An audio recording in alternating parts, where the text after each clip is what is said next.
know what? It's a compliment, y'all. They hate me, but I'm in such high regard. I get it. I get it. You have to put me in high regard. Yeah, I get it. I get it.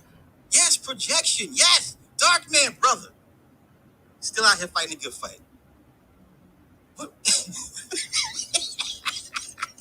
I don't want to be the nigga that has somebody up here for 30 fucking minutes in a back chat. And then I hate when people do that, and I'm not gonna be that nigga, but I'm just like, straight like that.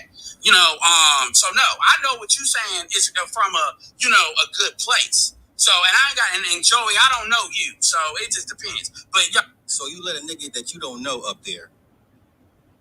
But once again, I'm the walking contradiction, antithesis to everything that you believe in, and you espouse on the internet. Okay, so you got two guys that, you know what I'm saying? Like, when your lifestyle directly contradicts everything they say, you are a problem. He said Edward Panderson. Yo, this nigga's talking about niggas fucking kids. Fuck that. And fuck y'all. Wow. Yeah, if y'all don't know that, then you should. So don't. Yes. So, so no. Wow. So now you got the other dummies that are gonna take Edward's word.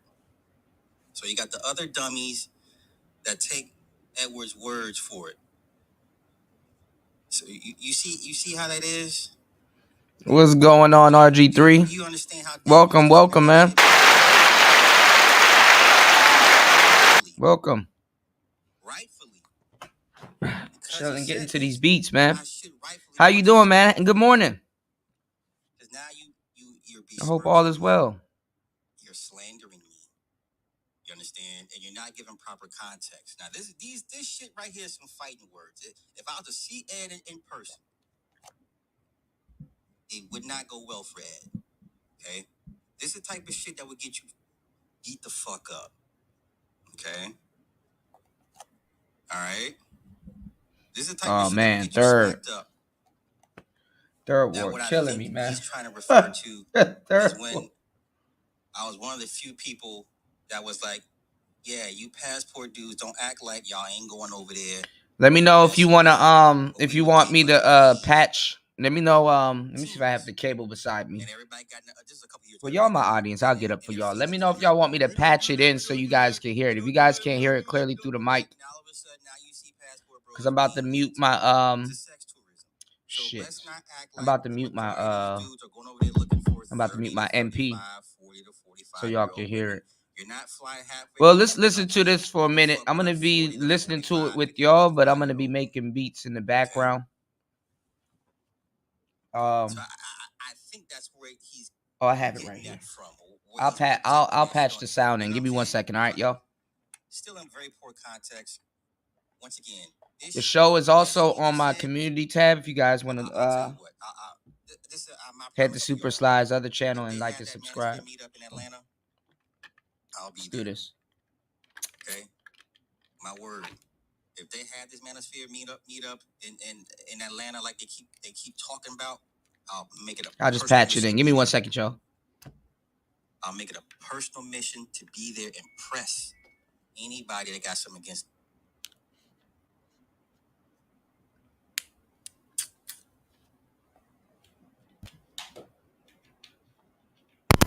If y'all having the manosphere meet up in Atlanta, I make it my personal mission to pull up and check the temperature. Okay, I'm not coming to start trouble, but I plan on showing up. So don't take the pussy route and say no, Sly can't come. Sly.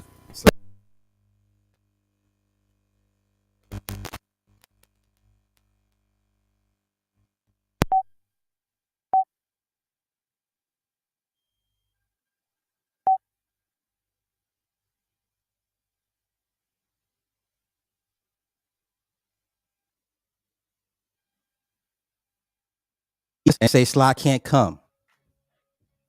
Because a lot of these dudes get away with too much shit on this internet shit. I need to check these dudes' temperature in real time, in person, face to face. And say Sly can't come. All right? Okay. Let's continue on with this gay shit. No, that's I not fuck with Sly negotiable. What's though, going on, but I don't Taylor? know. You said that. JR, what's going He on, said that man? more than once. Let's make I something said happen. this What's going more on, than Taylor? once. JR, Once what's going again, on? and you niggas on the panel are dumb enough to believe this shit. I'm up. I'm up Okay. working now. So Capable yeah, that's season, the nigga y'all. you fucking Man, with. Welcome. So anyway, Super Sly on that. like I said, Joey, I didn't even hear. See, now you hear niggas talking about he on that C Boogie shit. I don't know what the fuck y'all talking about. Cause C Boogie beat your fucking ass. Yeah, I'm up working too, JR. Let me know if you want to make something happen in the next couple of hours. You know, I'm the nice one. he's talking about son husbands and stuff. I guess it was like a crazy burning internet bridges. I guess that's the season. Niggas chose violence. No, Ed. Niggas chose violence this February, so you know. And look at Sexy Red. She gonna show up over there because she came here first, and then now she over there. I be knowing y'all moves, man. Ass rant from Come on now, little Eddie. Let's watch this play out. Little son husband. I'm gonna start letting y'all. The second part. When I tell y'all I be everywhere, trust me, I be everywhere. Okay, I be everywhere. So I'm gonna start bringing y'all on my drills. I'm gonna start bringing y'all on an escapade. All right, and I'm gonna narrate everything. I'm gonna show y'all exactly how this shit play out. Y'all wanna get in content creators businesses? All right, let me show you. Let me show you a little bit of my shoes. I'm gonna show y'all something. And yeah, Supersize. Somehow you still go on listening mute. to me. He said, "I never said that." What's going on, I UFO? just said you was a son husband. No, you have Peace. said I lived with my mother before. Nigga, but that's what you do. You live with your mother. Where's the line what I said? So who do you live with, Ed? Who do you live with, Ed? Who does Edward Anderson live with, y'all? Who does Edward Anderson live with, y'all? You are the example you set. Remember, he was trying to, well, this is what a son husband means. Okay, you're it.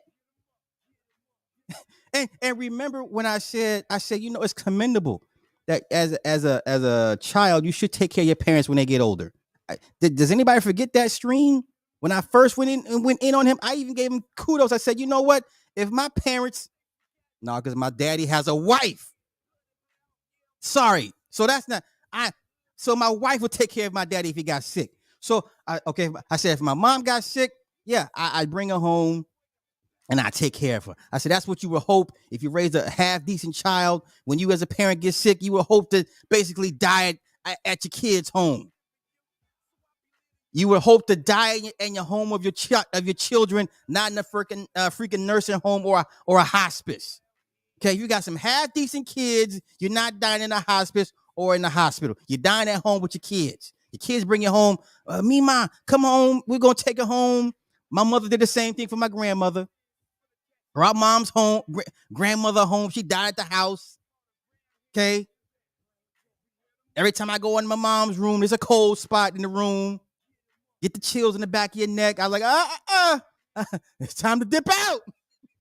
It's time for me to dip. I know what that means. But I'm just, and I even said it's commendable, Edward, you doing what you're supposed to do. But I said it comes at a cost. Son husband, being a son husband comes at a cost. A very great, expensive cost. That means you sacrifice your life. You sacrifice your life to take care of your sick parent. If you didn't have a life. So the only life you have, sir, is to come on to YouTube. Because 24/7, you're taking care of your sick moms or your crazy auntie that you told us about. Nobody went asking, looking for information. Hey, let's give what's going on, Brownie? Information on Edward Anderson, the son husband. Give me the deets. Nobody went looking for deets on Edward Anderson. Your goofy ass told us all your fucking business. Taking y'all on a drill today. 2, 3, 4 in the morning. Hey, y'all. You said you wouldn't want to die at your kid's house? My mom to the hospital. She fell. I can see both sides. Whose business was that? I can see both sides. Whose business was that? I feel for Ed, man. Why did you feel compelled to get up at 3, 4, 5 in the morning to come tell us you're going to take your mom to the hospital because she fell? You can't hold your own family. You think your mother wants her business out here like that, Edward? You think your sick ass mama wants her business out here like that? Why are you telling your family business to us on the internet? And then we would be like, well, okay, yeah, nigga, you are that. No, Super Sly, I'm not letting you on. Bitch ass nigga, nobody asked for your family history, medical history. But yet every day you come in this motherfucker and tell us all your business that nobody asked for. Okay? I had to get up and take my mom to the hospital because she fell and she got through chemo. I wouldn't have nothing to talk about if you kept your freaking mouth shut. Okay? Trust me, there are people that are happy to hear about your mom's being sick, bruh. I'm not one of them. There are people happy you're going through it with your family the way you are. We wouldn't know your business if you kept it to your fucking self. We wouldn't know you had a crazy auntie if you kept it to yourself. We wouldn't know you had an issue with stepfathers if you kept that story to yourself. You know, the story where his mother chose her husband over him and had him put into foster care for a year where he was getting his sweet ass beat every fucking day. I'm sure they was whooping your ass in foster care. I know they was beating your sweet marshmallow Stay Puffed ass. They was punking you in foster care for that entire year. This is why you so angry. You're angry because your mother chose her husband over your silly ass and had you put in the foster care for a year. Well, I'm sure them kids was beating your motherfucking ass every goddamn day, treating you like NBA young boy. Yo, bro, why you hitting me, bro? Why you punching me up, bro? What I do to you, bro?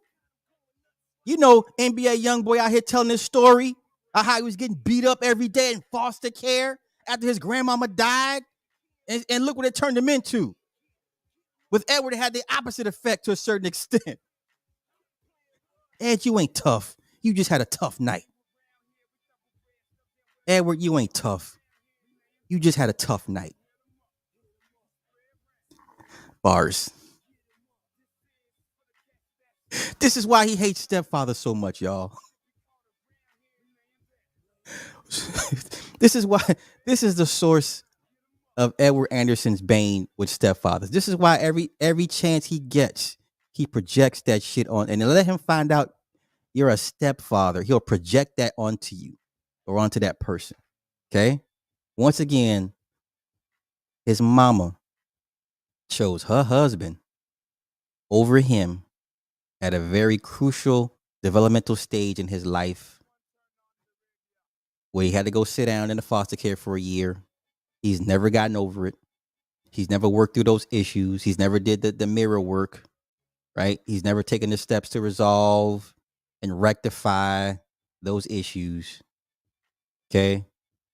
He is the last person, and I mean the absolute last person, to come onto YouTube to talk about what women are doing. Nigga, go talk to your mama first. Go resolve those issues. Mama, I'm still mad you chose your husband over me 20 years ago. Have that conversation with your mother first. Okay? Now, the second part of his anger is because, once again, once you take on the role of caretaker for your sick parent, you have to sacrifice your life. Okay? You have to sacrifice your life to take care of your sick parent. That's another source of his anger. Okay? You ain't never seen this nigga not one time go outside and touch some freaking grass. He can tell you all the stories. Yeah, when I was dating these women, I like Asian women. No, Eddie. No. No, Eddie. No Asian poom poom for you, Eddie. No, Eddie. We don't like you, Eddie. No, Eddie. No. There's no Asian woman for you to like. You don't have time to date, bruh. Oh, then he said, well, if I'm dating, you're not going to see her. Hold up. He said, well, if I'm dating and I have somebody, you're not going to see her. But you come online to tell us your mama got cancer. Your mama going through chemo. Your auntie is 5150, and you take care of both of them. You tell us all your family medical history. But if I'm dating somebody, you're not gonna see her. Now, if y'all believe that, wait. Once again, I know your mama and crazy auntie's entire family medical history, but for some odd reason, I have a girlfriend and you're never gonna see her if I'm dating. Nigga, there's nobody for you to date. It's called your hand. Or what are you, right-handed or left-handed? What are you, right-handed or left-handed? There's your date. That's why we never see them. Okay. All right. Don't do this, Ed. Ed, don't do this. I gave you props for being a son husband because a lot of kids will not take on the responsibilities of taking care of their parents. So the other sibling said, "Nah, I'm good," but you said, "Mom, I'll do it, Mom. I'll step up to the plate and be the man you need me to be." By golly. All right. Okay. Once again, I want to thank Edward Anderson for sponsoring today's live stream, because without him, none of this is possible. I did not know. I lived in Edward Anderson's head rent free. I did not know this. Like, I had nothing personal against Ed. I just like picking on him because I can, because he's a soft target and he does it to himself. I don't even frequent that man's channel. The only reason I was over there because my man AM1 was upsetting these niggas to the point. What's going on, Nicer? Talking point turned into, you want us to stop talking. How you doing? Thank you so much. Them niggas in the chat. Thank you, love. How are you? Well, AM1, you want to silence us. You want us to stop talking about Keisha. These niggas love Keisha. They just want Keisha to love on them. That's all. They just want Keisha to act right. That's it. There's no beef, really. They just want Keisha to act right, and Keisha don't want to act right. What movie was that? What up, Link? Kid and Play movie. Kid and Play movie where they switched lifestyles. How you doing? The big muscle dude. How's everybody tonight? Well, this morning. Shout outs to Wes. Shout outs to you, man. Play with my frog. I was gonna I need your email so I can send you I didn't want to say it in this chat. I wanted to send you a Curtis King slump pack. Kid was a nerd. I didn't want to say it in this chat though. He was reading all my messages. I was like, oh shit, I can't say this. Class act. How come you don't repair my frog? Let me know, Wes. I'm gonna send you That's what you niggas sound like. I sent it to Nicer. I don't know if she received it. But I don't know if she can use it. I gotta ask her. But I want to send you the slump pack. I want to send you Neon Sunset, Neo Soul Quest. What's the other one? And all this extra shit. Let me see. And all AM1 was saying, I be forgetting. I got a short memory. The majority of y'all content is based on what I got them all on here so I can find it. Hold on. Then Ed, I want to send you all these. I want to send you Bolo's drums. Is about men building some El Dre drums if you into that. And some lo-fi stuff if you're into that. You said, am I stepping out tonight? Nah. I'm in tonight. I'm cleaning up and doing some stuff. Or doing laundry and stuff tonight. To the problem. These dudes don't want to fix. Y'all got me for the rest of the night. What's going on? Do like the women have done for the last 40 years and talk and run their mouths. You said all good. I sponsored somebody when he dropped it. You said but I ain't pick it up. That's what I'm saying. Give me your email. I'll send it to you. Shout out to Tosin and Ramil. They've been saying I'll send it to you. You don't gotta do nothing. You don't gotta do none of that. Anytime I got something, I send it. That's why I'm waiting for Nicer. I'm gonna see if she downloaded Cakewalk and some other stuff, because I do want to kind of mess around with VSTs. Don't tell nobody I said that. But anything that I get, like I share it between. I want to share it between you, Nicer, Star P. I gotta wait till Star P gets like some type of computer. I want to share it between you, Star P. We're gonna get War Master making beats while he on the road. But I want to share it between you, Nicer. Full of shit. And number two, you called me a son husband because I drove my mother to the hospital. Tony and what you call it, and my brother Curlin. We wouldn't know that. You said create a Discord. Okay. We don't need all right, I'll make one tonight. Why did you feel it was important to? I actually have one, but I don't know if it's gonna name it your mother fell after me. Nah, but I mean, y'all, I'm here making some beats. That is the definition of a son husband. And the sad part, Wes, is that the beat that I sent Curtis King, I ain't gonna lie, I made that shit in like 10 minutes before I sent it to him. I lost track of time. That's why I sound bad. I lost track of time. I was like, oh shit. Let me go send it to him. Why? I was here with the isotope, had to hurry up and put something together. So it sounded bad. So, but who does that? Long as I, long as I get a little bit of traction on what I'm doing, nothing wrong with that, man. Edward, but give me 1 minute. I'm gonna sit here, put something together. Business out here. Don't want to talk to the podcast. Give me 1 second. I'll be right back, y'all. I don't even know this woman, but I'm goddamn. Thank you again, man. Hold on. Shout outs to Wes. Let me know, and I got you, bro. Y'all make it make sense. They love Keisha. They love Keisha. They just mad because Keisha won't play with their frog. How come you won't play with my frog, Keisha? That's all. Y'all just want Keisha to play with y'all frog. That's it. That's all. Once again, Edward. Won't you play with my frog? Nobody knew your mama fell if you kept your freaking mouth shut. Nobody needs to know all your business. Nobody's trying to dox Edward Anderson and find out where he lives and all that. Well, you know what? That other nigga do. That's his. No. I listen. That nigga got up at what 3, 4, 5 in the morning. Why won't you play with my toad, Keisha? First thing you want to tell people, come play with my toad. Why, dude? And ain't nobody said why you. Why won't you play with my macaque? People that support Edward Anderson. Ain't none of y'all said, hey, you don't need to know that, bro. That's cool. Keep that to yourself. The fuck? You think I'm going to come on here and tell you what's going on with my parents' health? Why? Because I know there's people like actively happy for that. There are people actively happy your mama is sick, bro. Stop feeding them people information about your family. Nobody needs to know your auntie is 5150. Keep that to yourself. That's in-house stuff. What the hell? Man, what the fuck? Come on. Fell on the ground. And then again, because I was driving her, because she literally got a third of her lung taken out. So I don't need to know that. Yeah, you know what though? Yeah.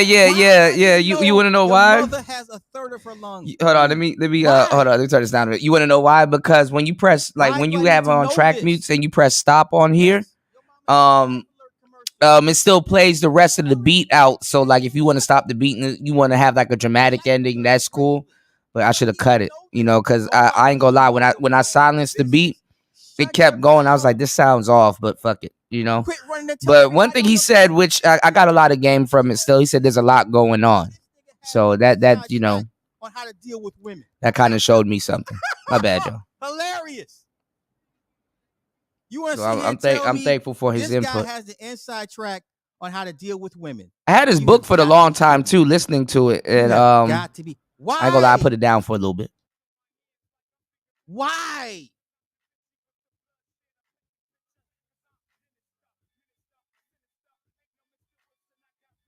See, even Red knows business. I don't even know. Why would he tell people this? Why, Edward? So wait a minute, Edward. So you done told us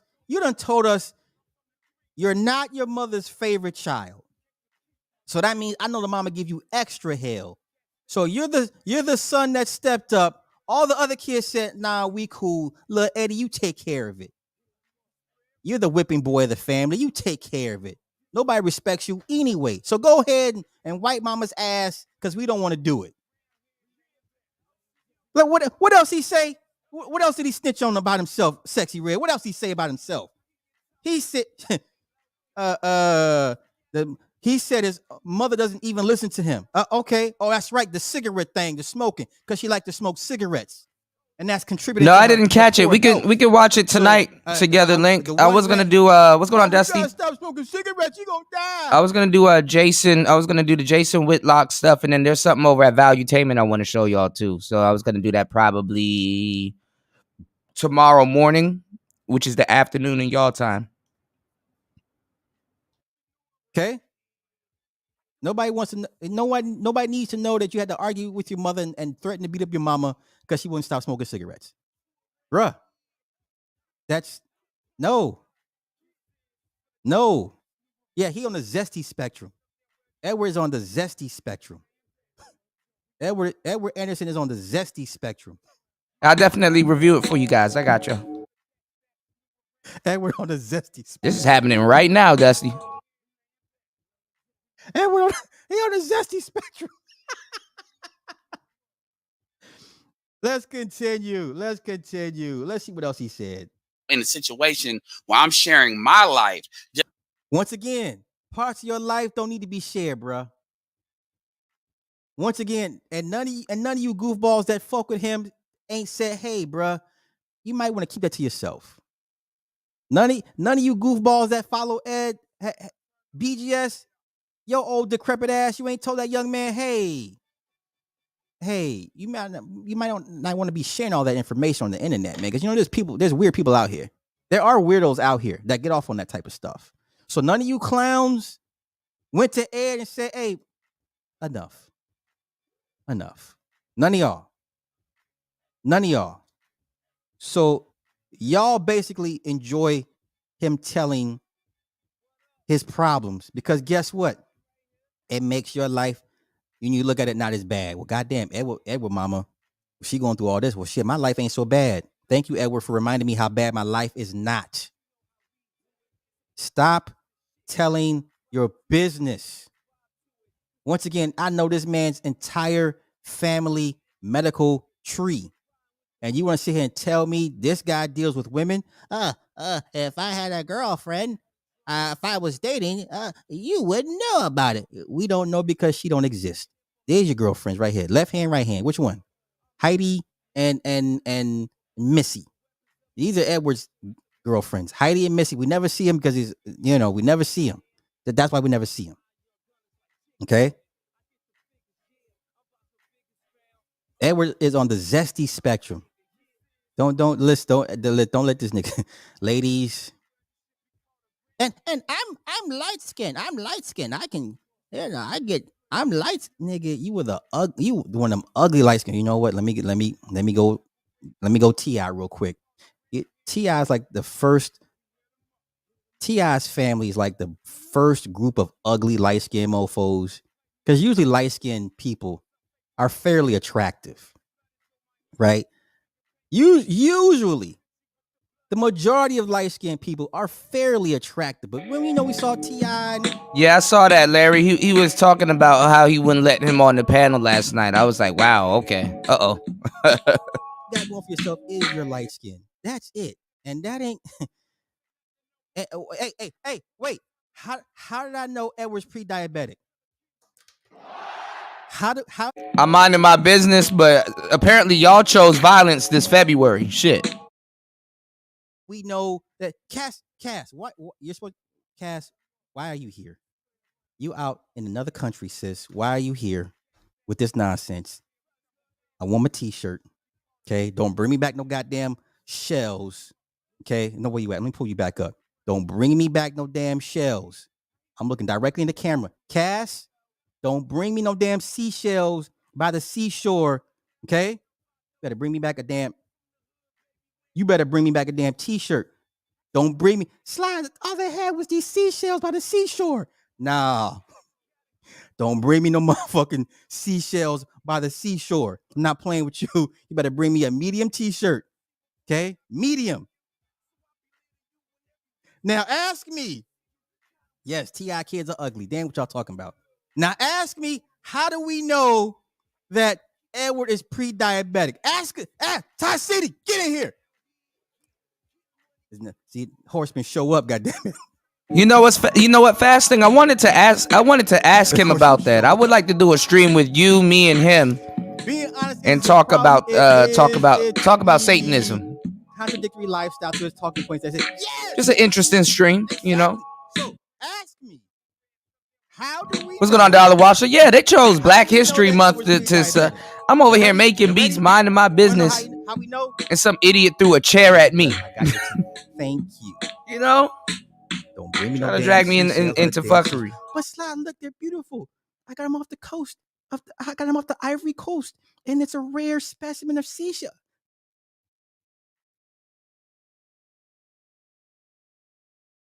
Bring no damn seashells by the seashore. Okay, all right. So how do we know that he's because he told us. Because he told us. Yeah, I know I need to work out, but you guys, I have a little secret to tell you. I'm pre-diabetic. Oh, really? Never would have guessed. I mean, your little chunky cheeks. How old are you? Are you what is Ed? Like 34, 35? Got a gut? Ain't seen his dick in, I don't know, 7, 8, 9, 10 years?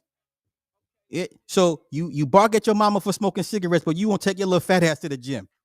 So your entire family is in poor health. I should not know none of this. This is not my business to know. Transparency is one thing, but damn, bro, like, turn off the faucet. Turn off the faucet. Quit telling us all your goddamn business. This nigga is 35. It's on YouTube. Like 45. You can go to my community tab. I posted in the community tab if you guys want to be a part of the chat. 45. You look unwell, Ed. You look old in the face, bro.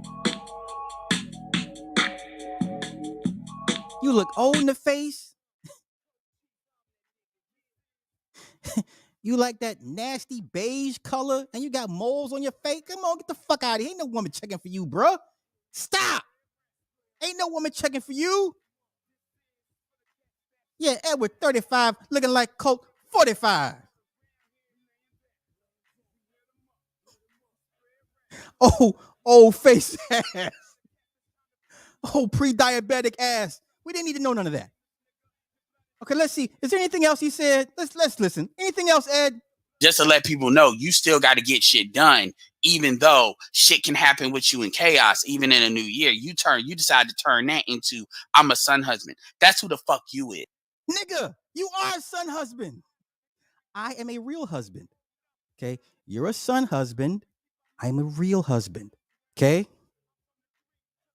The fuck? That's who the fuck you is. No, old face Ed. No. Stop sharing your family medical history, because there's people out here that generally are happy that you're going through it. I'm not one of those people. Okay. Some sage brotherly advice. And yes, I like I said, tell Obsidian and Theo, don't be pussies and not let me in to the Manosphere meetup that's in Atlanta. If y'all niggas even have this shit. Edward, I hope you show up. I hope a lot of you niggas show up so I can check temperatures and see what it really is. But because like I said, if it wasn't for this internet, a lot of you guys would have offed yourselves. And now I'm like, you know what? Maybe y'all not need to be here. Maybe y'all need to be in the upper room somewhere. But anywho, getting back to A&1's point, at the end of the day, all they want is for Keisha to play with their frogs. That's it, y'all. You're trying to silence us from talking about Keisha. Who says this shit? And listen, no diss to Charles Merchant. No diss to Charles Merchant. That dude got issues, man. Y'all know who I'm talking about. Once again, no diss to Charles Merchant. All you gotta do is go back to that lot. Go through, just look at the chat, y'all. What's going on, Toya? Chat. Good morning. Them dudes got issues. Listen, y'all, I woke up to this shit too. I'm not trying to be messy. I woke up to this shit too. Apparently, that's who the fuck you for is. Black History Month, niggas chose violence. Niggas like that. You dig? Just like I can't keep you niggas from listening to Steve the Dean, even though he lived with a white, he a stepdaddy to white kids, even though I can't. See, I tell you that stepdaddy shit bothers the fuck out of it. Ain't Steve the Dean married to his wife? Steve the Dean married to his wife? What is this? He lived with his wife. He's married. I'm trying to chill now. I got to be on deck all month and deal with nigga shit. Here we go. Edward, he'll freak out. I told y'all, he got he's still mad at his mama years ago for choosing to step her husband over him. He calls his mother. I assume they're divorced now because obviously he's nowhere to be found. But the fact that he goes out of his way to call him the stepfather and not your mother's Tony. husband. Tony, did you get my email? I sent you and that was your mother's husband. Curl in the slump pack. Check your email. It didn't work out, and I'm sure you're part of the problem. I need to check my email also because I just forwarded from Google. Her husband and her are no longer together. So I guess it should show up in your email. Her husband is no longer there. Then yeah, little Eddie, come wipe mommy's ass. Come wipe mommy's ass because the other siblings don't want to be bothered. Once again, it's a commendable thing to do to take care of one's sickly parent, but it comes at a very, very high cost. And you can listen to this man and tell he's paying the ultimate price. Your life is over, bruh.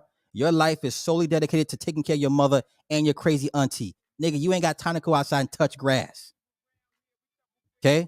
So all that woman whisperer shit don't mean nothing if you can't apply it out in the real world with real women. You are a walking contradiction. He is the last person to ever talk about the dynamics between men and women. Nigga, right, I got too much emails fasting. I got another email I gotta manage now for the artist page. I need to figure that shit out. Those are the only dynamics you need to speak on that you're an expert in. Is mommy and That's son. why I make sure I'm live. So if people want to contact me, I should be live and you should be able to contact me. Okay. I got 30 minutes left before I get up out of here. Hold on, y'all. And and go outside and touch grass. Is there anything else, Edward, you want to say to us tonight? Is there anything else? Can't keep y'all listening to Lucario, even though he got I can't control who you fuckers listen to. And I've accepted that. What Lucario got to do with this? Okay, so Lucario, Mr. Lucario lives a lifestyle y'all don't agree with. Okay, cool. But guess what?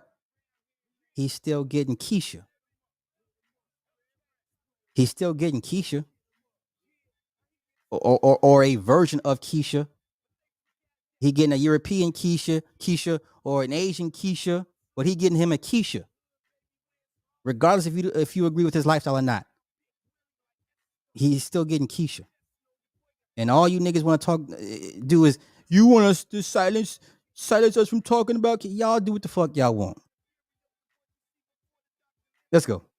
What's going on, now, J3? Shout outs to you. So it is what it is. And niggas, nah. She don't got no algorithm lit. She's running around here trying to make allies and friends. Like how long you gonna be running into every single chat room? I'm innocent. Okay, we don't care. You dig what I'm saying? Whole leech out here. All right, let's get it. Doing what I'm doing. Ladies, is this light-skinned nigga making you moist right now? Do you need to run to the bathroom and get a feminine wipe to wipe yourself because he just made you the shit run down your leg? Yes or no? Is this man making this shit run down your leg? Yes or no? You want Edward Anderson on top of you sucking on your titties? Yes or no? Yes or no? You know what? Let's do this. I got time. I got 30 minutes to play with y'all. This is what we gonna do. Let me find a motherfucker. Yeah, okay. Right, Tony. I get it red. Ladies, y'all letting light skin in?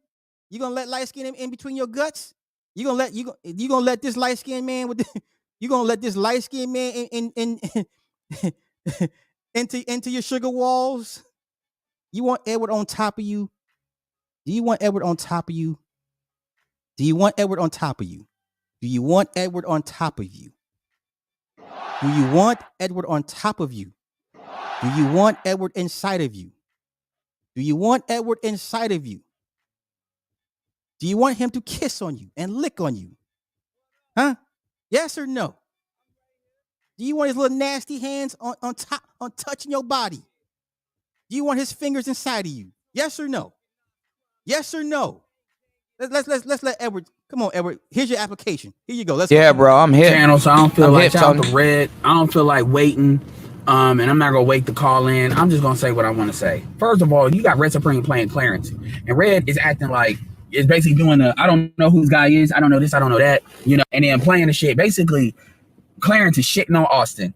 Shitting on Austin Holler. Ladies, do you want Edward Anderson inside you? Let me do this real quick. I ain't forgot y'all. Let me get to these super chats. Ladies, I'll let you make up your minds. Do you want this man on top of you, inside of you? Okay. First, Macbone, thank you for the $5 super chat. It's a lot of reason why Mr. Anderson said towards you the sex trafficking comments, because he's hating the fact that you happily have multiple. You know what? I'll take that. My man Chapman, thank you for the 20 super chat. They are the epitome of sexual suppression. Yes. Macbone again. Thank you for the $5 super chat. This song is dedicated to the crybabies in the space. Go On and Cry by Bloodstone. You go on and cry.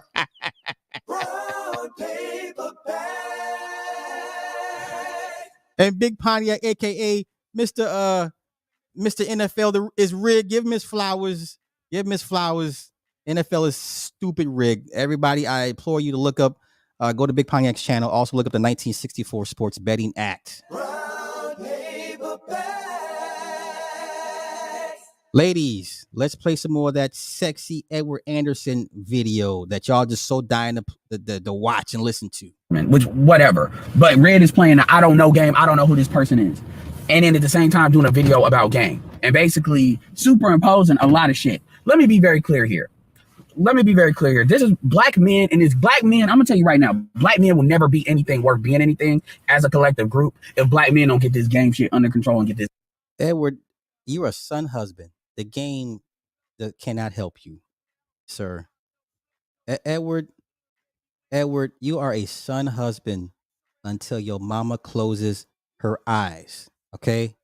Let me be serious for a hot minute, y'all. Let me take a serious turn right now. Edward, Right, I feel you, Tony. you are in prison. But Ed kind of be throwing Edward, stones though. He throw a lot of prison. stones, man. You are in son husband prison until your mama closes her eyes. I would like to help, you know? Shit. Edward will never be truly free. I'll see what happens when I help something. Closes her eyes. That's the reality.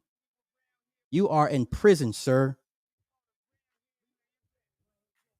And it's taking its toll on you. Clearly.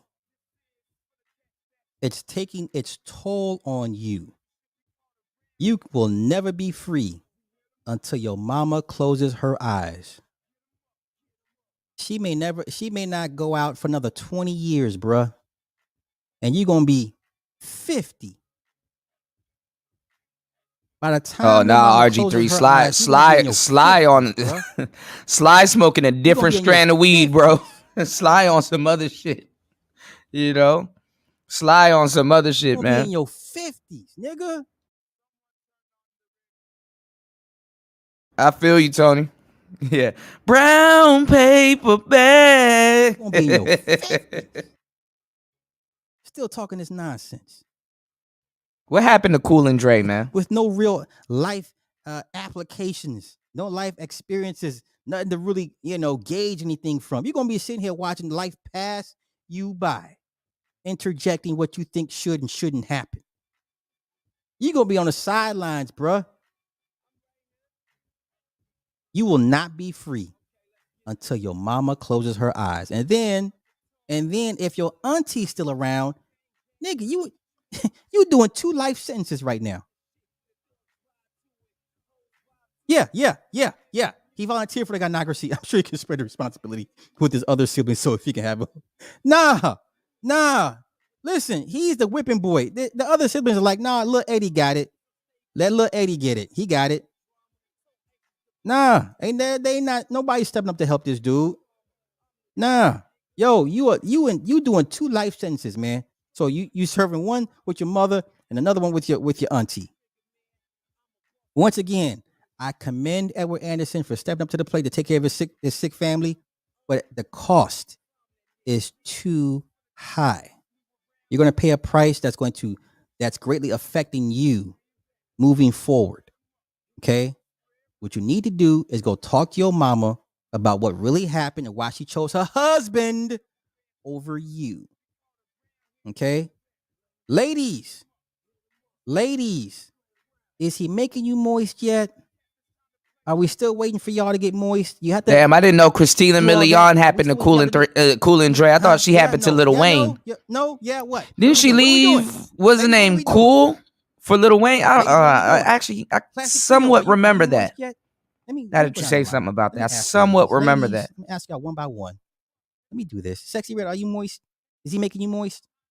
Classic Creole, is he making you moist? Yes or no? Lil Hurler. The other girl, Are you moist? I liked, Karen, what's her name? But respectfully, she is kind Edward of making you fell. moist? What's her name? Yeah, Nivea. I like Nivea. Is Edward making you moist? She look crazy now Huh? though. Anybody? You still doing it? No? Yeah? Yeah? No? Yes? No? Maybe? Possibly? Farron, are you moist? Does Edward Anderson make you moist? Yes? No? Natasha, Thundercat. Is the Thundercat purring? Is the Thundercat purring right now for Edward Anderson? Yes or no? No? Martina, is he making you moist? Are you glistening? Is there a glistening? No? Yes? Yes? No? T, are you moist? Melanin Ma, are you moist? Clue said Nivea is fat is there now. sliver- Yeah, she looking crazy, sliver man. Juice anywhere? She kind of got the junkie jaw Anywhere? now, and it's No, like, yes. Nick, are you you moist? know. But Is he Nivea writing can you sing. moist? Truth Edward be Anderson told, right now. Nivea. Don't be shy. There was another girl that he got with too when he put out his rock album called Chanel or SNL or whatever. And remember, she used to do. I never tell girls to do this. I Carrie, had thank you for the girls that chat. wanted this, and Edward they is just this like, generation's nah, Norman I Bates. wouldn't do that. Holy shit. You know, the like where they have like the nose ring going from like the ear ring Wow. that Okay. connects to like the septum or prepared for like that the statement. nose or like I'm like that's the dumbest Mac thing you Bone, could ever thank have. again for the two to You two know, chat. Light skin trauma bond. something pulling at your nasal lobe and your earlobe and shit like that. Let that shit get caught in something, you know. But Nivea was I think talented. She was very talented, more talented than Christina Milian. I think Nivea had. That's I like Nivea. For dry. You know, I'm not even gonna go into details. I like Nivea. Ma'am, I don't know you, but I didn't know the Dream and Lil Wayne was beefing, but hey, man. I think the Shit, Dream right. got like the problem that I better have end of with the stick. Gang, you know, it's not being Gang itself. It's how black men disseminate it. I think the writers are get the better end of the stick right now. Listen to this man talk. But let's go. This is almost done. Are you listen to this light skinned man talk about game? Yes or no? Yes or no? Don't everybody answer at once. Only reason why I'm playing this also is because Toya, I don't know what's going on. If we call in the future, but Jesus Christ, we damn near talked about this shit that day too. Nobody's moist, huh? Listen, we talked about this shit that day too. It wasn't we having a conversation. I was like, I don't think I would listen to Ed's opinion on game and stuff like that. That's somebody just lied respectfully. Yeah. And look, my mouth watering like I have to throw up. Lord have mercy. I'm gonna have to go sit my ass down. The shit the shit getting manifested. When airdrop receipts, Sly go act like it. Wait, what else? Listen, I wouldn't be here. Once again, let me be clear. I had every intention on going on Ed's panel with proper respect. I wasn't gonna blow it up. I wasn't going to turn into something else. I was only going to back up AM1's points. Yes, I'll get to that a little bit later, Brad. Let me save your comment. Space I got you. 90% women. I definitely was going to touch on that. Solutions. Give me 1 second. Right? And Ty, if you go through the chat, it's just you and Ramil. That's all. Ty City and Ramil want to silence us from talking about Keisha. So let them tell it. This is Ty City and Ramil's fault for trying to convince men to stop talking about Keisha. That's all they said in the chat, bro. All last night. All y'all between you, Ramil, and AM1, y'all trying to silence the men from talking about Keisha. That's all they kept saying. That's all they kept saying. Hilarious. Dr. Wiley. Oh, that's funny. Mega Man. I love that. Edward Anderson be buying BGS more underwear. Oh, no. Well, Fantastic isn't even a passport, bro. So he's grifting also, and he's trying to start beef with people, and he acting like people don't see it. I already ran down his playbook. You a big goofy ass nigga. You know what I'm saying? I could bust Fantastic down like a swisher. Big goofy nigga. I'm not doing this with y'all. These people's playbook is obvious, y'all. So we're not gonna do this. It usually streams like this. I would watch on my own and keep it to myself. But I'm taking y'all on drills with me. Every time I start doing drills, I'm gonna take y'all on drills with me. All right? Give me 1 second. Edward, no. Red, thank you, bro, for the followers. I be knowing what I'm talking about. I'm everywhere. I am the watcher. Peace with me. Okay. Edward's beyond help. He is the reason I improve. Wow. He is the reason you improve. Yeah. No, bruh. I know you got the but I text you late last time. Like, yo, they in here. They was in here wilding last night. They wilding on yeah, I like SB. You pay the bills for sure. For sure. All right, so nobody wants to admit that they're wet for him. Okay. All right. I'm gonna get out of here. I'm gonna leave little Eddie alone. Let me just say this, Edward. I'm not looking for a response. Don't run over to Red Supreme because now that's your little friend now. Hey, Ty City. Him and Red Supreme, they internet friend, they YouTube friends now. Ed got him a new YouTube friend now. So he be over there. So don't run looking for help, Edward. Matter of fact, Edward, don't even respond to me, bruh. You done already gave me enough control of your life. Once again, I commend you for stepping up to the plate to take care of your sickly folks, but stop telling everybody all of your business. It's not everybody for us to know. I'm serious. Like, I'm saying this seriously now, okay? And don't respond. I'm not worth the time. I'm not worth the energy. Don't even address me, bro. Like, seriously, don't address me. I didn't tag you. I'm not that petty. But once again, I didn't know I was living in your head like this, rent free. Don't let me do that to you. Don't give me the power over you like that. I don't want it. I have nothing to gain from it. So, you don't, it's okay if you don't ever want to talk to me. I get it. It's okay. I don't take offense to it. So I officially can never go over to Edward Anderson's. He'll never let me on his panel, y'all. I wonder why. So let me get up out of here. Yeah, like Kevin said, I'm gonna need the Light Skin Coalition to get this man in line. AM1, Third Ward, okay.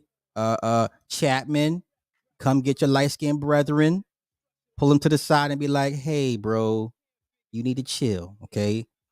I guess I'm not invited to the party. I guess not. But I was shocked, but I'll take it as a compliment. Once again, shout out to the Four Horsemen, Ty City, Ramil, AM1, and my goddamn self for being the walking anti-black manosphere antithesis. We are the complete opposites. We are what happened. We're real life versus the internet, and when they clash, it just doesn't work. Okay. It doesn't work. When manosphere talking points meet real life, it does not work. And it turns into we're trying to silence these guys from talking about Keisha. Never in my life did. This nigga should not ever be talking about no goddamn game. Anywho, I'm gonna get out of here. I have enough fuckery for the morning. We don't claim him. Listen, optics, bro. See, even Classy is like, he ain't making y'all look good. Y'all need to get that brother, reel him in, rein him in, be like, bro, you doing too much right now. Light Skin Coalition is bigger than just you. All right. Light Skin Coalition, get y'all brethren in order. Get him in order, please. ASAP. He's off the hinges. So I'm gonna get out of here. Thank all of y'all. Wait, talk to your man like an after school special.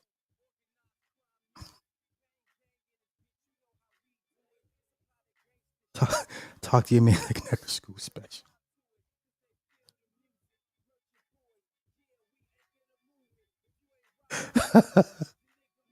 All right.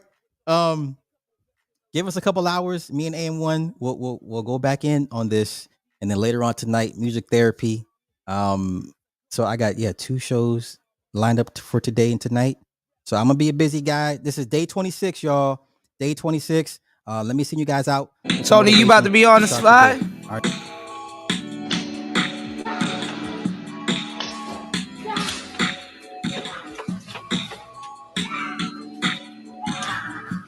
Oh my God, he should have played this.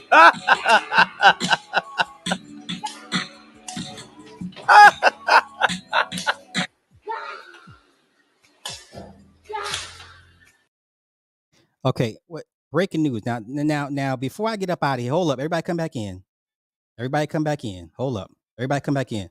Now this is why Yeah, we gonna get to that, Young Jay. What's going on, player? Mindful of shit you say on this internet when you're trying to accuse people of something. Now, I'm in a Discord server. I'm in Ramil's Discord. So this nigga here says this is why when I see Ed, it's gonna be a problem. So this nigga, I don't know who you can see this. Hold up, let me get all this shit out the way first. Okay, now wait. Let me see if you can see that. Hold up. Focus. Okay, it says, did Super Sly really say that about guys messing with kids? Shit, come on, focus now. Now, do you understand why you need to be more mindful of shit you say without proper context? Now Edward, it's gonna get personal. See, because you out here accusing me of shit with you don't have the sound bites, you don't have a clip, you putting shit out of you putting shit out in with no context. See, now you're gonna get people out here thinking the wrong thing about me. See, now Ed, now you're gonna make this shit personal. Ed, you're gonna make this shit personal. You're gonna take this shit into the streets, and I know that's not what you want to do. Ed, we're gonna have a problem. Now this roasting back and forth on the internet is cool, but now you got because some of your people are too dumb. Look at this instigating bitch. Nothing happens in there.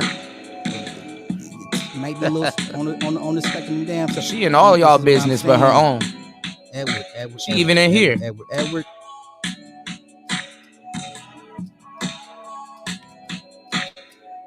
Let me see. I'm gonna be in Atlanta next month. North Carolina ain't but what 8-hour drive, 10-hour drive. Young Jay, I probably didn't. Edward. I showed y'all what's going on with my email, bro. I'm compromised too, bro. I don't even get my email.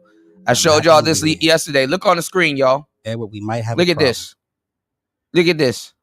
You might have a problem. I have a problem. I'll tell you what. It is really hard to sift through. You know what? And this is unread. It's really hard. My email is it is really hard to sift through 60,418 emails. Look at this. You say like the gospel. I think your mama and your crazy ass auntie. Look at that. Enough content. Y'all never seen no shit. I never seen no shit like this. We'll see how this goes. I am not in control. We'll see how this goes. But Edward, we might have a problem, bro. 60,418. Okay. So when if y'all think I be lying, I don't be lying. Like I'm gonna get out of here. I don't be lying, y'all. The rest of my day, and actually, I'm sorry. This is why I go live so y'all can speak to me. I'm sorry, okay? Call my mother because I'm trying to figure out. I need to hire somebody to help me with that shit. Her own ass. I'll call my father because I. Give me 1 second, y'all. And he can wipe his own ass too. And he has a wife if he needs his ass wiped, so I'm gonna call my parents, see how they doing, because, they can wipe their own asses, and, so I think I'm gonna do that. Yeah. I think I'm gonna do that today. But Edward, we might have a problem, brother. With that being said, enjoy the rest of y'all day. I'll see y'all in a couple hours. Peace. Shoot. Well, shout outs to Super Sly, man.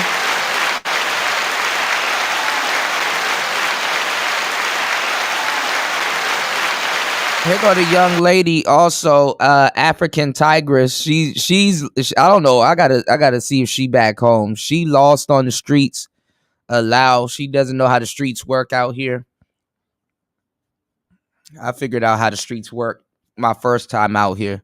I run around after nighttime and and learn shit. You know. So let's get into it, man. Shout outs to everybody here. I'm gonna patch back in my until we'll listen to something else. Shout outs to Link. Link wanted me to go over what did you want me to go over again? That guy in the Passport Bros things. I'm a little bit behind. And then I want to show y'all something on the Valuetainment channel, right? Of this sister and that Femme Sapien girl. You know what I'm saying? That shit was crazy. You know what I'm saying? Shout outs to everybody commenting on the Passport Bro eating that chicken wing. That shit is funny. Like somebody said he ate the arm of the chicken. That nigga ate the bones and everything, right? He's actually funny. He's not in Thailand. It was actually a funny video. He actually got a whole page, I think. I saw like probably a couple of months ago or something like that. That's an old video, but that shit is funny. What was I about to say?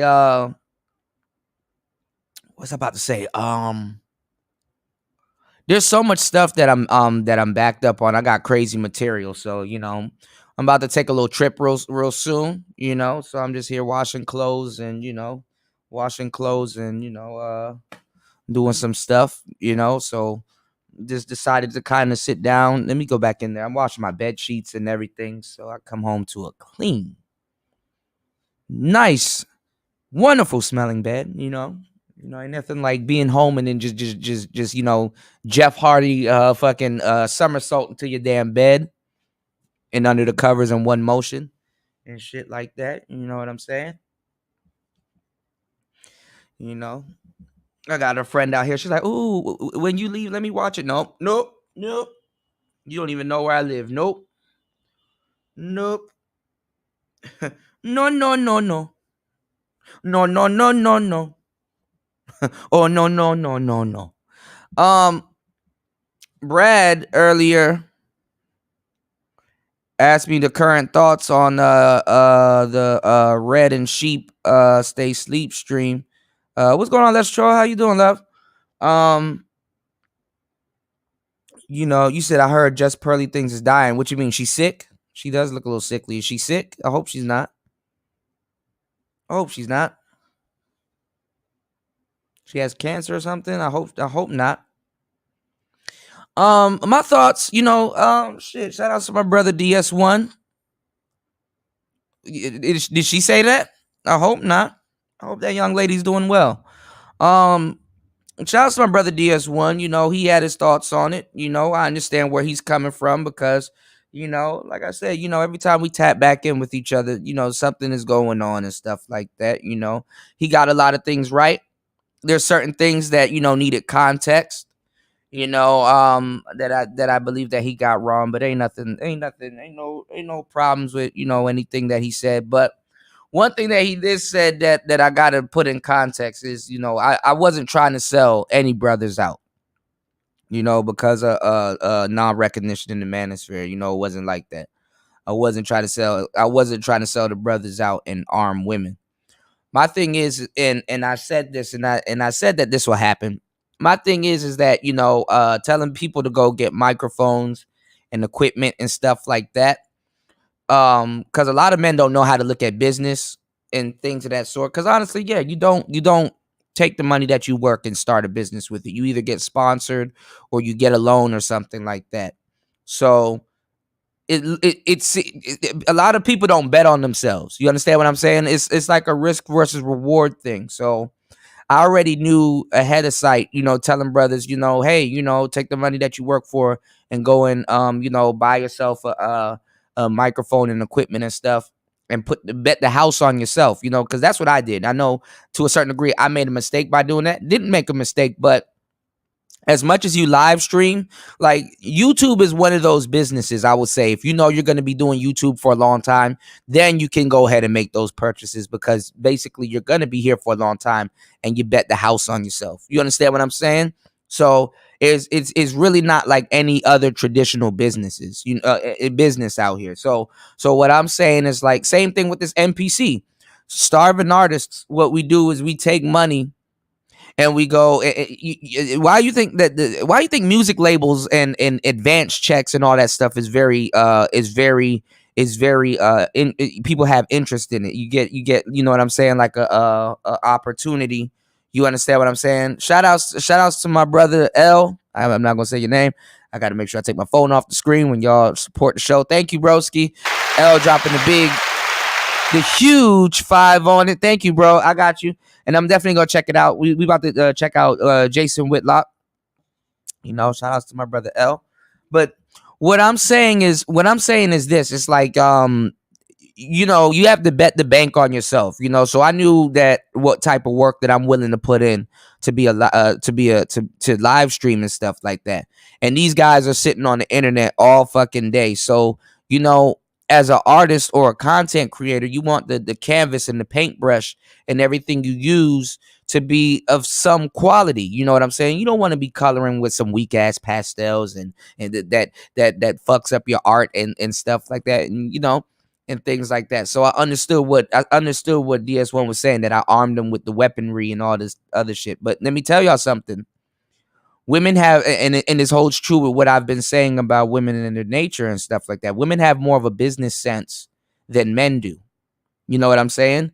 Women have more of a business sense than men do. Women recognize that they're running a business, and I hate to say it like that, which is, it comes with owning a coochie. They have, they just piggyback off of shit. So they have a lot of, they have more of a business sense than men do. Men, you got to sit up there and convince him to take his resources and start a business. Women have excess resources because dudes give it to them. You understand what I'm saying? So women don't give no damn about risking anything and starting no goddamn business, because especially if she got simps or somebody around her, the simps are going to take up the loss that she would have taken should the business tank or should the business fail. The simps are going to keep the business going. You understand what I'm saying? So it makes them lousy opportunists if they don't understand that. But if they do understand that, they can get some business done on the back end. So a lot of women understood the game. The game that I was giving out was clear as day to women. The game wasn't clear as day to men, because they would have to follow up with me to get exactly what I'm talking about, so they can have their aha moment. So when I was talking, a lot of women were all ears because they're smart and they understand when somebody's laying out a blueprint and giving them the knowledge, and they're very quick to act on it. I can't blame women for that. You understand what I'm saying? So a lot of women were hitting me up.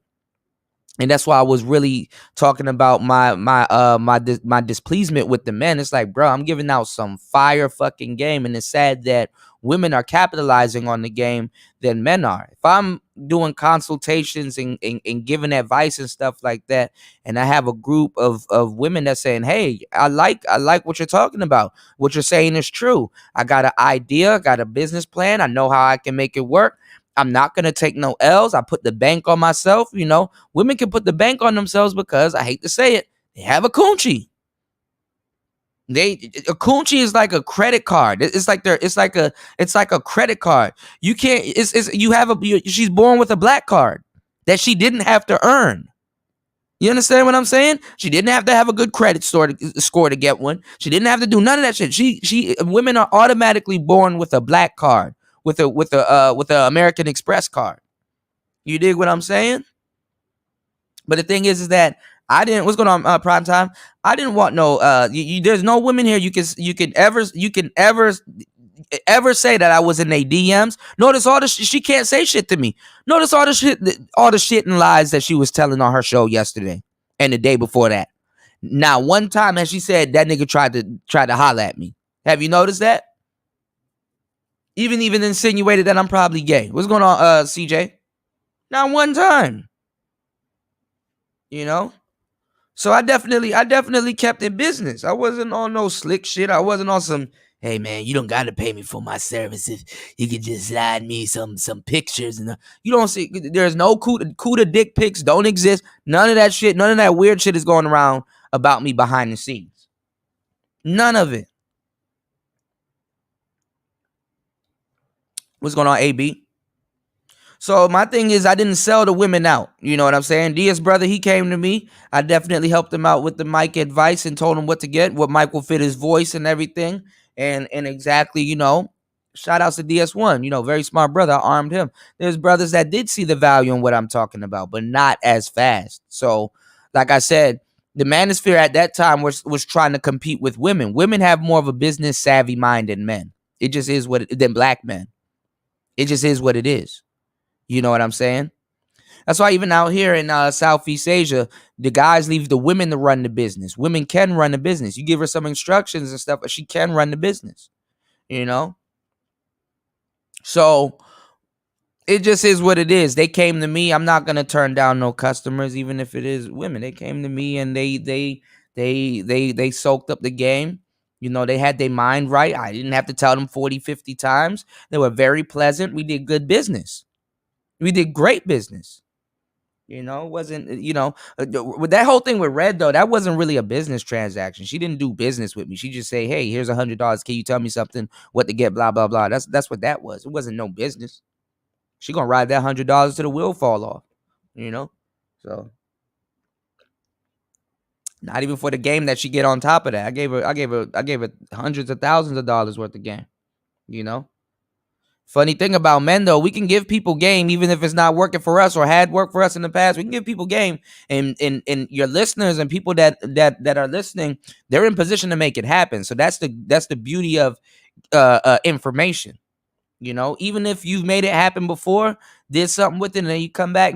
Sometimes those times in your life comes around. Sometimes right now somebody is getting blessed with an abundance of money, don't know what to do with it, but want to start a business and stuff like that, and they could come to Player Talk and say, okay, now I got a course of action that I can take,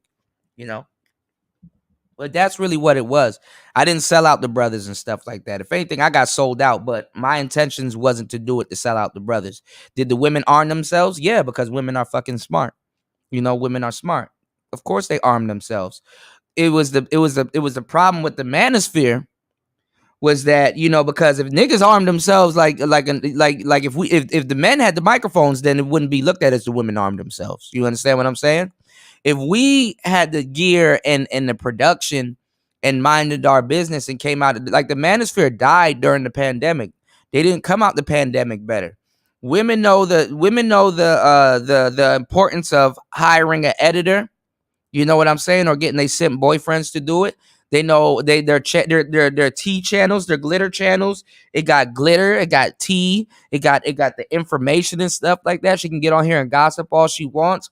All her settings, she got a set and forget studio, meaning that all she got to do is flip a couple of buttons, go get dressed, come right back, sit right down, flip another button, and turn it on, and all her mic settings and everything will be at the proper settings. Look at Tasha K. Her husband run her production. You understand what I'm saying? So they were beating men at the game that men were trying to be. A lot of dudes here was trying to be like O'Shea, who took some of my tech advice also. A lot of dudes are trying to be like O'Shea and try to do the you know what I'm saying? They were trying to do the whole hold on, y'all. They were trying to do the whole celebrity gossip shit. But they didn't have the equipment to even compete with women. So it's not even the women in the space. The women before the space was whipping these brothers' ass in that department. And then the thing is that brothers were trying to do Gossip Girl tea shows. They were trying to do Gossip Girl tea shows, but the thing is that even when they tried to do Gossip Girl tea shows, they didn't have the production to do it or keep up with women. And then they forgot the most important part as to why men speak about those topics. Yeah, you could gossip, you could do a tea show, but at the end, you got to make sure you're teaching men how not to get in these situations or what these situations mean for men and to try to help men. They didn't do that. They were shitting on the men right along with the women, thinking that they could compete with women by doing that. And then the thing is that I gave them the game. It's like, bro, you're not going to be able to keep up with women by doing that and shitting on other men.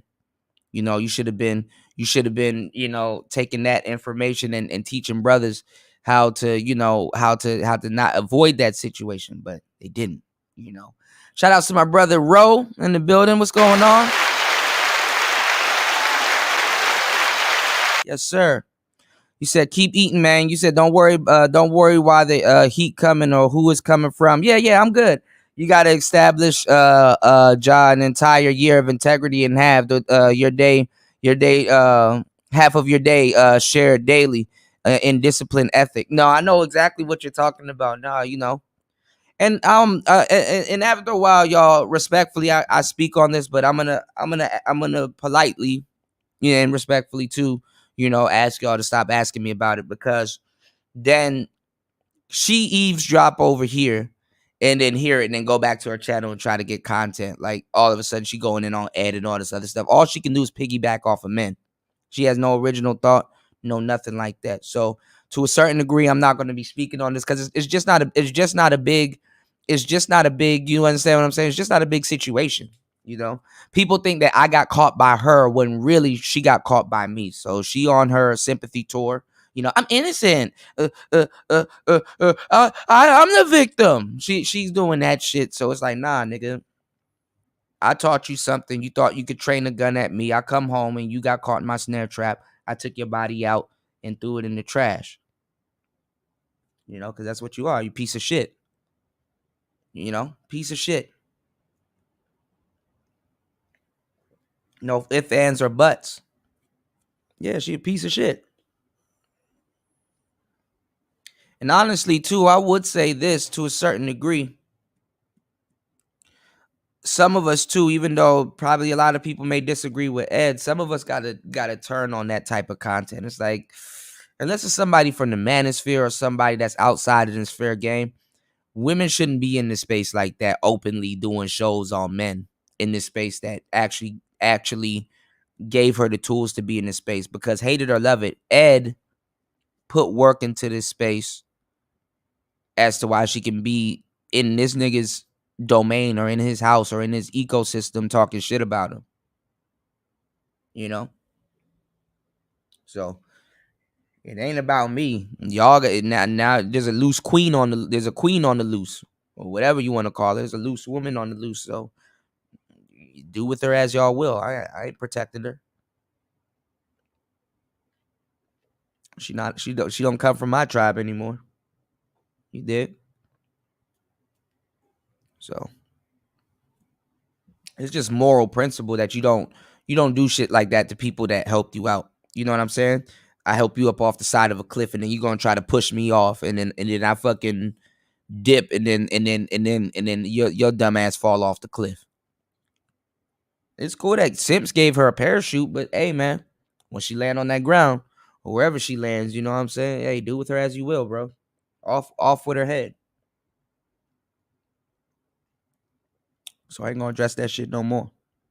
You dig what I'm saying? She grabbing for content.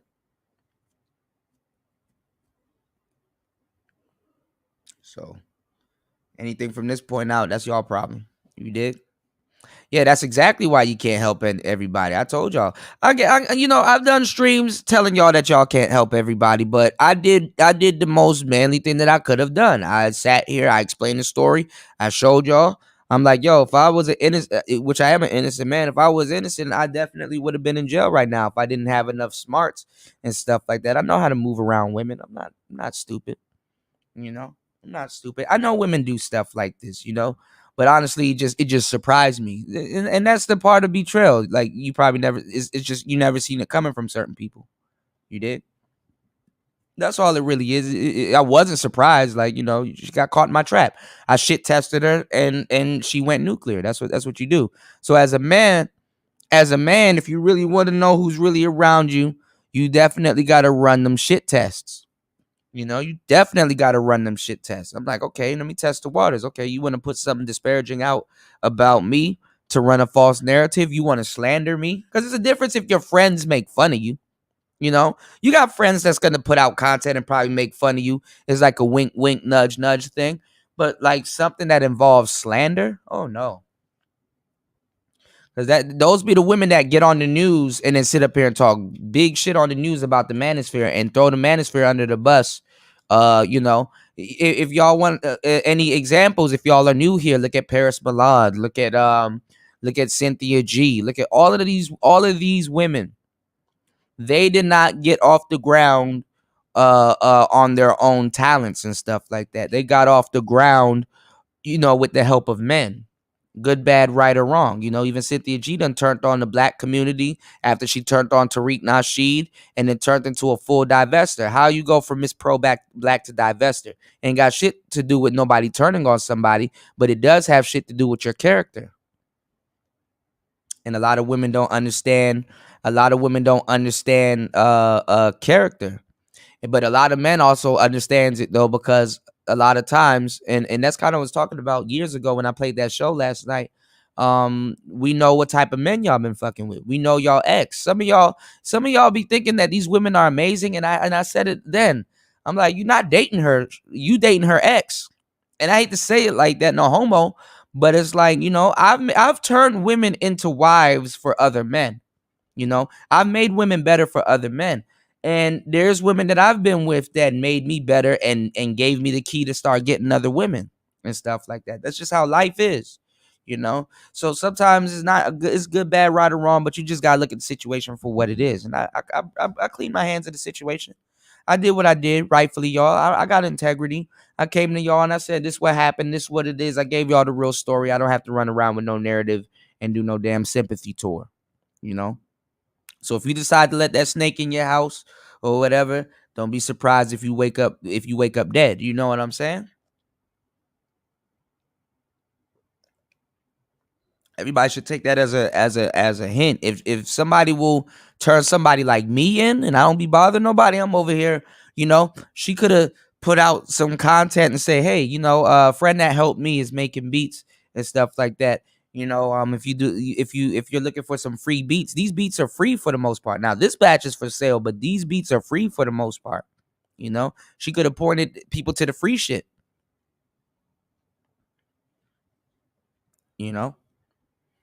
But it is what it is. She rather put out information slandering me because I'm cool with Angry Man. When she used to be the same way she is with all these other people. She used to be an Angry Man groupie, big choosy Susie, Angry Man groupie, and it didn't work. He cursed her ass out for probably something or fell out with her, rightfully so. She be falling out with herself, so don't worry about that. Like I said, I don't mean to bring signs into it, but I know how Aquariuses are, bro. They need you damn near gonna spend the whole relationship saving that motherfucker from themselves, and they still gonna be ungrateful. How the hell you look like as a man taking the patience to like and learn somebody, and then they do shit like that,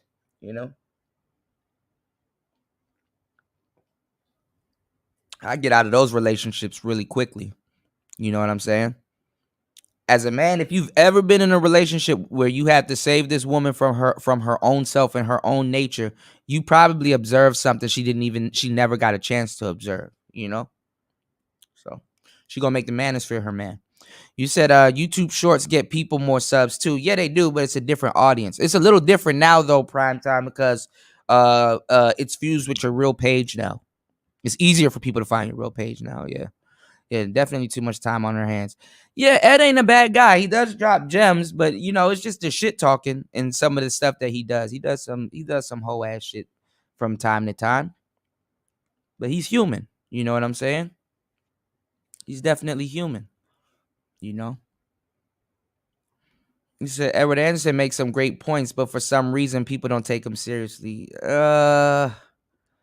Some things that he say, a lot of things that he say aren't congruent. But then again, I mean, I don't peer deep into people's lives like that because it's like, okay, take the information for what it is, because I got my own life to live, him not getting women and shit like that, that has nothing to do with me.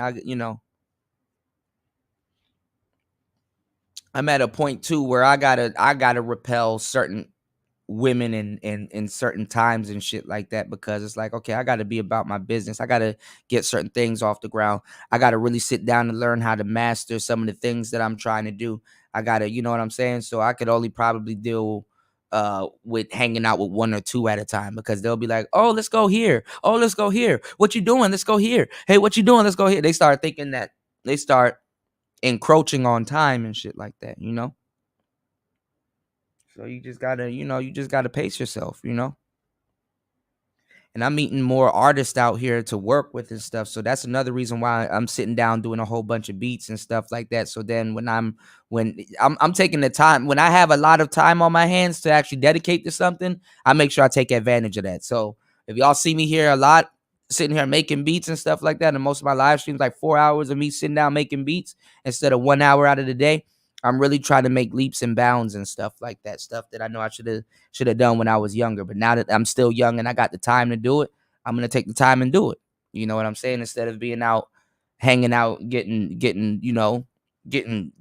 shit faced and doing all kinds of shit, you know, in paradise and stuff. So I'm on my job, you know, keeping that integrity intact. You did? You said, like I said, you and Ed are well-established fixtures in the space and have been longer than most of the current participating, including myself. Yeah, you know, that's what I'm saying. Like, but she could do a whole live stream going in on that nigga, but you know, and like I'm not gonna lie. I mean, even when I was cool with her, I'm like, okay, you know, there was times where I was supposed to go to her channel and literally say, okay, first of all, because to a certain degree, sometimes if you're in somewhere with somebody's blessing or something like that, yo, how she get in here type shit. Every time something's negative, people blame it on me. They never blame the positive stuff on me, you know? Because anytime something's negative, people blame it on me. So to a certain degree, if I help somebody with something every once in a while, I know I'm doing my show, I know they doing their shows, and we intersect sometimes, but I can't. I got to a certain degree. I gotta go over there when I get the time, when I get off air, and I gotta be like, hey, look, like what you're doing. I'm glad that you're here putting in work and stuff like that. I'm proud of you.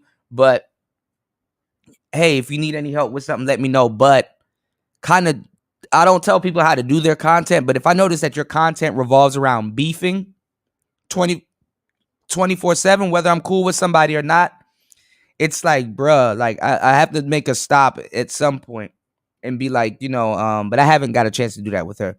But I have to make a stop at some point and be like, okay, listen, like you gotta find something else to do. Like this one trick, like you can't keep swiping this credit card, shorty. Like that's cool and all and shit like that, but just don't have your whole content based on beef. How you start is how you end. So she gonna beef with the wrong one, which she did with me. So she got a timer on herself right now, you know, because she's just a big baby. Like she can't really handle shit. She appears tough on the internet, and then I know in her real life she be crying and shit like that. That's exactly how these women are, dog. You know, so she gonna beef with the wrong one, and she gonna contemplate even doing this shit anymore. She don't know what she signed up for. And you can't build your shit off of beef when you don't know shit. You're new here. You just got monetized and now you burning bridges and shit. Like it don't work like you moving like that. You big and sloppy. You huge and sloppy, no pun intended. You know, you huge and sloppy and you don't see it. I don't give a damn what you call yourself doing. You're huge and you're sloppy and you don't know what you're doing, and everybody not gonna treat you with kid gloves like I did. I'm still treating her with kid gloves, you know. But she gonna run into the right one, and it's curtains, dog. So she don't got people in her corner. You don't burn people that protect you. You haven't learned that yet. That's why women haven't learned shit. That's why you can't deal with no woman that doesn't listen. How the fuck you gonna protect somebody that doesn't take instructions or don't listen? Security if you hire security or you want people to protect and provide and secure and all this other shit, right? And security tells you, yo, step over here. Why? Why do I have to step over there? What's going? Listen, shut the fuck up and go step over there. Stop fucking you, nigga. You hired me for this. Don't worry about why and stuff like that. Then you get hit with a sniper round. Then you get hit with a sniper round arguing with this nigga, right? And he just says, yo, step over there. Hurry up and take my instructions so you can live. Step over here. I don't want to step over there. Why are you gonna tell me to stay? You're not my daddy. And then now you're dead.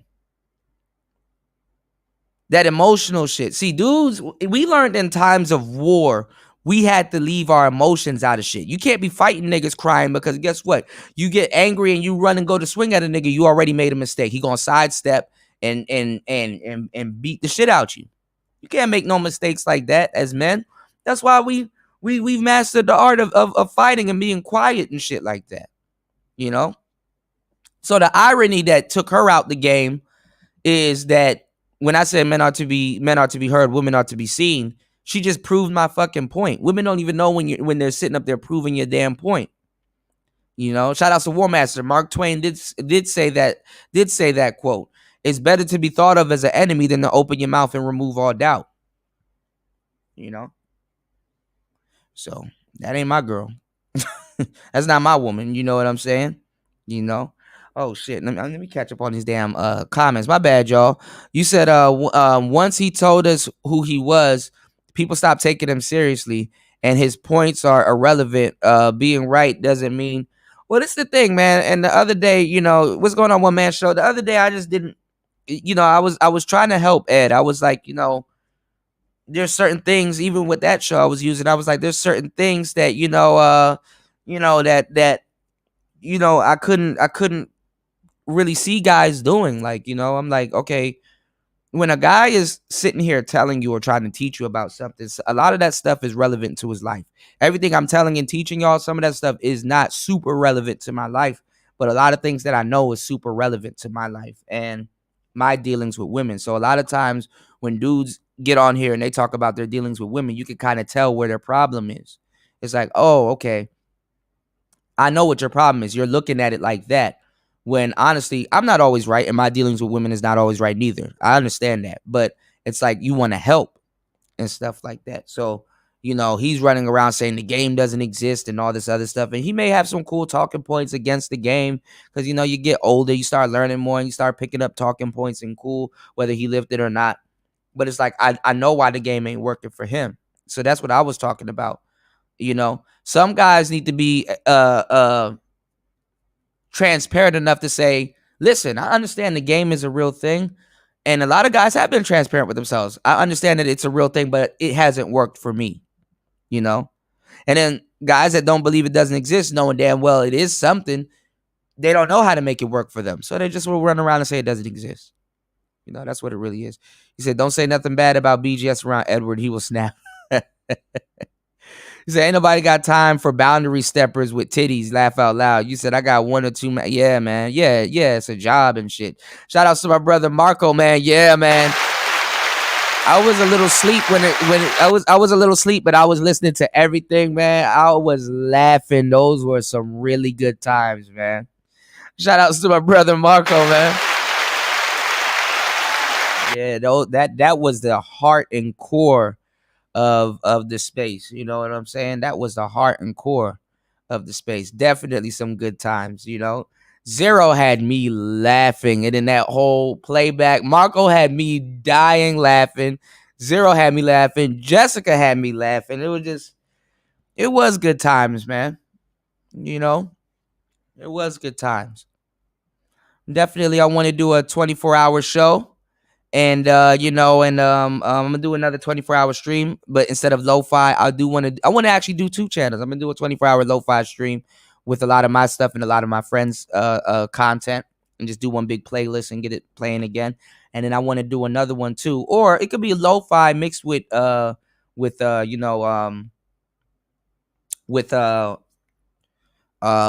talk radio. So I might just do like one 24-hour channel, and then what I'll do is I'll have I'll just have everything queued. You know, I have everything queued, and it'll be just like a network, because that's what it was supposed to be in the beginning. It was supposed to be basically be a network.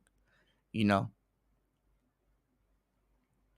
Yeah, the shit is just messy, bro. Like, she new here too. Like, she doesn't know what the hell she's talking about. She doesn't know the history.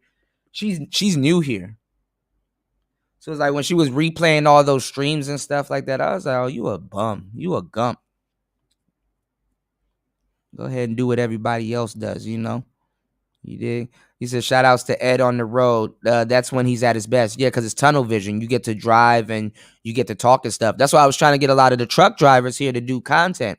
You could do a lot of content like that and pre-records and stuff like that. You know, granted that you get your audio together and, you know, or get like a lavalier mic and just get something that can catch and record it like the P4 or something like that. And then you could clean it up and then slap a picture on it and publish it, your thoughts on certain stuff. Because, you know, I used to do a little bit of content while I was driving also. You know, I would have my GoPro set up and stuff. I got some of those videos laying around. I just never really published them and stuff like that. So I really practice and, I really practice and made sure, you know, I become who I say I was, you know, before you guys even knew me, you know. Yeah, let them crash and burn, man. You know, to be continued. Y'all are gonna see how this year gonna play out. You know what I'm saying? To be continued. You said keep your eyes on them folks. You said that was all over there. Yeah. We got some straightening. We got some straightening that's gonna take place. You know. Also, too, shout outs to Aunt T, man. Shout outs to Aunt T. Shout outs to my brother Aunt T. Shout outs to Marco again. Yeah, yo. So when I was playing the classics last night, they were like, "Where's Marco?" Because I know exactly what Marco was about to say. Never listen to old holes, you know, and it that shit stood the test of time, Marco. That shit stood the test of time, you know. Even Marco, when he came on the panel, we were talking about the women over there, old hoes, you know, old hoes. He said, fasting is life, Don. He said, don't forget Congolese trick.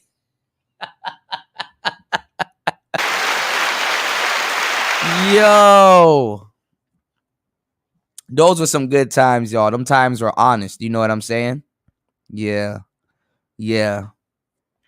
You said the Colombian king is life. The tricking king is life. Yeah. Shout outs to Marco. Shout outs to fasting is life. Shout outs to fasting is life. Mama's boy, you're correct, you know. The thing is though, y'all, you can teach game, but after a certain age, if people didn't have like a certain experience with women, and then you're talking about something in theory that they may have experienced or something close to it, they're not going to be able to learn. You know what I'm saying?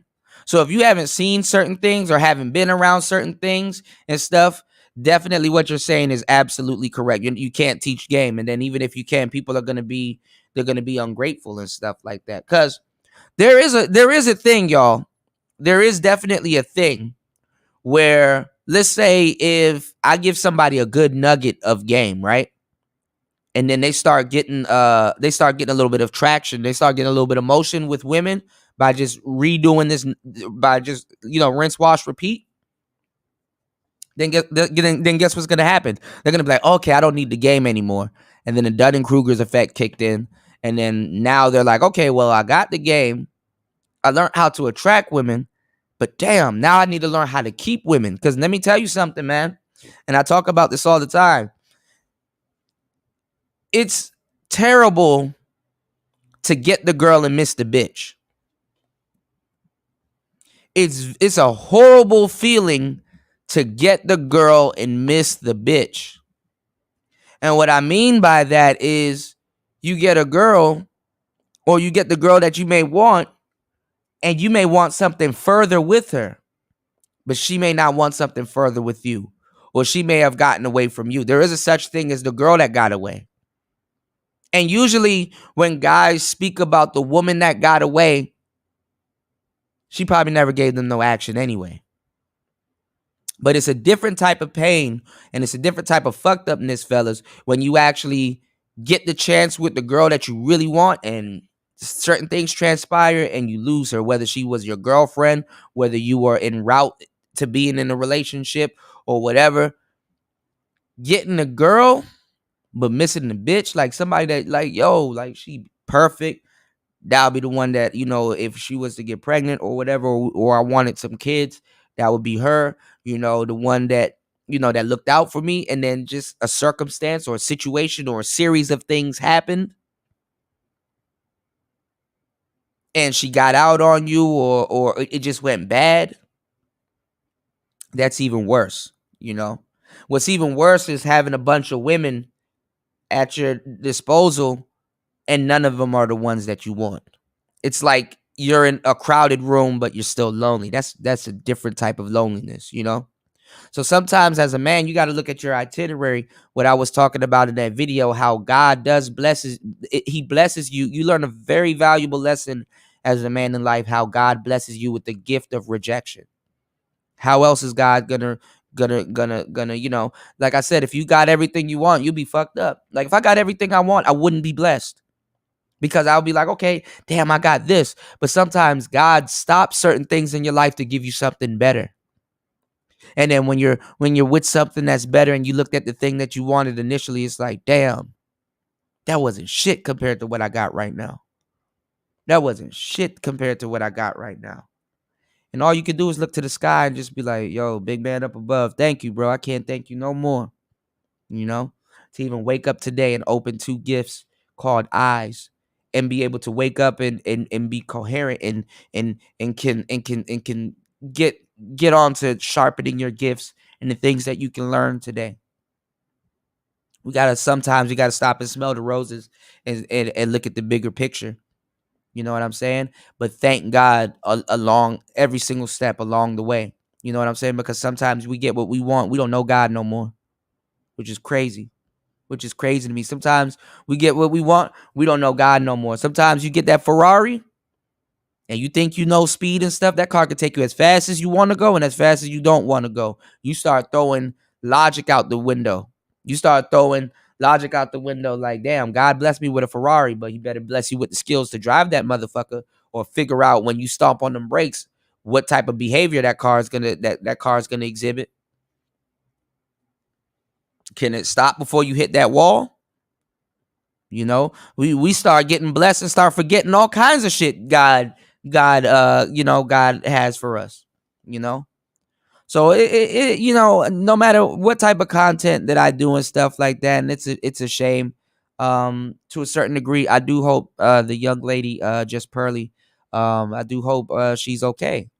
And I do hope if she has cancer or something like that, she caught it before it reaches later stages and stuff like that. Cause I don't want that young lady to be sick. She's a young girl. She got the rest of her life to live. And you never know when you're watching somebody in the last years of their life. You never know, man. You know. But I said to myself, I'm like, man, I done seen some of my friends. They got kids. They stressed. They grade up and shit like that. I ain't got one. Nigga, I'm going to flip. You think I'm freaking out now? I'm going to flip the fuck out when I see that first gray hair. Y'all not going to hear from me. You did? That first gray hair? Oh, nah. Oh, nah, pimping.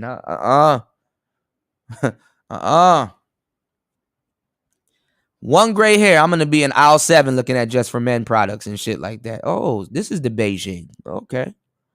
In Southeast Asia. This is the Beijing. Okay. I'm gonna travel to China to get the Beijing at that point. You said Flatfoot tricking can't buy the time loose. Doing certain shit you can pay for doing certain shit, but you can pay for a good time. Yeah, you can pay for a good time. Like I don't mind dudes tricking. You know, tricking is a part of the game, but I don't think dudes should really be tricking like that until they hit about 35, where they just kind of had enough. You know what I'm saying? You know. West said one gray. I started getting gray at 17. Some of y'all don't realize that's a birthmark. I'm talking about stress. Nigga, the sometimes that's a birthmark. The gray from stress, that's a white hair, you know? Gray hair on Zeus, you know what I'm saying? Give me 1 second, Charles. This is a beat that I'm working on. I need to go get my charger and go pour myself something else to drink. Y'all got me for the duration of tonight. Link.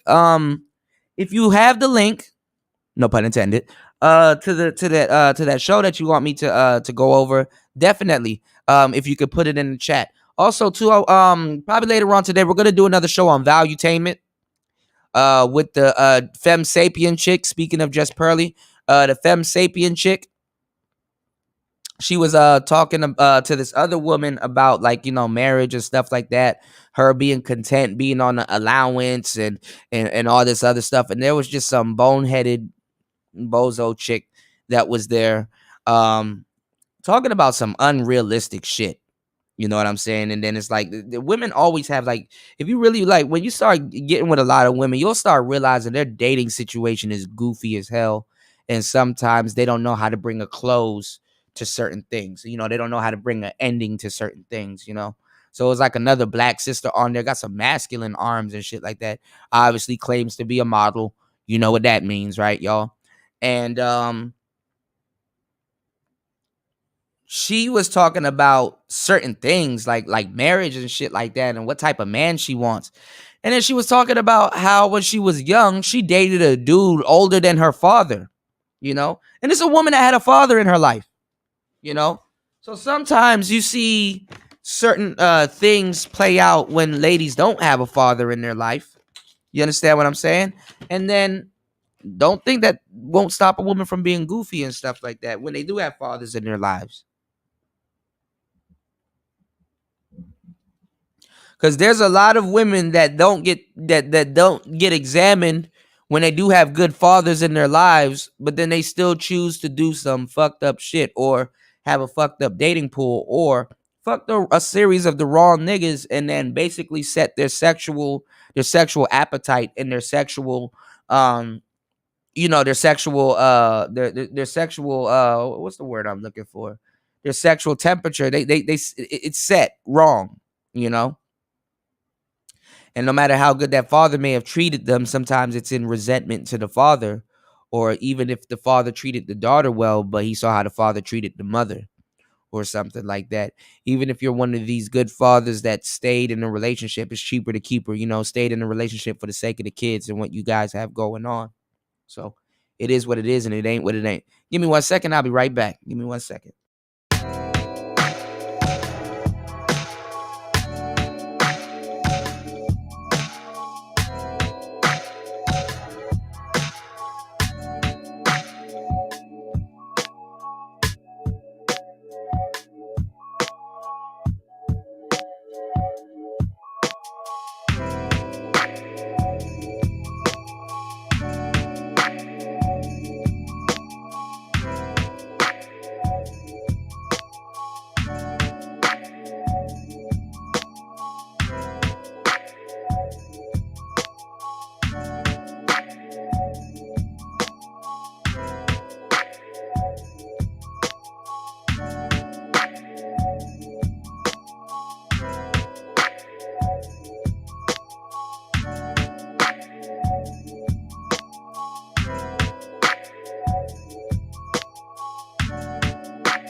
All right. Um, let's take a look at this real quick. I'm gonna probably go on mute and listen to this with y'all. I don't really listen to Jason Whitlock. I really don't. I really don't see the hype.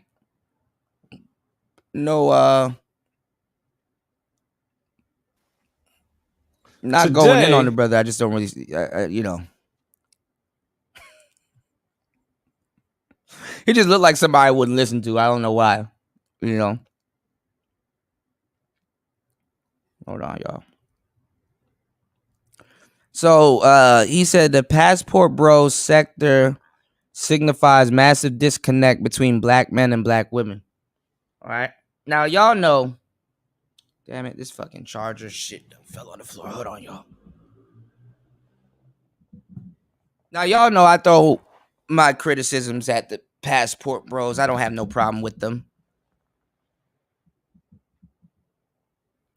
My thing is that they just got the wrong guys really representing them, which for some reason the whole black manosphere and a whole bunch of brothers here, you know, got the wrong brothers representing them and stuff like that. My thing is that I gotta watch what the hell they say, do, and talk about, because I potentially can you know, I potentially can get fucked up for shit that they say while they're not in these countries and they're not going through any of this stuff.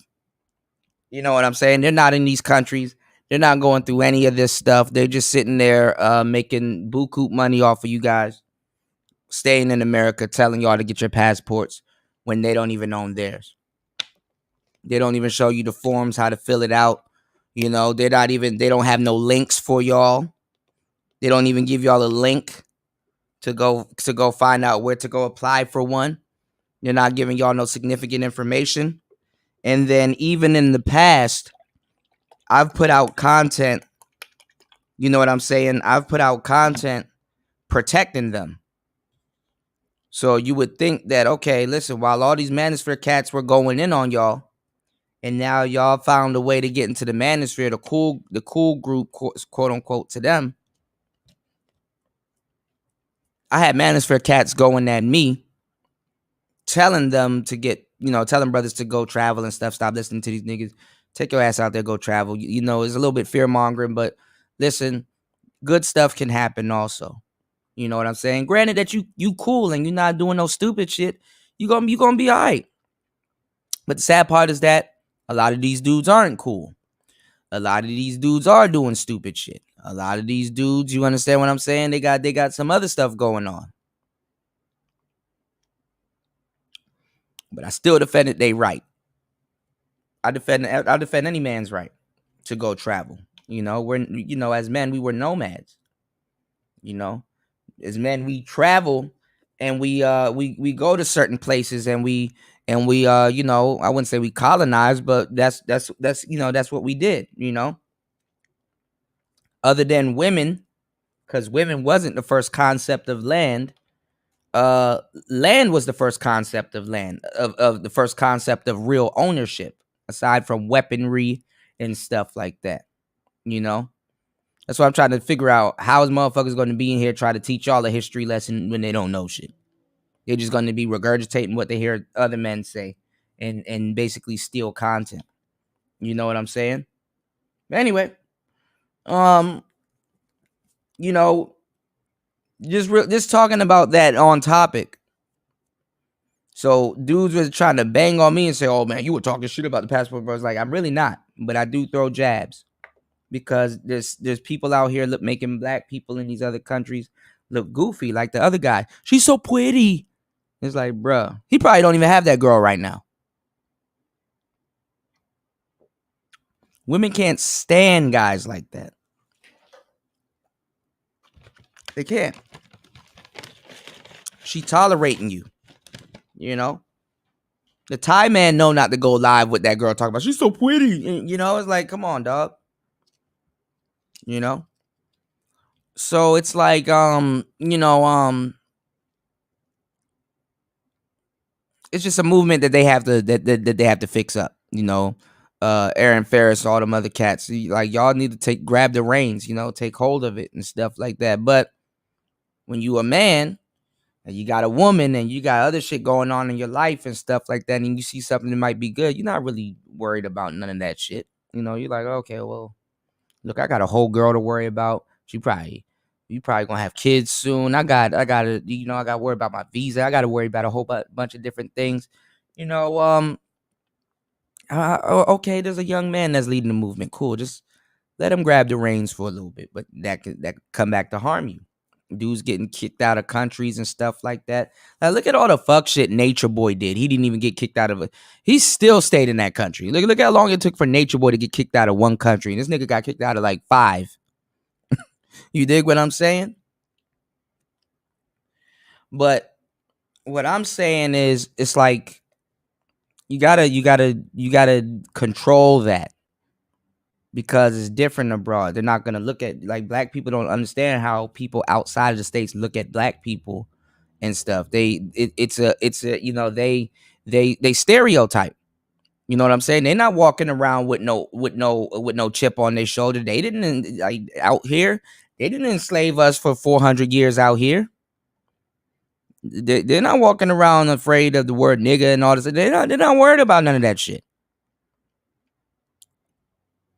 So as a black man, when I was warning you guys that you got to move with your head on a swivel, and y'all slashed my face behind that too, and then everybody started lying. What's going on, though?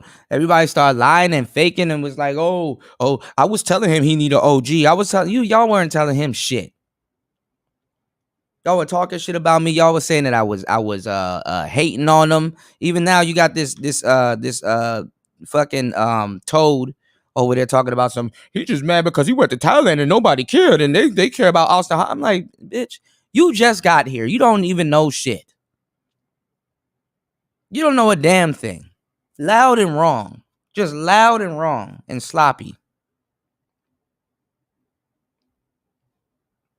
Properly gassed up, you just will say anything.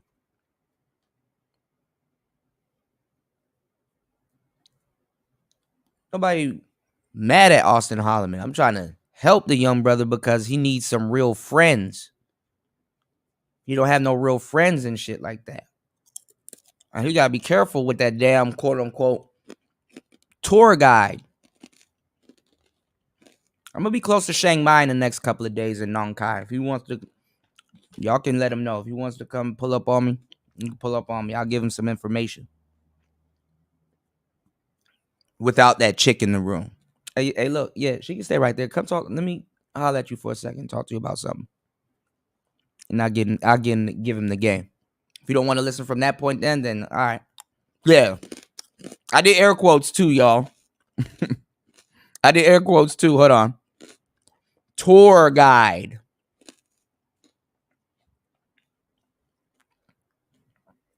He out there eating all that shit and his stomach ain't right and shit like that, boy. You better get your ass an EpiPen or something like that. You said Angry Man had Whitlock on the show last night. It was iconic. Angry Man got invited to a show as well. Yeah, Angry Man doing some crazy shit. I'm gonna see if we can find that too. Let's see what he's talking about here, though, because it's so weird. Guys that's in his age and that look like him, these are the original Passport Bros. You know, the Passport Bros were really for older men, you know, probably got out of crazy marriage, probably got out of something like that, and, you know, probably, you know, want to go on the fucking Michael Basin or the fucking Tom Joyner tour, the Tom Joyner cruise and shit like that, and probably smoke a cigar, drink some scotch, and then, you know, go back home, check in with their children, and go on about their damn business. You know, pops, you know, dad. You know, when you supposed to hook up with that 9, you know what I mean? You know, when you supposed to hook up with that 9 or that 8 or that cute shorty that you chasing, this her pops, whether he with the mother or not. I love my daughter now and shit. Yeah, you know, you get to hang out with the dad and start talking about Corvettes and shit like that. He may have one in his garage and he's like, yo, you know, you a cool brother. You know, I look at you kind of like a son. You know, let's go for a ride in the Stingray. It's like, damn, you own one? Yeah, man, I own the C4. You know, damn, they'll probably get a shit to you. He probably sell it to you. That's what these niggas look like. Accomplished older men.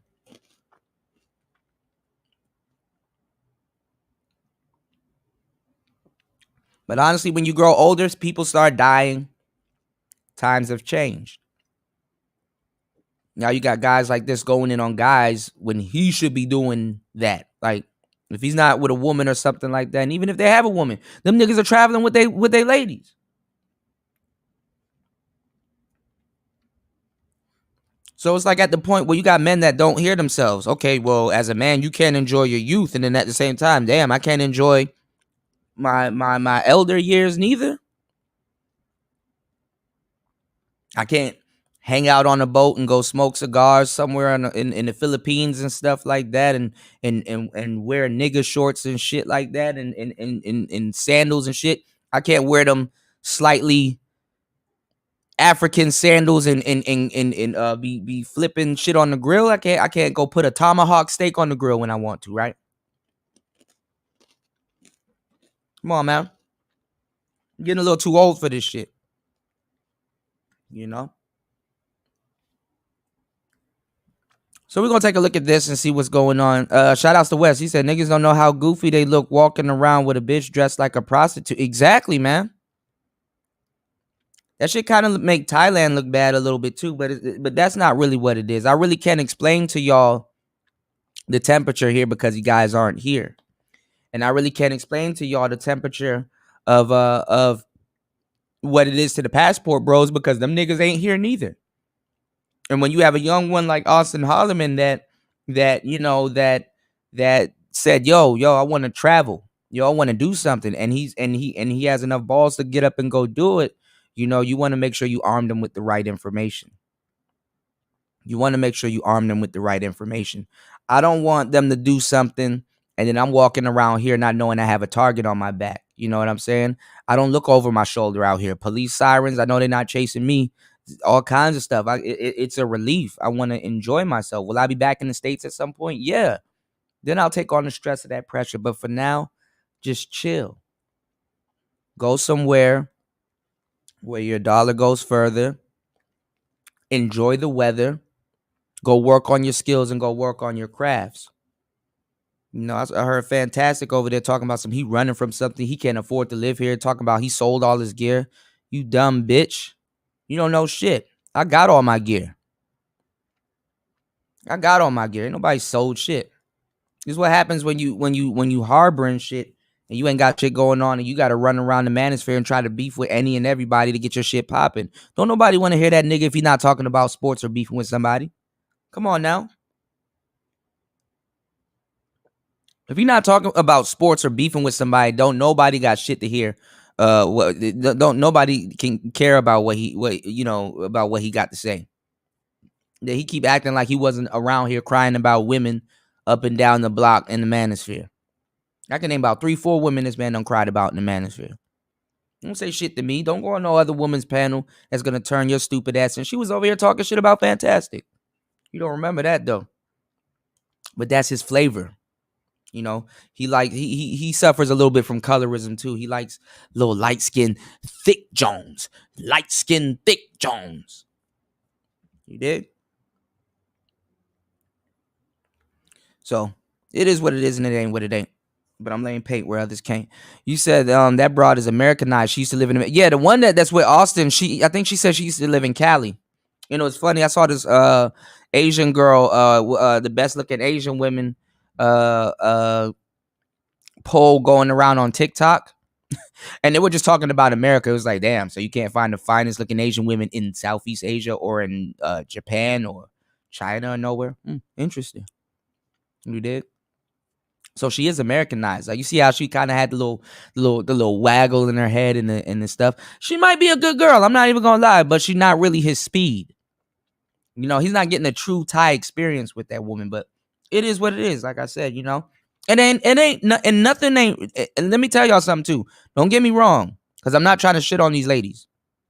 But what I'm saying is that Both of them, the girl that he's with and the girl that the other guy's with, those are Thai Keishas. Those are Thai Keishas. Those are women that are that you know. And then the fucked up thing is that and it's reserved for you, black man.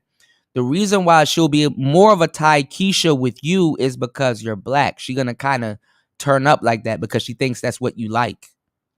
She thinks that's what you like. She's gonna try to adjust herself to be the woman for you. Even if she likes you. But if she was to date an Australian man or a European man and stuff like that, she's not gonna be the wagging her hips and I can cook, I can clean. She's not gonna be that type. She's not about to be like that. But she think you like, oh, okay, he kind of hip hop style. She probably listen to Summer Walker and all this other stuff. So she gonna definitely save that shit for you. And even by principle, you can't be on here saying, well, we left the Keishas of the West and the women of the West for women that can cook and clean and shit like that. And then you show up with that. Even women going clown you for that.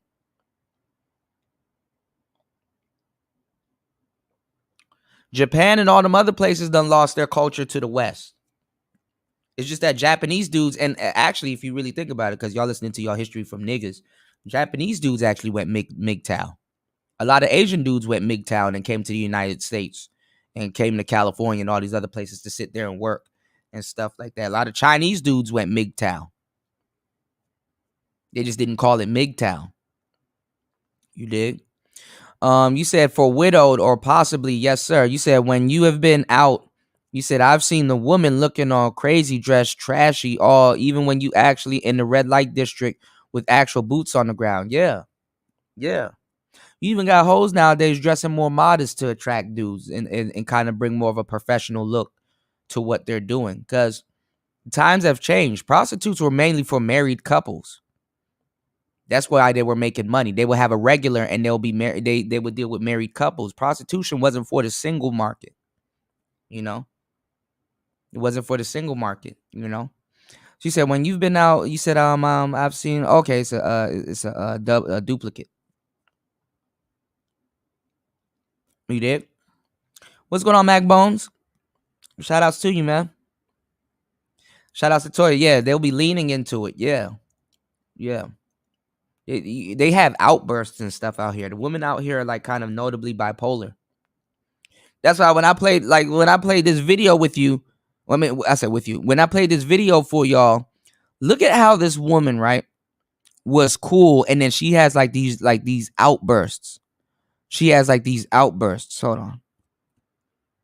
She has like these like outbursts. Look at her attitude. Check this out. What would you do? What I do? Yeah. I come here. Outburst. I miss you so much. I miss you. I'm talking about how long did you wait outside? I come here about 12. West. 12. And it's I not see you, but it's 5 o'clock now. So how long you been out here waiting? I come here. I am the guy, that skinny man. He say to me that you go outside, and I'm waiting. I want to see. How many hours did you wait? I come here on 12. Okay, what time? Look at that. is it now? Bipolar. I 12. don't know. I think almost 6 o'clock. Yes. I sit there. I look on the road. Where are you? Where are you? I miss you so much. Imagine something like this stalking you in Southeast Asia. Oh, it smells so good.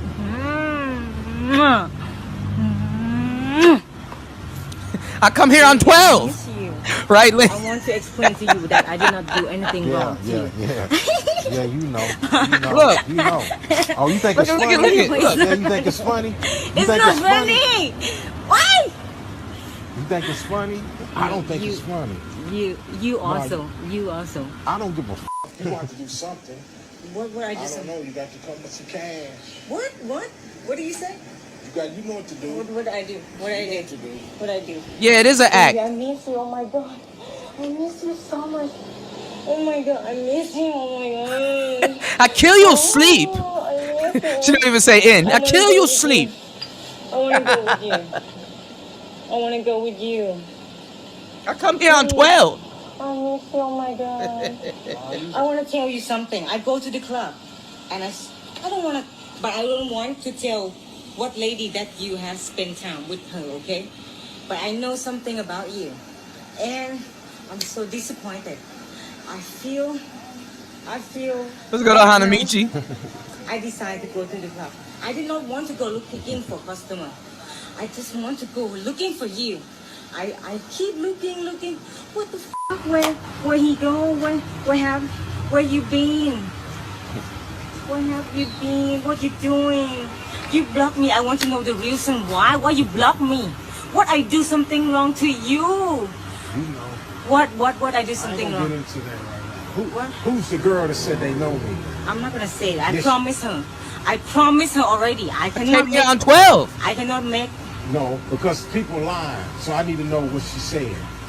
She said when I meet her, okay, I never know that she go with you, and I like her, the way. I don't want. What did she say? Yeah, and then I add her Facebook, and then I come here on 12. Young Jay telling you the truth, and it all is an act. He's telling you the truth because when they talking to amongst they you know, when they talking amongst each other and stuff like that, all they drop that act real fast. They go from 0 to 100 real quick, real fucking quick. So what I'm saying is that she's gonna have a lot of that behavior saved up for you because you're black. You dig? What's going on, Cynical One? I, I come here on 12. She sat there and wait for him. I got this chapter written in the book about how you need to be careful when you're dating and stuff like that, because you know what I'm saying. You don't let them know where you lay your head or where your passport at and stuff like that. You don't do that. You don't do that. I had my passport, nigga.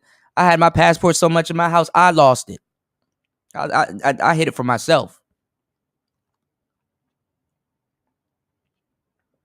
My ass was in here sitting up here looking for my passport, talking about something. I come here on 12, looking for since 12 p.m. You ever hide something and really lose that shit? You ever try to keep it real and whatever you try to keep it real with really kept it? It's the worst feeling ever. So, you know, I talk about this. You know, Mr. Moneyman. If you want to be Mr. Moneyman and you want to come out here and trick, well, you better go.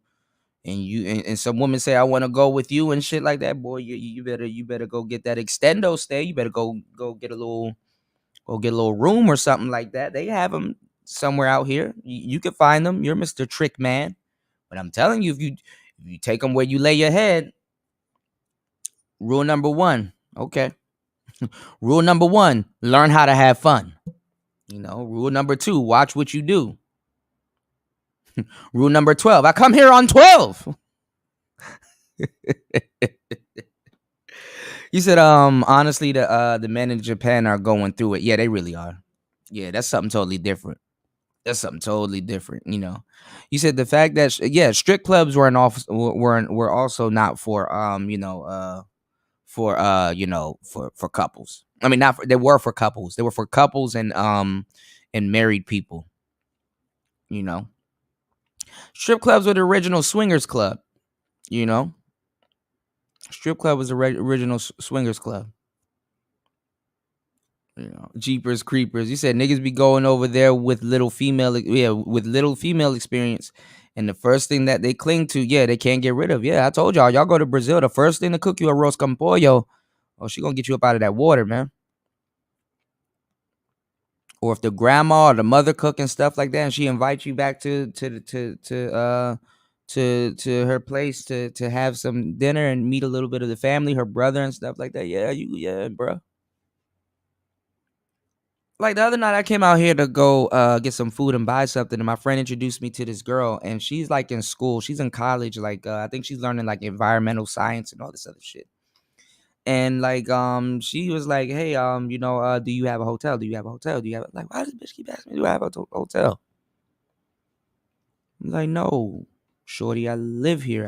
I'm not I don't have a hotel, you know. I'm like, nah, I'm cool, man. Let me take my ass home and go to work.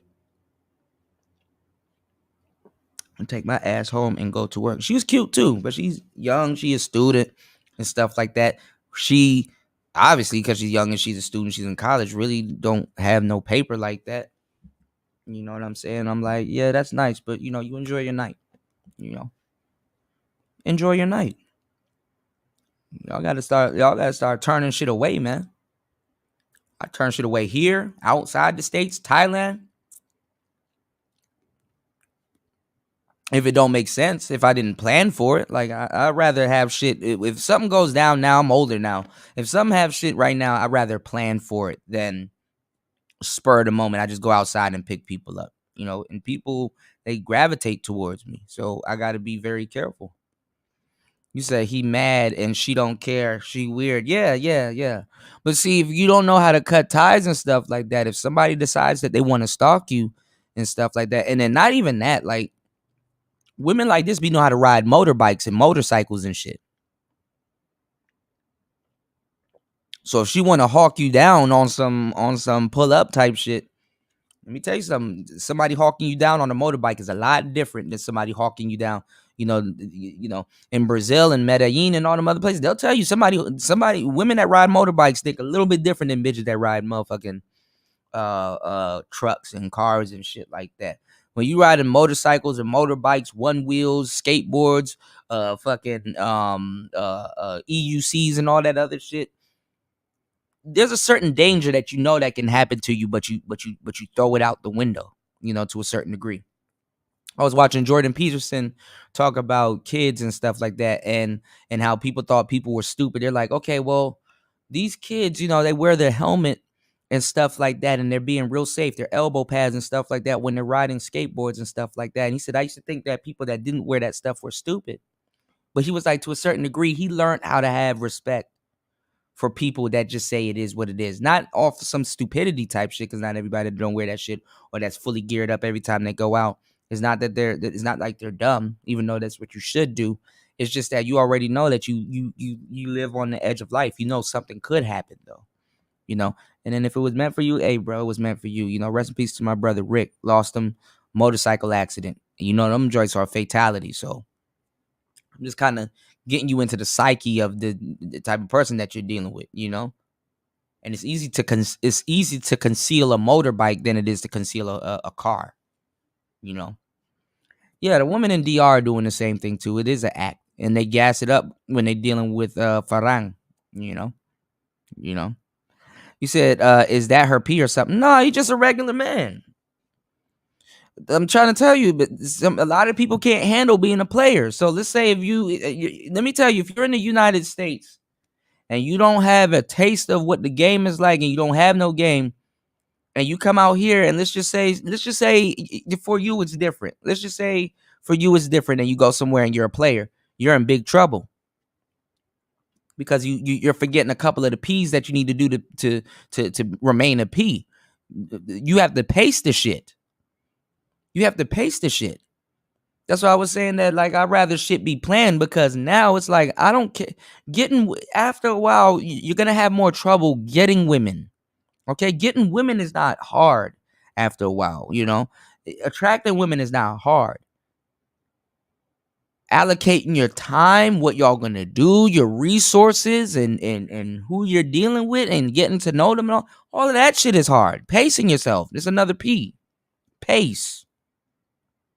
So a lot of these dudes are like, well, I don't have a jawline, or I don't have this. And man, when you start getting women at any rate, not even a high rate, if you get one, let's say, even, I'm telling you as a man, if one woman is attracted to you and makes a pass at you and is like forward with you per week, you're in trouble. You are in trouble if you don't know how to deal with it. Because they'll even make passes at you when you with your woman. You know what I'm saying? Or with another woman. Dating for you can be very hard. Imagine if you go outside and you went on a date and you pull a little beautiful joint, somebody that you can wife up, and y'all having a good night. Y'all been drinking. Y'all have a nice night. Had a great night on the town, and you headed back to your apartment or wherever the hell you live, because you trust her enough to take her wherever you lay your head. And this motherfucker outside waiting for you. Talking about something. I came at 12. And then I asked, do you know him? She said, yes, you go with him. She go with you. And you give. Come on. So imagine that. Now you got two bitches fighting in front of your apartment, and then the people at the desk gonna probably look at that shit and be like, "Yeah, bro, you gotta go. You bring in drama and shit. You gotta go. You got motherfuckers waiting and stalking you and shit like that."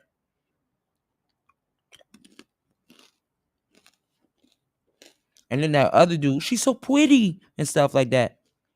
Imagine the stress if you don't know how to deal with women. Imagine the stress dealing with a woman that wants to go outside all the time and you can't let her leave your sight. Nobody thinks about that until they get one of these girls or been in that situation. You don't have to be in that situation with an attractive woman. You can go through that shit with an average girl. That shit ain't relegated for just attractive women.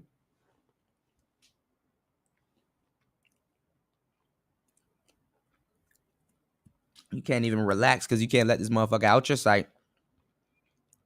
You probably don't know how to fight. So it's like, even if you can't let her out your sight and some shit happens and you got to step in, what you gonna do? You know? And it's a little attractive too, though, Young Jay, when they put on that act.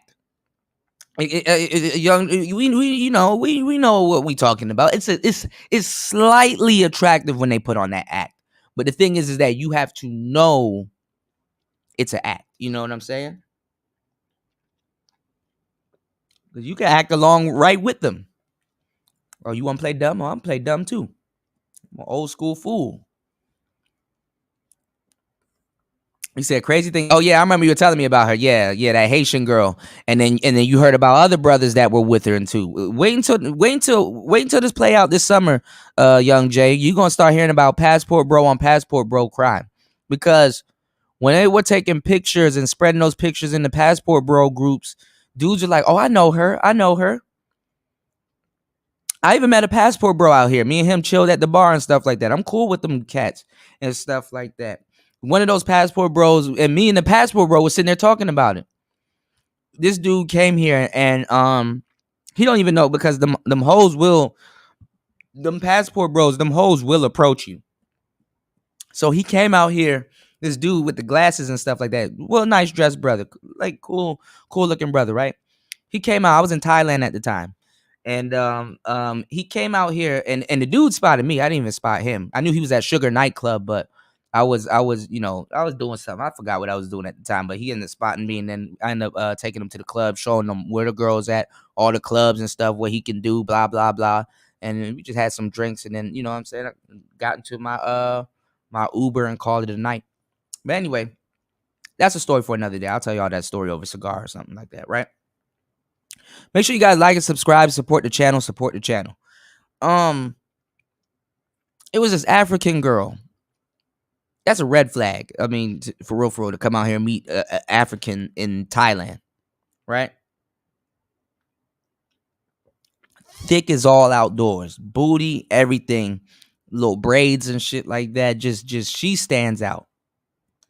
And he was like, "Oh man, when I got to Bangkok, and I think he went to a store or something, and she walked over to him and introduced herself and stuff like that, and she started giggling, and it was just, it was just magic from there. She's just been with me the whole time." And he took a picture of her. Red flag even for her. Taking pictures of women down Nana. But by the time he took a picture of her and posted it in the group, they were already at dinner. And she was up there looking at the menu like, got him. Gotti. Gotti. By the time he snuck a snapshot of her, I mean, he got a snapshot of her, but by the time he got the real snapshot of her, they were already ordering food. Foodie call. She cute, but did she pull up on 12? Yo, Link, you done made an inside joke, man. You Link that made an inside joke, man. You said, Kuda, look at the story of Julie Nist left her rich husband and child to live with her broke Greek lover in Greece.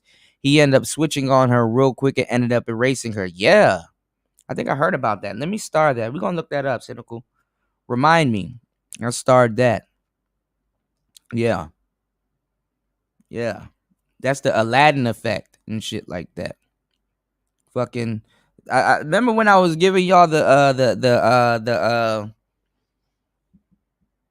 just the idea of certain things. I'm like, what if as kids when we were watching Aladdin, we was tripping.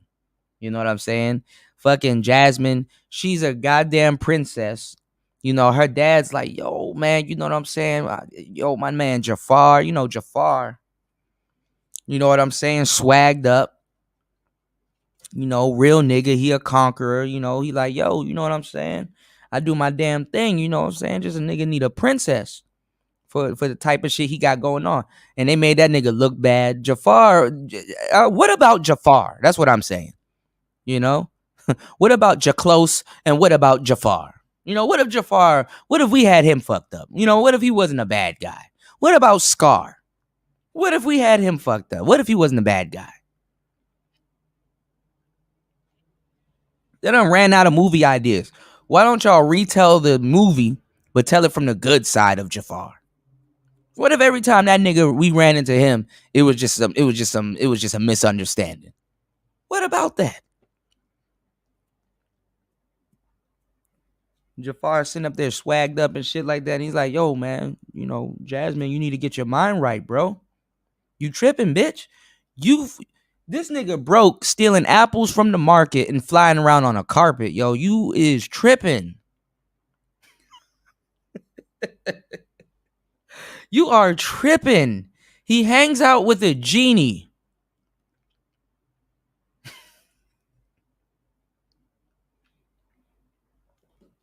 I would have been unattracted, bitch. That's what you doing now. That's what we doing. It's cool to jump on flying carpets and hang out with a bum that got a genie. How are you a bum with a genie?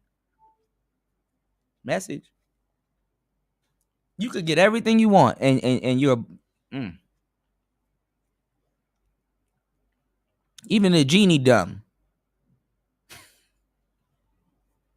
Even a genie dumb.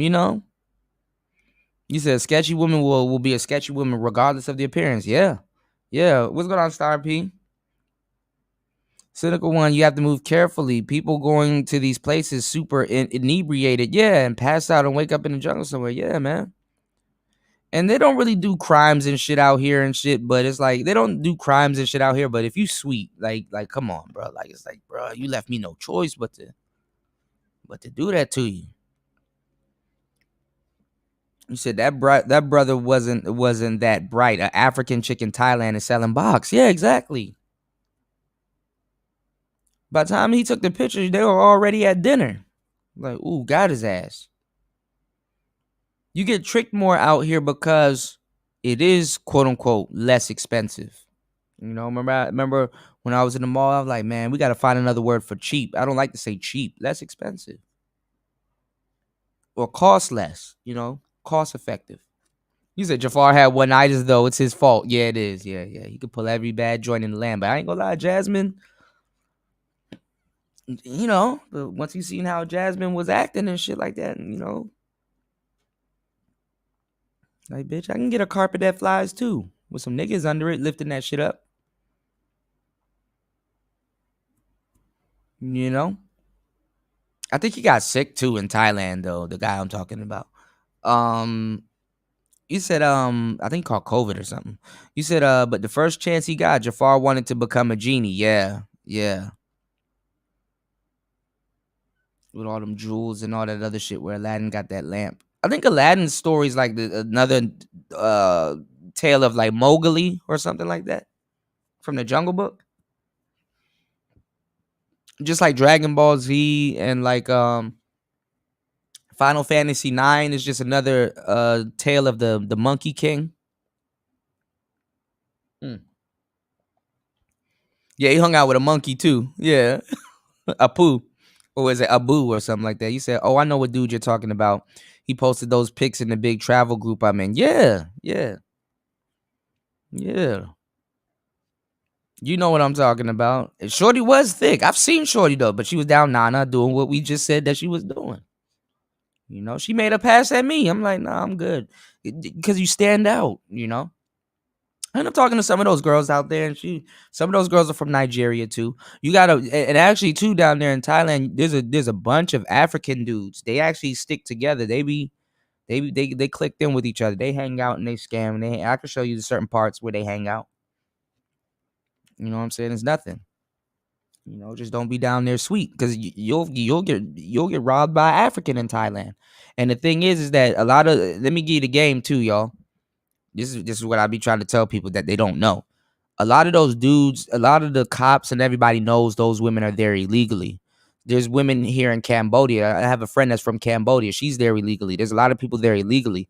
They just make sure you don't trip. They're not gonna run up on you and ask you for your papers because it's a lot of paperwork and it costs Thailand to deport them. So what they do is that they hang out in groups and stuff like that. They hang out in groups, not individually. So it will be a group of motherfuckers that are there illegally and they overstay in their visa and stuff like that, and they owe. So even before Thailand can get rid of you, you have to pay. And they know they don't have the money, and they can say, "Well, I'm here selling box so I can get the money to pay to leave." So it's gonna cost Thailand more money to get rid of them because Thailand got to pay them to leave, and then they already owe an outstanding fine, and Thailand gonna want that. But see, they don't tell y'all that. Y'all don't know that. Y'all are not here. Y'all don't know that shit. But see, if I sit somebody down, just like I sat people down in the Chevy and gave them a talk, if I sit you down at the bar and over some beers and stuff like that, and I explain everything that you've seen, about to see, or going to see, you know, motherfuckers ain't gonna believe me. Motherfuckers ain't gonna believe me. How it comes when you ask me about shit I know? You know, I understand that I appear to look stupid, but I know what the hell I talk about. You know, but either way, that's neither here nor the price of tea in Thailand. Speaking of tea in Thailand, support the channel, man. You know, by tomorrow morning before we do the show, I would definitely like to go to the market and get some tea and sit down, you know, and kick it with y'all. Tea talk. Shout outs to my brother Beat Boss. What's going on? Welcome to the show. You said if you're talking about Natalie Holloway, they haven't found her, man. A lot of these people dizzed or somewhere off the meth, and you can't recognize them anymore, you know. But let's get into it. Shout outs to Link for supporting the channel and sponsoring this segment of the show. So let's get into it, and then we probably might see what he was talking about with the angry man. Let's get it. Let's go. Let's talk about passport bros. It's a growing movement of black men who shop for white. And they're only talking about this, by the way, because it's black men. I was gonna reroute it. Let me mute this channel. I'm gonna be sitting here making beats and listening to this. Okay, let's go. Wives and girlfriends in foreign countries. They do it because the American black woman has abandoned traditional marriage values and roles. Fearless is coming in hot tonight. Grab your pop. And listen, and look at the narrative. This is slander. So if y'all were wondering why I got mad at, that monkey that was fucking trying to slander what I said, this is slander. Like, do passport bros really want to be known? Aaron Ferris, you need to get your ass up on that show and talk to this nigga. If you hear he's over at the Angry Man show, you need to chime in and be like, do you really want to be known for traveling because black women in America don't act right? That even strips you of why you're on the plane in the first place. You can't even be this makes me look bad. Now you can't even be a black man that wants to see somewhere. Now you gotta have immigration looking at you like is he a passport bro? This now we gotta go through like a rigorous test or something like that, or make sure he's not a passport bro, or investigate him. He's a passport bro. They're watching you while you're in these countries.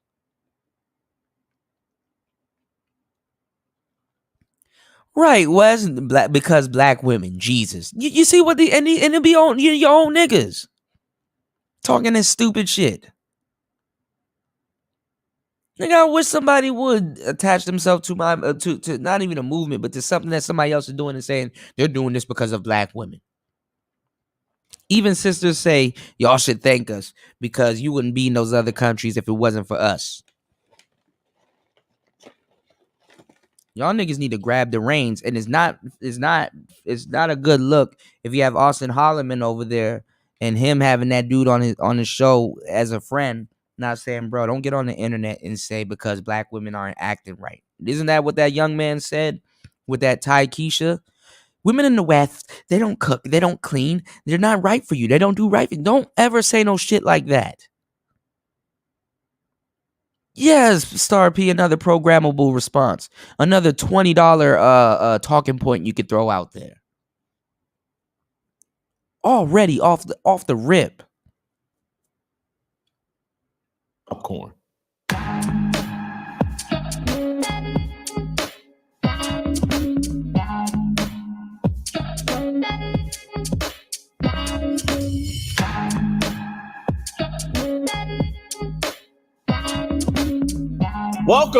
Welcome to Fearless with Jason cool Whitlock. with letting I am them Jason slander Whitlock, you. your host. Happy Thursday to you and yours. We've almost made it to the weekend. Friday's just around the corner. Apologize for no show yesterday. Weather difficulties here in Nashville and Dallas. Didn't want people traveling on icy roads, so we took Wednesday off. But as I just told you in that cold open, we're coming in piping hot today. We have a fantastic, awesome show planned for you today. Royce White, Shamika Michelle are going to be here to help me discuss Passport Bros. TJ Moe is going to come in and help me talk about a passport bro, Tom Brady, who married and now is divorcing Giselle Bundchen. Faster, you killing me, man. The Korean Cosell will be here to talk all things sports related. It's going to be an awesome show. If you thought I was in trouble for my comments on Tucker Carlson, I'll probably get in more trouble today talking about Passport Bros.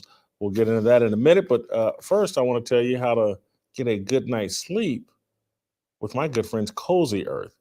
I'm starting the new year just the way I finished it, with one great night's sleep after another, thanks to my Cozy Earth bedding. Cozy Earth was founded to help transform lives by offering the softest, most luxurious, and responsibly sourced bedding in the world. And with over 5,000 five-star reviews on their website, they're already doing just that. No wonder top designers choose Cozy Earth. Cozy Earth uses only luxury materials such as the finest premium viscose made from highly sustainable bamboo. And Cozy Earth bedding, which comes in 6 awesome colors, is super soft, lightweight, and temperature regulating, so you sleep more comfortably year-round. Whether it's their luxury sheets, loungewear, pajamas, or plush bath towels, you'll love shopping at Cozy Earth. Plus, Cozy Earth bedding comes in a beautiful reusable canvas tote. So get cozy now. Save 35% now on Cozy Earth. Hurry. This New Year's offer ends soon. Go to cozyearth.com/fearless and be sure to enter fearless at checkout to save 35%. Use my promo code fearless at checkout. Go to cozyearth.com/fearless. 35% off. What could be better, guys? I use this in my own home. As I told you previously, I got 2 different bedrooms I sleep in. One has Cozy Earth sheets, the other doesn't.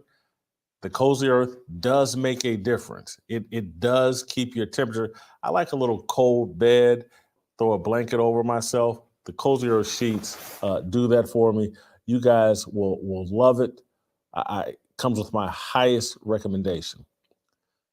You guys ready for me to start a fire so that you'll need those Cozy Earth sheets? Perhaps you're laying in bed watching on your laptop on your Cozy Earth sheets. I'm going to start a fire and warm you up. Lenny Kravitz is the original Passport Bro. In 1999, the half-black, half-Jewish rock star covered the 1970 Canadian classic American Woman, originally performed by the Guess Who. Kravitz won a Grammy for his version of the anti-American ode. American woman, stay away from me. American woman, mama, let me be. Don't come hanging around my door. I don't want to see your face no more. I got more important things to do than spend my time growing old with you. You've heard the song. Everybody has heard it. Not long after divorcing American actress Lisa Bonet, a star of The Cosby Show at the time, Kravitz dated a series of white foreign starlets. French singer and model Vanessa Paradis, Brazilian model Adriana Lima, and finally Australian actress Nicole Kidman. Now, woman, stay away, stay away. American woman, listen to what I say. American woman, get away from me. American woman, mama, let me be. That was Kravitz's philosophy after dating Lisa Bonet. I bring all this up because things have turned so icy between Black American men and women that there's now a popular movement called Passport Bros, an outgrowth of the Black Manosphere, the collective of YouTube content creators who discuss issues around American culture's demonization of masculinity. Passport Bros are primarily Black men who leave America shopping for wives and girlfriends in Brazil, Colombia, Thailand, Costa Rica, the Philippines, and anywhere outside of America. They're men who believe American women, particularly Black women, have the wrong values, expectations, worldview, and attitude for a serious relationship. Passport Bros chronicle their search for love and or sex on YouTube, TikTok, and Instagram. They're reviled and ridiculed on most social media platforms. Damn, dog. Hold on, y'all. Did he just say that? Tell me he didn't just say that. Booker T just retired too, y'all. He said nigga wildin', bro. Wow. Yeah, he is creating his own theory. And he said the Black Manosphere. Uh-oh. And now it's a shit show. Now we got women running the manosphere now. Now the women that would have been able to be like, no, they're not bad people. No, they're actually good people. They're talking about some real shit. They up here selling the space out. You don't think the little broads in the space now wouldn't sell the space out to get on his show to say what they really feel about the men here and turn around and act like they infiltrated the space? Oh, man.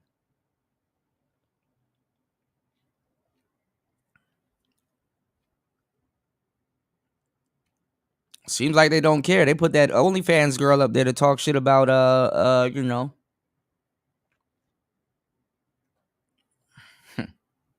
popular movement called Passport Bros, an outgrowth of the Black Manosphere, the collective of YouTube content creators who discuss issues.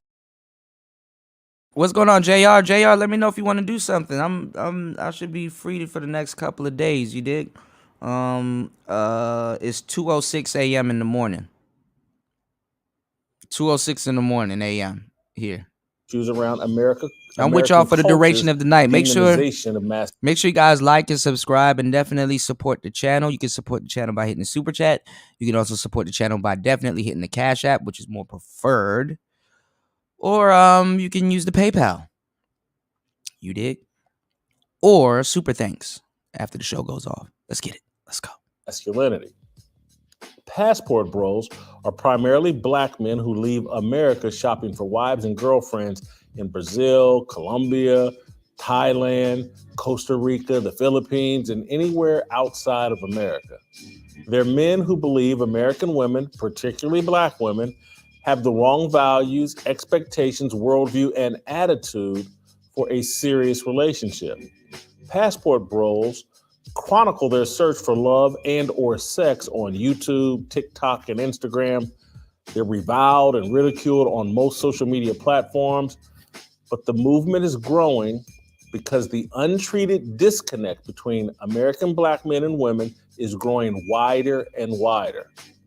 Black women see their role as leaders of the Black community and the primary breadwinners.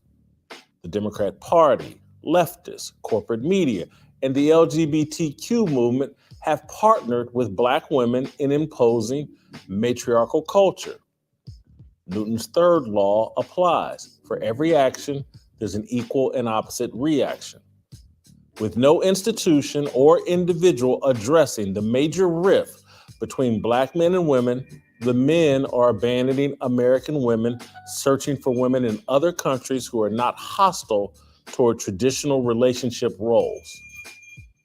The yearning for traditional women and pushback against matriarchal culture explain the meteoric rise of social media influencers such as Kevin Samuels and Andrew Tate. Samuels died unexpectedly last year. He had built a huge following discussing Black women's unreasonable relationship expectations. Tate postures as a hyper-masculine man of the Renaissance man of the world. The Romanian government is investigating him for operating a sex trafficking ring. Tate says the investigation is fraudulent and an attempt to silence a loud voice that fights against the emasculation of men. Tate, who is mixed race, advises men to date and marry Muslim women. Take a listen for yourself. Yeah. And the only people left in America who are resisting liberal indoctrination are the Muslims, and there's a whole bunch of them. Yeah. And this is why my view, once again. He did, but the thing is, and this is what I hate about somebody doing their homework. They're gonna lump him into it, Link, because he's in Romania. So even Tate makes Passport Bros look bad because it's like, okay, you're invested in some type of prostitution, even while traveling, right? So I didn't know until my brother P came on here, because I didn't know, and because my brother P, he's converted to Islam. So he was telling me, and he said they're gonna be on his ass right now because recently Tate converted to Islam. And I said, oh man, are you serious? He was like, yeah. And I was like, Sunni? He said, yeah. He said, look into it. And now it's like recently, within the past 2 weeks, and he told me this last month or earlier or late, probably late November, early December. But now they're putting it on Front Street that Tate is Islam now, within the last 2 weeks. And my brother P, aka No Name Narrator, he told me that, So if you aren't already subscribed to him, I see a lot of you guys watching his videos and stuff like that. He only has 22 subscribers. Let's try to get him to 100 real quickly. And, because he knows what he's talking about. If you think I'm a trip and a half, oh, man. Oh, man. But, yeah. So they're lumping Tate into it, y'all, because Romania, obviously, that's not where he's from. And shit like that. They're gonna try to make it seem like they're like Passport Bros are practicing like these big, toot rings and shit. They're gonna act like every Passport Bro is in the street for the dirty meat. And let me tell y'all something. Every Passport Bro don't, to tell you the truth, every Passport Bro don't act like this. And I'm gonna tell you the truth too. Most Passport Bros aren't on YouTube and don't know how to make content to combat this. And that's why I'm putting pressure on BMT and on other people. Yo, you need to come set the record straight about your movement. Okay? Because somebody got a megaphone, and a lot of people got a megaphone. Yeah, 2 trips and a half. Yeah. They're niggas didn't want to hear me though. Niggas didn't want to hear me though, but okay.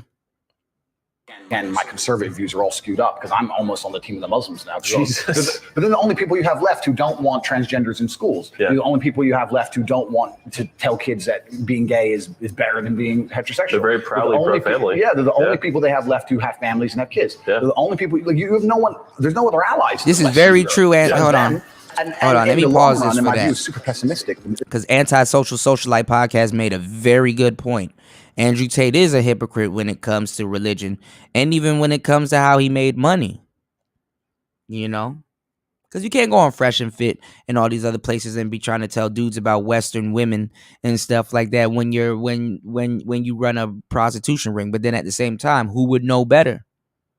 Who would know better? Yeah, I know BMT probably ain't gonna do nothing, y'all. He probably ain't gonna do nothing. But it is worth a hey, bro. Can't say y'all haven't been warned. Now, do I look crazy? Now, my appearance over at Bernard Riley's about a month or two ago. Do I look crazy now, y'all? Do I look crazy now? This is what happens when you're trying to explain the stairwell to people that only can see and describe you a pair of steps.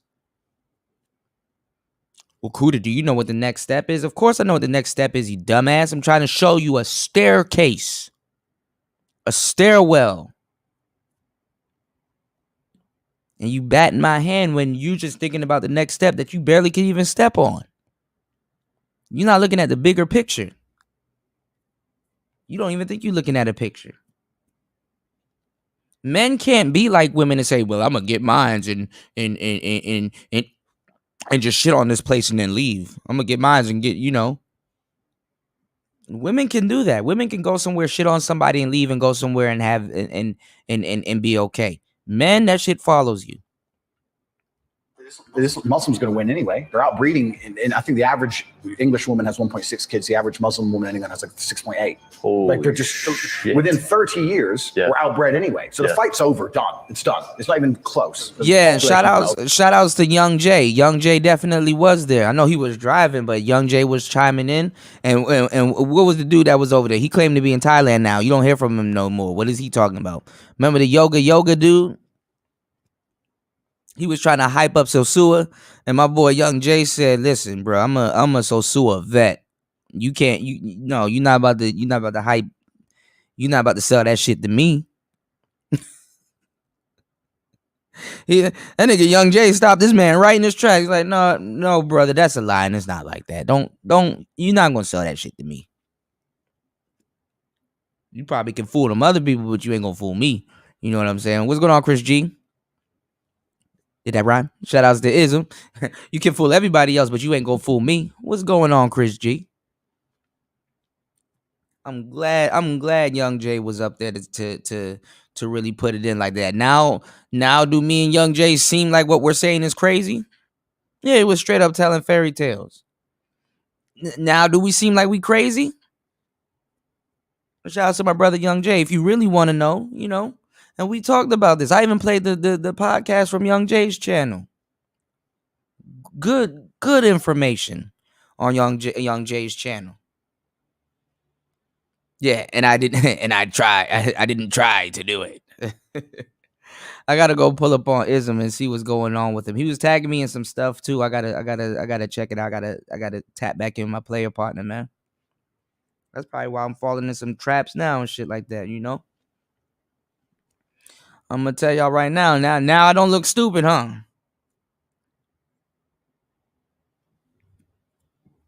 Bernard Riley and all them other Manosphere cats that was trying to silence me, they don't care because they're not traveling. They're not traveling. This is one of the best times now to have a woman and be traveling with her because this passport bro shit, you can hide behind your woman.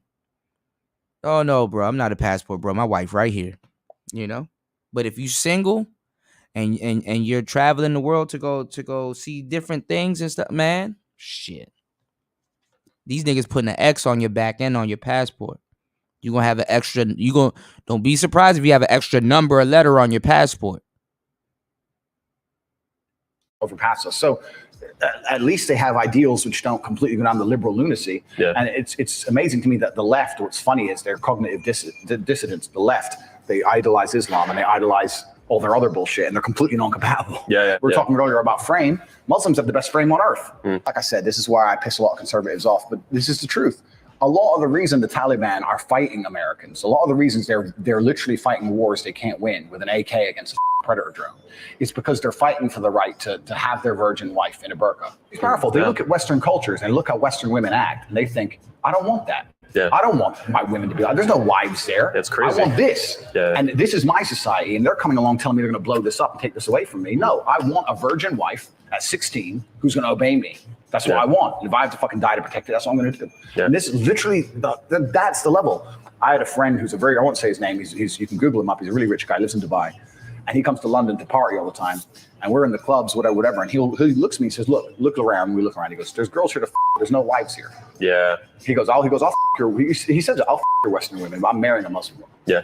And it's like, this is how they view the world. America feels like that, man. There's plenty of girls to f***, but it's not the best in the world, but it's pretty good. Yeah. But, to find a wife or a mother for your children, it's tough for the f***ing nails. Yeah. Exactly. That's crazy. And this is why we are the age we are and we're not married. And if we lived in an Islamic country, we would have been married at 21. Yeah. And we would have 5 kids by now. Yeah. And this is the reality of the human condition. And this is the reality of the Western world. And most people don't want to accept it. We can talk about countries, we can talk about governments, all these things. Without children, there's no future and there's nothing else. So you destroy the motivation for people to have kids. You're going to lose to the people who do have kids. This is an issue that needs to be strongly addressed within the Black church. And give me a second here to unpack a little bit of why I'm circling back to this. This is just a continuation of the conversation we've been having all week about single motherhood, the problems created in the hood, and for the most part, we're dancing around these issues. No one wants to take it head on. It's the biggest crisis. Don't go anywhere. It's the biggest crisis. Don't go anywhere. It's the biggest crisis going on within the Black community. The fall of the Black family, not raising women worthy of marriage or even interested in marriage. And we mostly dance around this issue. And this week, when I started talking about the family and people thought it was interesting, like the Shade Room picked it up. And the Shade Room is a aggregator, a popular social media account. And it's not surprising, like later that day, and I don't know if it's true, but later that day, I started seeing rumors that TD Jakes and his family have some sort of financial stake or involvement in the Shade Room. And the Shade Room is very secular. But I thought it was interesting that they picked up my Tucker Carlson comments and didn't just really try to assassinate me with their promotion of it. And then you have to remember that TD Jakes, maybe 6-7 months ago, he started trending and people started talking about him when he did a sermon about we're raising Black women to be men. And it's true. Everybody's dancing around and nibbling at this issue. And TD Jakes went after it in that particular sermon and people talked about it. But this is like something that probably needs to be discussed every single day, every single Sunday. Churches need to be marriage factories. That should be their goal. Because if we don't restore the family, there's no future. And so corporate media basically forbids any discussion that promotes a Christian male heterosexual perspective. Just look at the reaction to my comments on Tucker Carlson's show last week. I argued that the destruction of the nuclear family drives the chaos, violence, and bad policing we see in Black communities. I argued the absence of male leadership dooms Black communities. Rather than debate these obvious facts, reaction across most social and mainstream media platforms focused on the timing of my comments and or whether I was fair to Cyril and Davis, the female police chief installed to fix Memphis's violent crime problem. We're basically forbidden from even discussing the fact that 60 years of great society and legislation has turned Black men and women into enemies incapable of sustaining marriage, developing masculine men, and maintaining order in their communities. Things are so bad between us that success is defined as moving into all-white neighborhoods, being allies to drag queens, and affirming queer theory. It's so bad that Black men of means are getting passports to find women outside of America. Passport bros is a thing because you can't sustain a relationship on racial idolatry or racial victimization. Racial idolatry and racial victimization are popular, pervasive talking points within Black churches. You can't build a relationship on that foundation. That's what we've made into the common ground for Black men and women at this point. Hey, we both experienced racism. Let's date. It's got to be deeper than that. Heterosexual, masculine men seek long-term relationships with women whom they find common ground with about roles in the relationship. Men of faith seek women whom they find common ground with about biblical values. If a woman thinks being an ally to the LGBTQ alphabet mafia is more important than being an ally to God, there's going to be a problem in the relationship. If she objects to male leadership in the relationship, there's going to be a problem. It's inevitable. Our marriage rate is low and our divorce rate astronomical because we don't agree on the basic fundamentals of a relationship. The discord over fundamentals leads to baby mama culture. Baby mama culture leads to train wreck neighborhoods and communities. Baby mama drama is driving men to acquire passports and look elsewhere for relationships. You can lie to yourself and claim these men are bitter or aren't man enough to deal with a so-called strong Black American woman. Lenny Kravitz already told you. American woman said, get away. American woman, listen what I say. Don't come hanging around my door. Don't want to see your face no more. I don't need your war machines. I don't need your ghetto scenes. You can be upset with me. You can just say I'm bitter and I'm just focusing everything on the Black woman and I'm taking no accountability. Now, there's a lot of things that he got wrong, but there's a lot of things that he's saying, y'all, and I think I'm seeing this from the chat too. I don't necessarily agree with, but I don't necessarily disagree with what he's saying.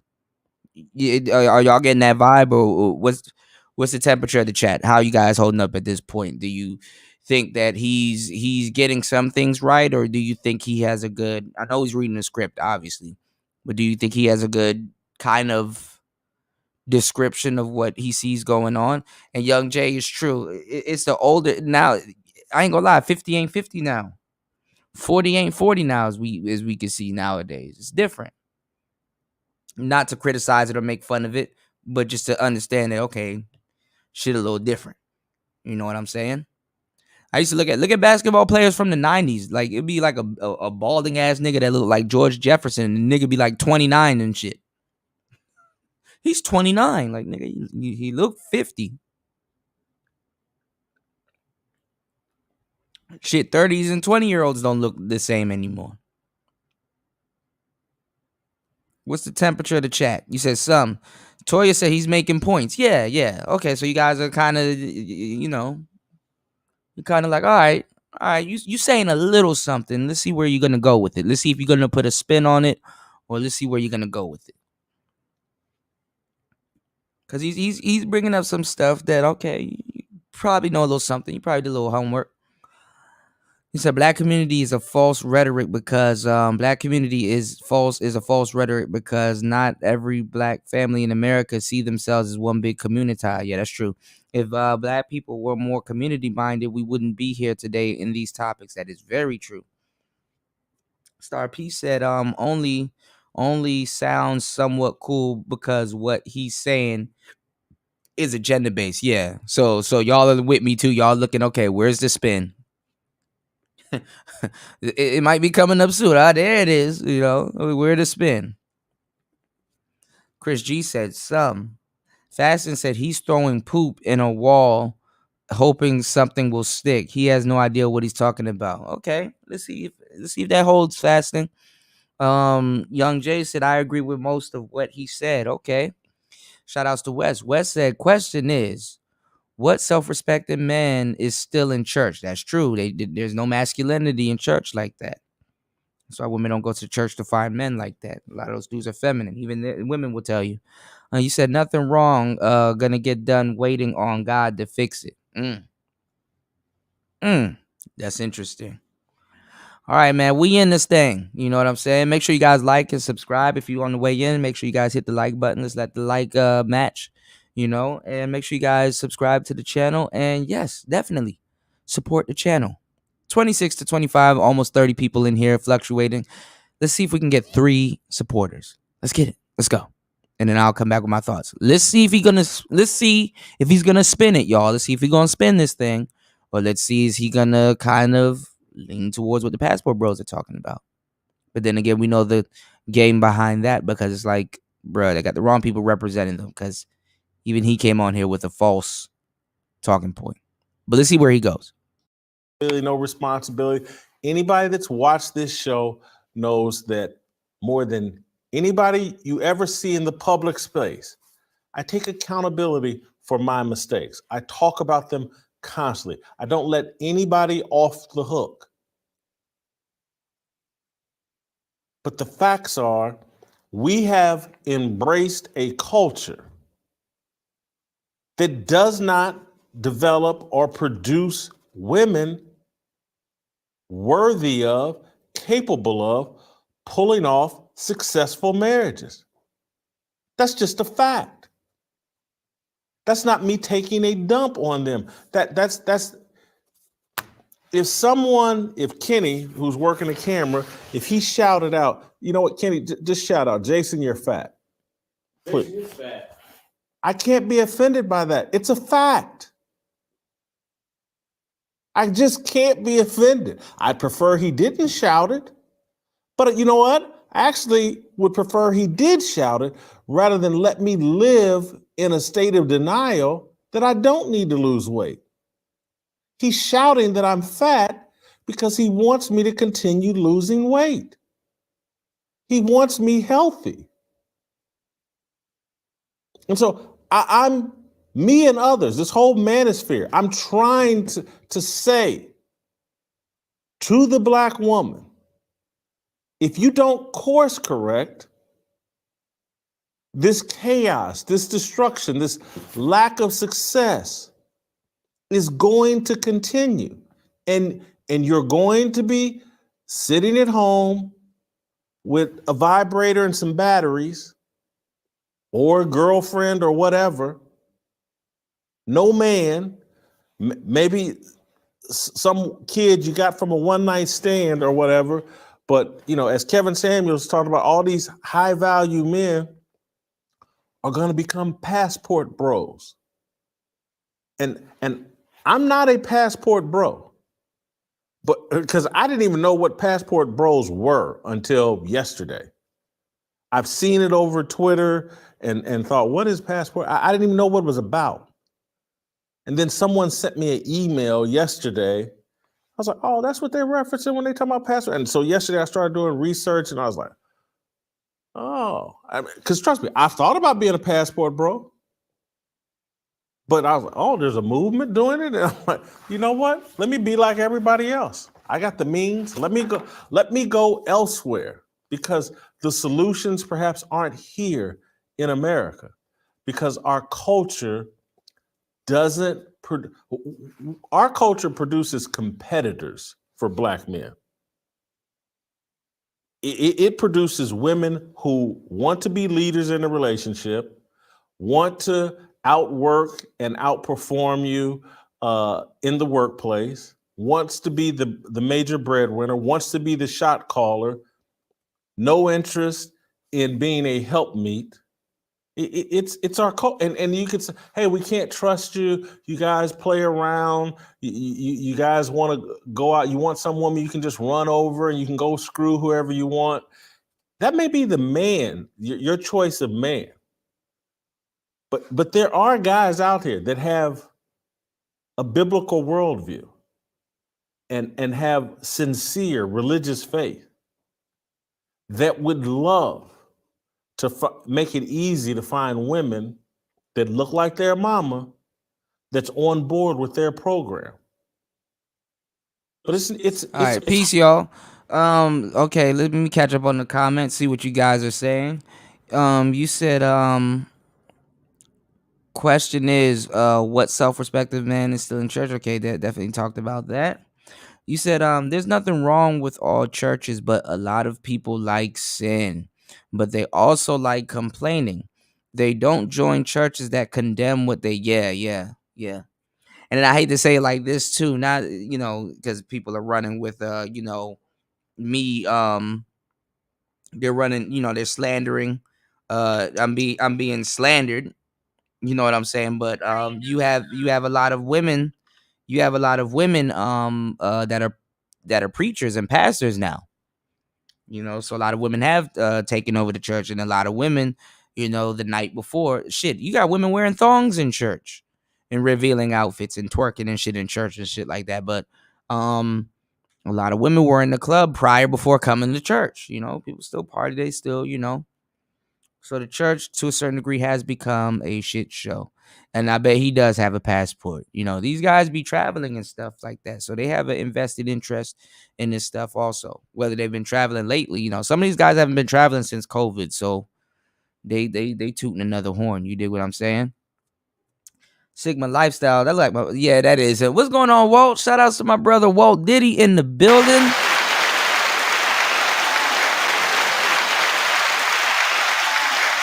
Shout outs to Walt Diddy in the building. What's going on, player? How you doing, man? Hope all is well. Happy New Year. He said, peace, DJ Cool. Yep, yeah, Walt Diddy. He said, peace, DJ Cool. Walt Diddy. He said, Jason Whitlock is taking a passport bros to a conservative audience. Dude from ESPN, Fox Sports. He's on Tucker Carlson all the time. Okay. He just remind me of if y'all don't know who this guy is, you probably know who he is, Walt. And some of the people here that are new, they probably don't know who he is. He reminds me of Sean James. He reminds me of Sean James. There's nothing wrong with Sean James, but he kind of reminds me, appearance-wise, of the Sean James type. You dig? Shout outs to Walt in the building. He said just did a show with Aldez on Passport Bros and BMO Black Men today. Okay, good. Damn, definitely gotta check it out. Angry Man just went live too doing a show. He just went live too doing a show saying why do people disagree with him. So the more I'm hearing him talk, he's not off. He knows a little something, but I'm kind of seeing where he's going with it. The thing that we're looking at now, though, Walt, is if he's gonna put a spin on it. Does he know what he's talking about and then put a spin on it? Or is his spin gonna, if he does put a spin on it, is it gonna consist of somebody that doesn't know what they're talking about?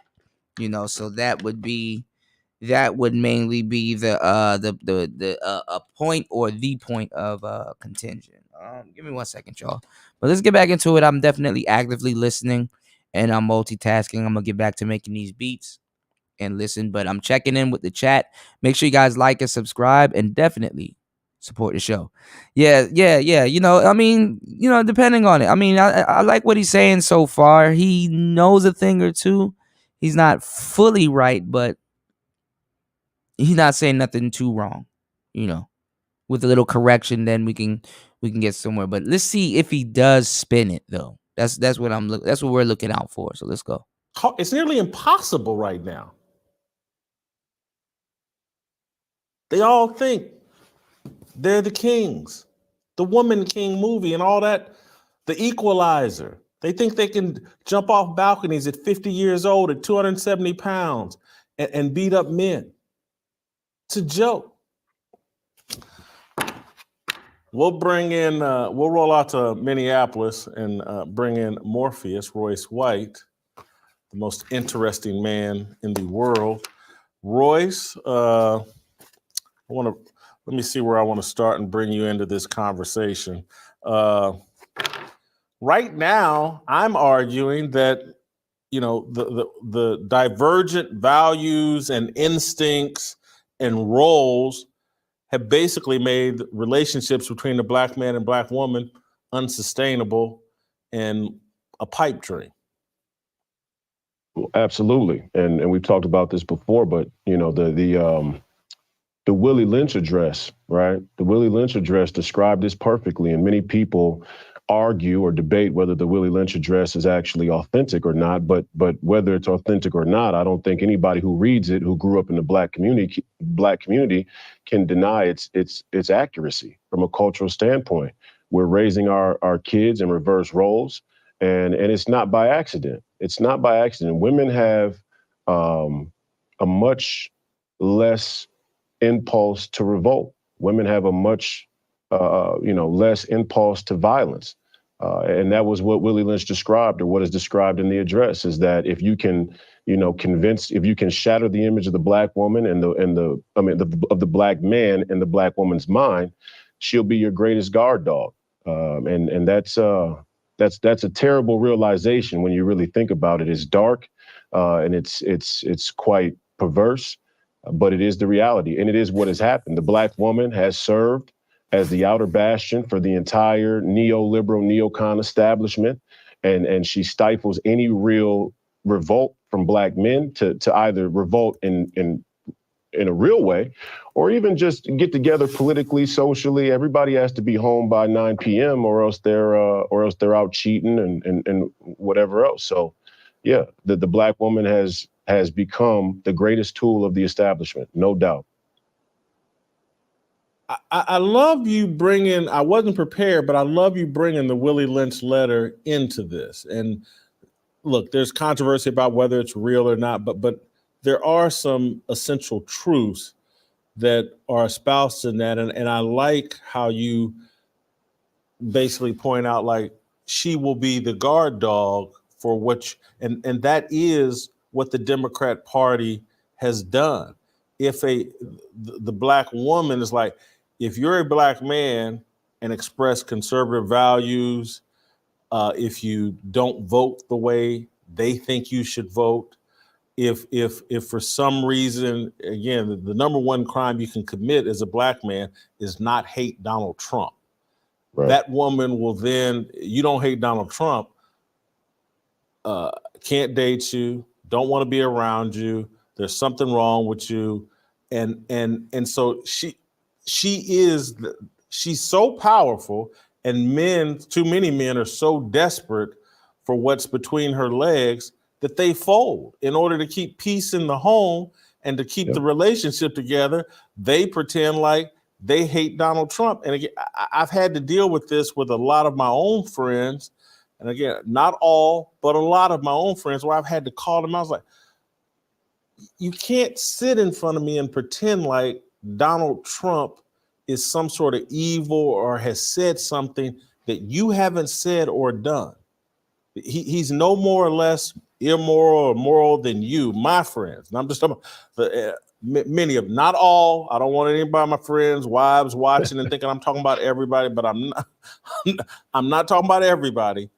But I know my friends, and I know who their friends are. And if it ain't them, they're friends with me. You wouldn't like me if you thought everything Donald Trump thought and did in his personal life was out of bounds, and that means you gotta hate me. If not that I've ever said grab him by the P word, but I've said close, and I've done close. And so you gotta hate me. I'd have to hate my uncle. I would have to hate my father. I would have to hate everybody at the Masterpiece Lounge, my favorite place on earth. Shout outs. Hold on, y'all. My bad. I stepped away for a minute, but I was listening. I could hear everything. Shout outs to my brother Walt Diddy in the building. Hold on. Thank you for dropping a huge 10. Thank you for dropping the huge 10 on the super chat. I was thinking about that too. I'm glad you said that. He said ESPN and Fox fired Jason for not cooning. That's what I was gonna say, because I was gonna say, like, is he gonna spin this at some point? Because, you know, people got their, you know, white conglomerates and, you know, people at these stations and stuff like that. But nowadays, what's good about what we're doing, and young brothers like myself and other brothers in the black manosphere, because sometimes we're not even the voice for people at the bottom. Sometimes we're the voice for people at the top. But nowadays, we live in a society where you don't have to work for Fox. especially if they gave you their name and you've been known for your voice and you've built their ship. You can quit your job today and take your viewership over to your own show. If you just learn how to run your own studio and learn how to do little things, you can now become your own Fox and pocket everything.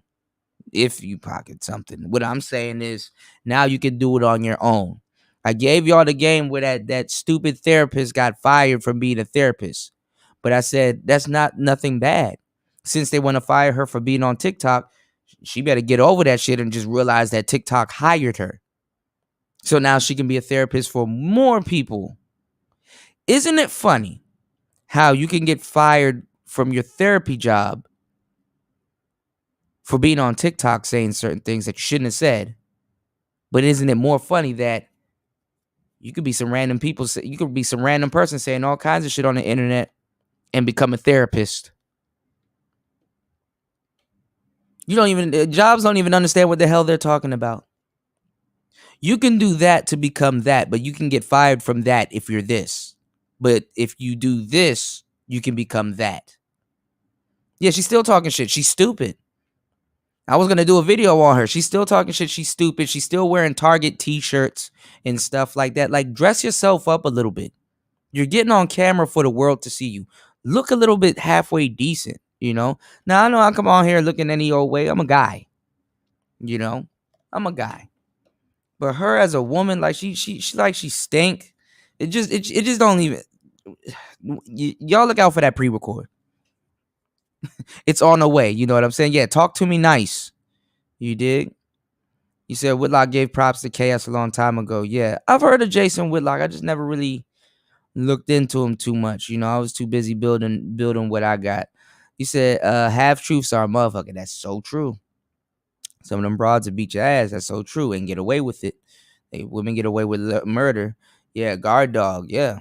You know, it's hard for you to be in corporate, but that it ain't hard to find a sister with an attitude that'll stop your ass from being in corporate and stuff like that. Hey, Keisha, what do you think about J Mar?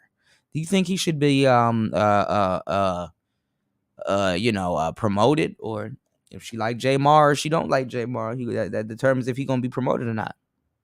If she want to work with you or not. Could you even work with her? You know? So that's what it is, you know? That's what it is. Yeah, she took her little passport and was kissing her own. If she can't use her passport, though, you know?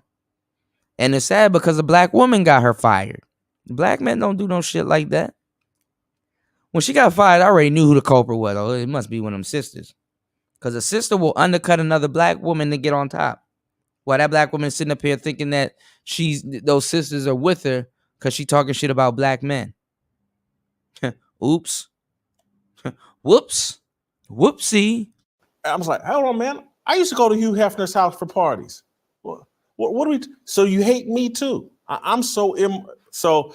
I love and I would want, if you can, if there's more meat on the bone, I would love for you to unpack just more about how the woman acts as the guard dog and the overseer, and how much control she exercises over the black man, and why that is leading many black men to say, screw it.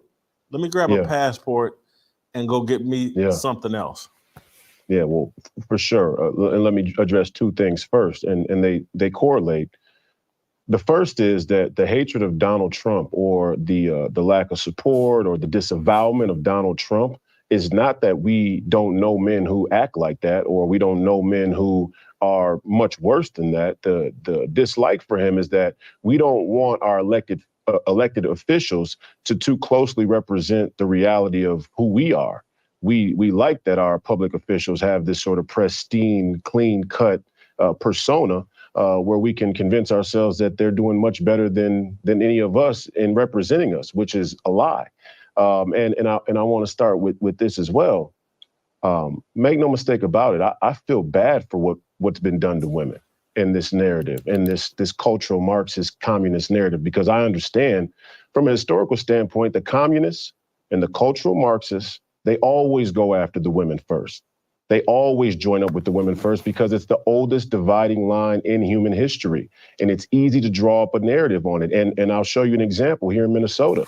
This is local.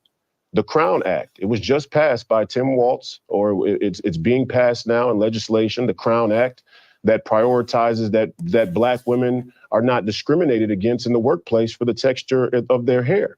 And don't get me wrong, Black women. This is where the counter movement, the Republican conservative movement, the white, predominantly white, Republican conservative movement has completely misled this country.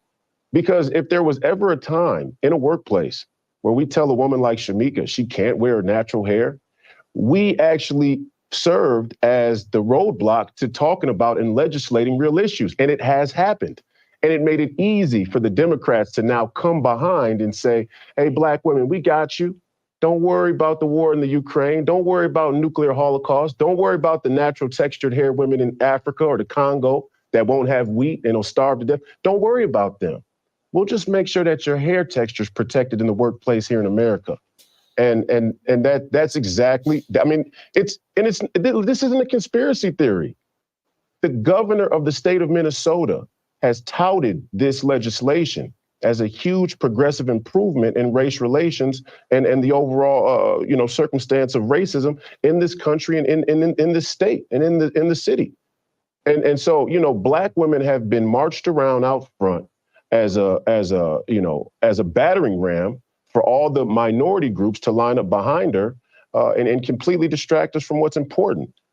And the relationships are a byproduct. But it's not even really about the relationships. I mean, to be honest, the relationship, women being miserable in their late 50s and 60s, I mean, that's part of that accepted casualty rate. And that's what's really pervasive and really malicious about it. Karl Marx was a beta male. He was a cuck. He didn't believe in God. He probably despised his father, and he probably despised his mother for being with his father. He probably despised ever being born. And women are following this guy, and they don't even realize they're following this guy for the most part. It saddens me. It really does. What I find really hypocritical. Oh man, this brother right here going in. This brother right here is going in. Jesus, peace. Even on my my OP1, that other little groove box that I showed y'all, that it's across the room, but that white groove box, it has a sequencer in it that's that basically works as like a Etch-a-Sketch. The little Etch-a-Sketch with the red thing and like you can shake it and make stuff disappear. You can make it disappear. And like basically I'm using a sequencer as an Etch-a-Sketch. And when you first get the machine, it says Karl Marx was right. You understand what I'm saying? It said Karl Marx was right, Marxism and stuff like that. And it's funny that he mentioned, this guy knows what the hell he's talking about. It's funny that he mentioned Marxism a little bit and how women are following it and don't even realize it. And I'm like, damn, I didn't even think about that. I've been distracted with a lot of stuff and I've talked about it. And guess who actually told me that too on many occasions?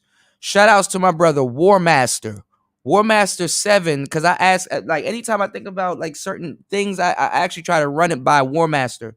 War Master was talking about that and he touched on Marxism and stuff like that. So, shout out to my brother War Master. If he comes through or if he's already here, definitely wanted to definitely would like to talk to him about that. Definitely would like to see his views on that because War Master knows about all of that stuff, and I definitely trust his judgment on that.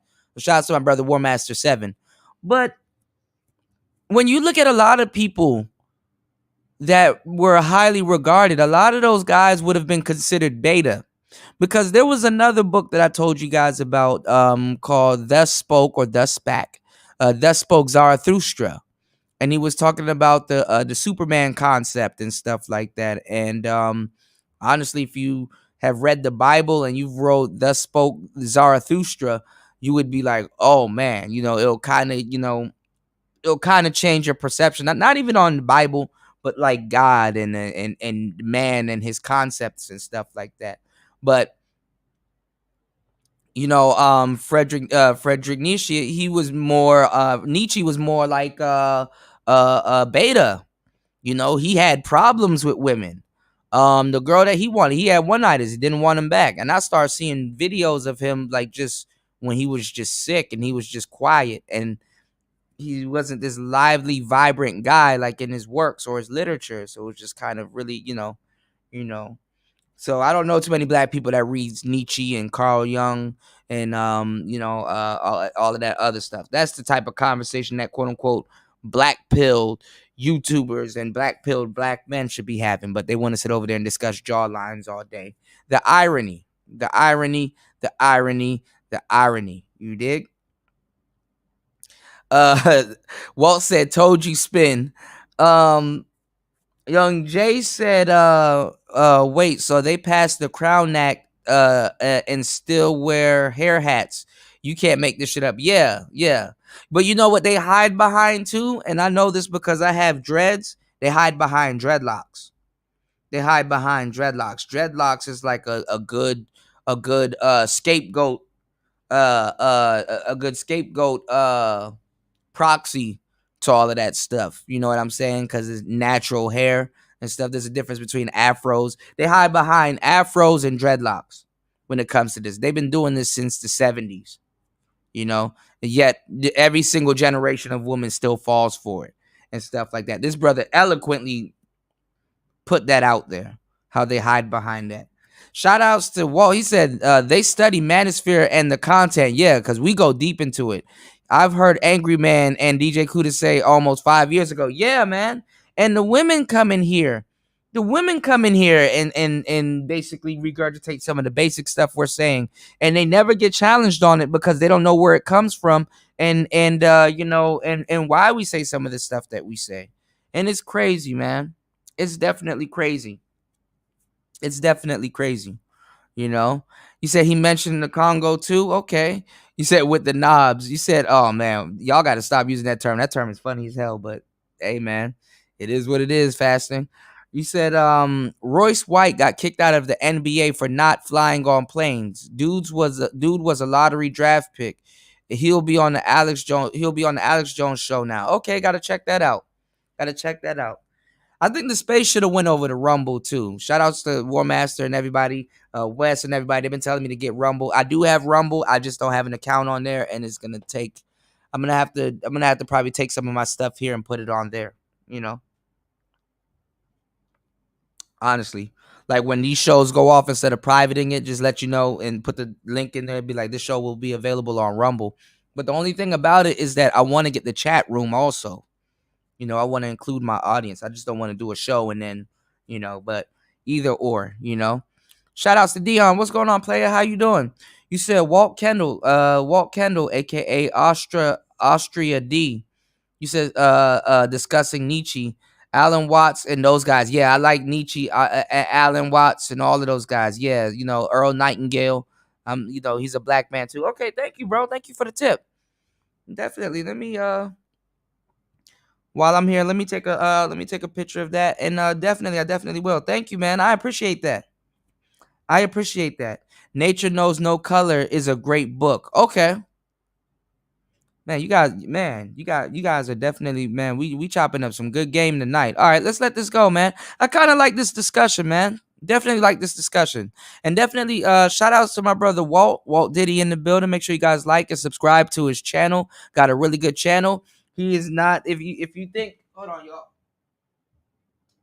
If you think I'm sending you to like a super manosphere channel, no, Walt Diddy's not super manosphere. He's a very smart, intellectual black man that thinks for himself.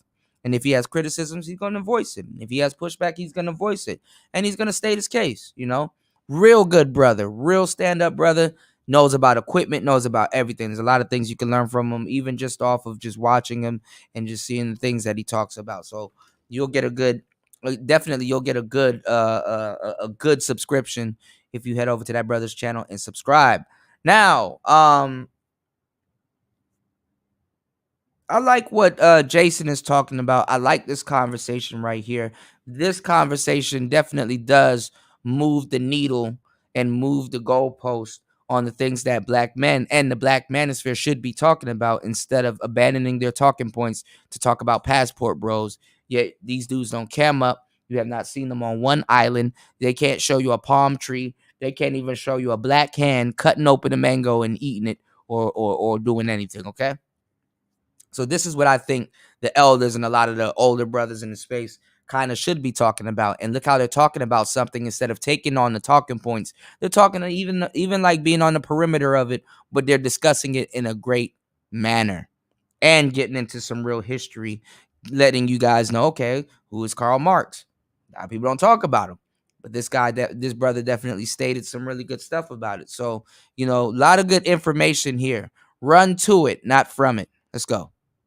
Critical, particularly about the Trump line, and is because we've loved to celebrate Bill Clinton as the first black president. That's like a running joke among black people. And I'm like, okay, so Trump's morality is a bridge too far. And this isn't me, because I don't think any of these people, any of these public politicians, none of them have any more morality than any dude that hung out at the Masterpiece Lounge or any woman that hung out at the Masterpiece Lounge in Indianapolis in the inner city. And my uncle, who I'm just going to tell you how, I'm just confessing and just telling you just how screwed up some of my values have been. But like my uncle, one of my favorite human beings to ever walk the planet, he left me his porn collection in his, that was his gift to me. He knew he was dying. Jason, you can have my porn. That's my uncle.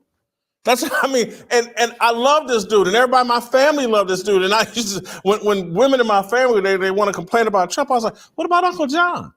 Huh? I mean, did we not love Uncle John? Was he not great?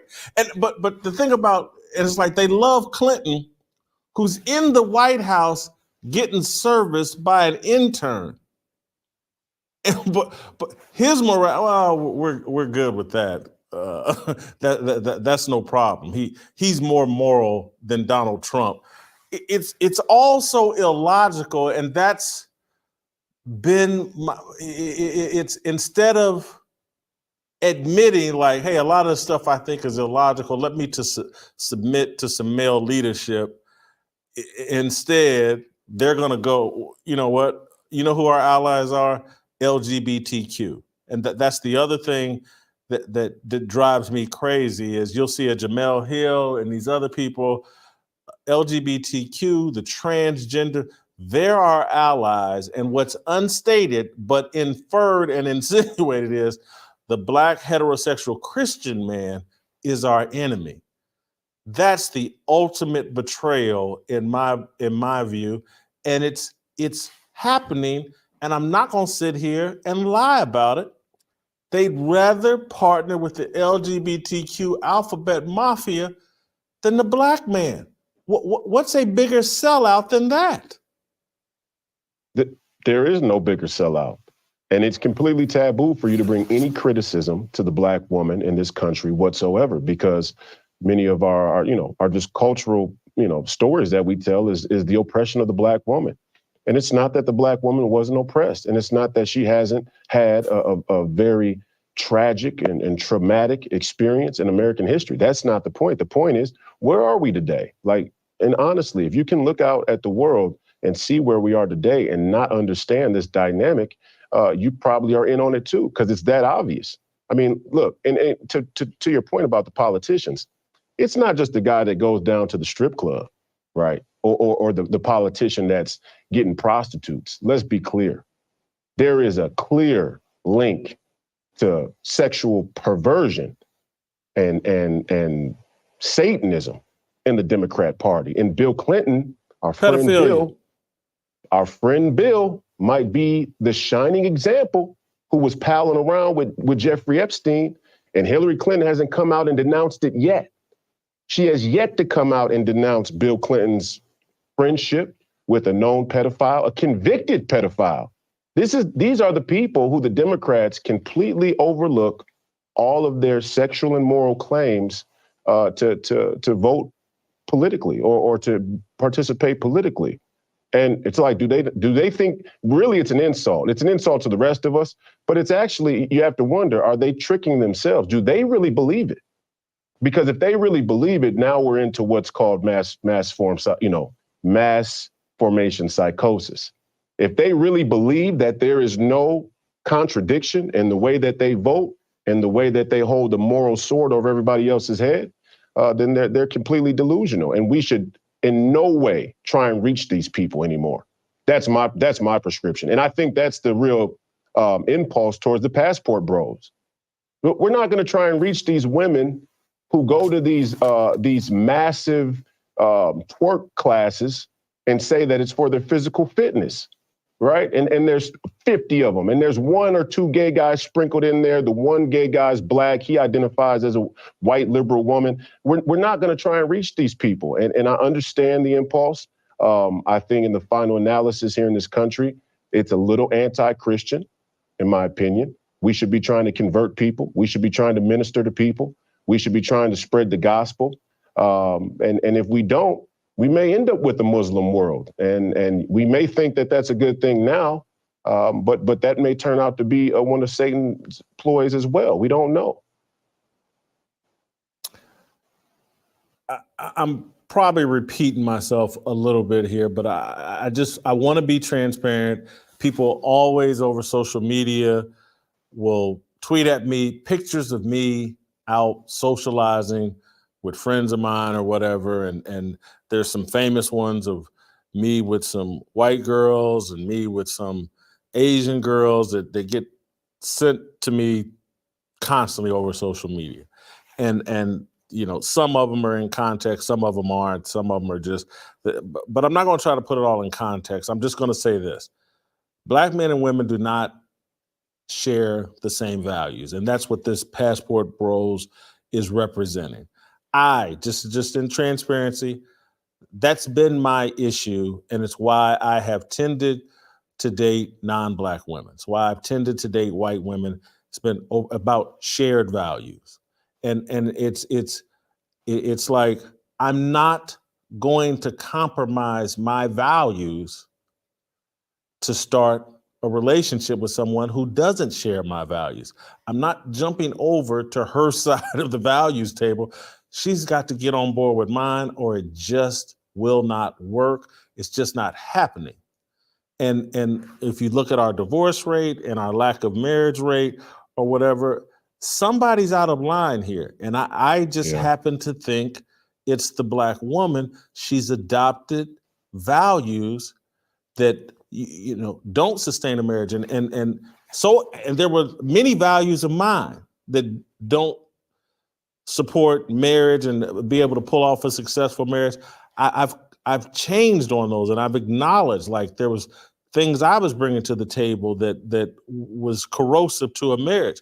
But someone earlier today sent me stats about sexual partners and the sustainability of marriage. And when you start having more than 1 or 2 sexual partners in your life, your chances of pulling off a marriage go further and further and further down the tube. And so there is a actual justification, reason, logic, science behind abstinence, and not just being sexually promiscuous. It limits your chance of pulling off a successful marriage. And it's certainly men's philosophy, particularly as it relates to women and promiscuity. They may go into a relationship because, oh, this is great sex, blah, blah, blah.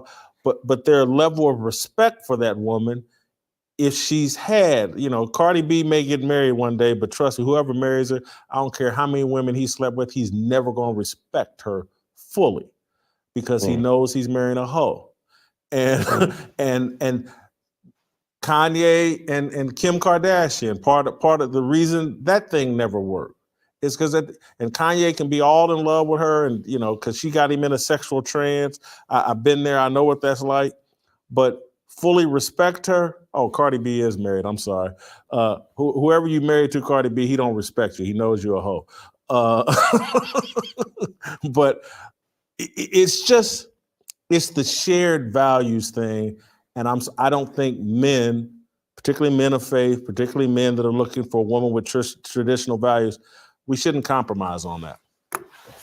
Well, I think, we've created an entire Captain Save-A-Hole culture in America. And, if you make all the women harlots, then by default, all of the men have to be willing to save a hoe in order to have a woman or in order to have children, be married. And, you could go back to the Bible and say that Jesus found a way to love Mary Magdalene. And Jesus spent a lot of time with the lowest of us, right? With the degenerates, with the gamblers and the thugs and the thieves and the prostitutes. And there is some real Christian direction in that part of the parables. I will say it's the narrative that's been spun, and Black women, their cultural motif right now, as it stands politically, as when it comes to being an American, being in the sexual marketplace, whatever you look at, their narrative is we are the oppressed of white supremacy, unless you're white and you'll tell me that my natural hair is pretty, or you'll tell me that I've been oppressed, or you'll tell me, how beautiful my big lips are, or you'll get butt injections to try and look like me because, that it's a sexual pursuit. Or this is the cultural motif. It's completely built around superficial affirmation, and it has nothing concrete or substantive to it. That's why we can't put women in charge of monetary policy. That's why we can't put women in charge of the military. I saw a meme the other day, and it had a group of women that looked like they were around what would be like a slave mine or a slave dugout or something like that. And there were a bunch of men with the neck shackles and their underwear. And these women had on these, what looked like latex or leather one pieces with the high heel boots. And they all had whips and they were whipping the men. And it was like, this is what the future needs to look like, right? And so, they've been caught in that narrative, and it's widespread, it's pervasive. A lot of people who are on the fence, or maybe don't spend as much time on the internet, or maybe aren't in my age range, they might not understand just how prevalent this thinking is. This was the emergence of OnlyFans, this type of mentality. And the main story that's been told, again, to go back to it with Karl Marx, and I hate to beat a dead horse, is about labor and resources and price. And Karl Marx wanted to reduce the human existence down to price. And he went after the woman first because he's telling a story that women deserve the same pay, the same spot in the natural order as men do. And here's one example for you, and I'll give you the sports example. Recently, in the World Cup, all of the women's soccer players took home about $30 million out of an allotted $131 million that was generated from the Women's World Cup. 131 million generated there. The men took home 400 million out of an allotted $6 billion. Now, the narrative that Rachel Maddow and Don Lemon and New York Times and Nancy Pelosi and Michelle Obama and her little cuck man Barack and Bill and Hillary and all these people will tell you is, look at the disparity between what the women get and what the men get.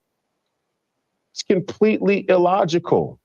It's completely illogical. The men drove in more money, and if you actually look at the facts, the women are getting a bigger portion of the total revenue than the men get. And in that way, you see, in that example, where the women are being used in a narrative to suppress and subvert men asking for their proper cut. That's why the nuance matters. That's why the details matters, because Satan is that intelligent. He's actually using a narrative baked to look at the unequal distribution of revenue between the two sexes as a way to have women beat down the working man. The narrative is completely backwards from what the reality is. This guy right here is cooking. This guy right here is definitely cooking. And what Walt Diddy was saying is true. These are manosphere talking points. These are manosphere talking points. You know what I'm saying? And it's stuff that we've been talking about.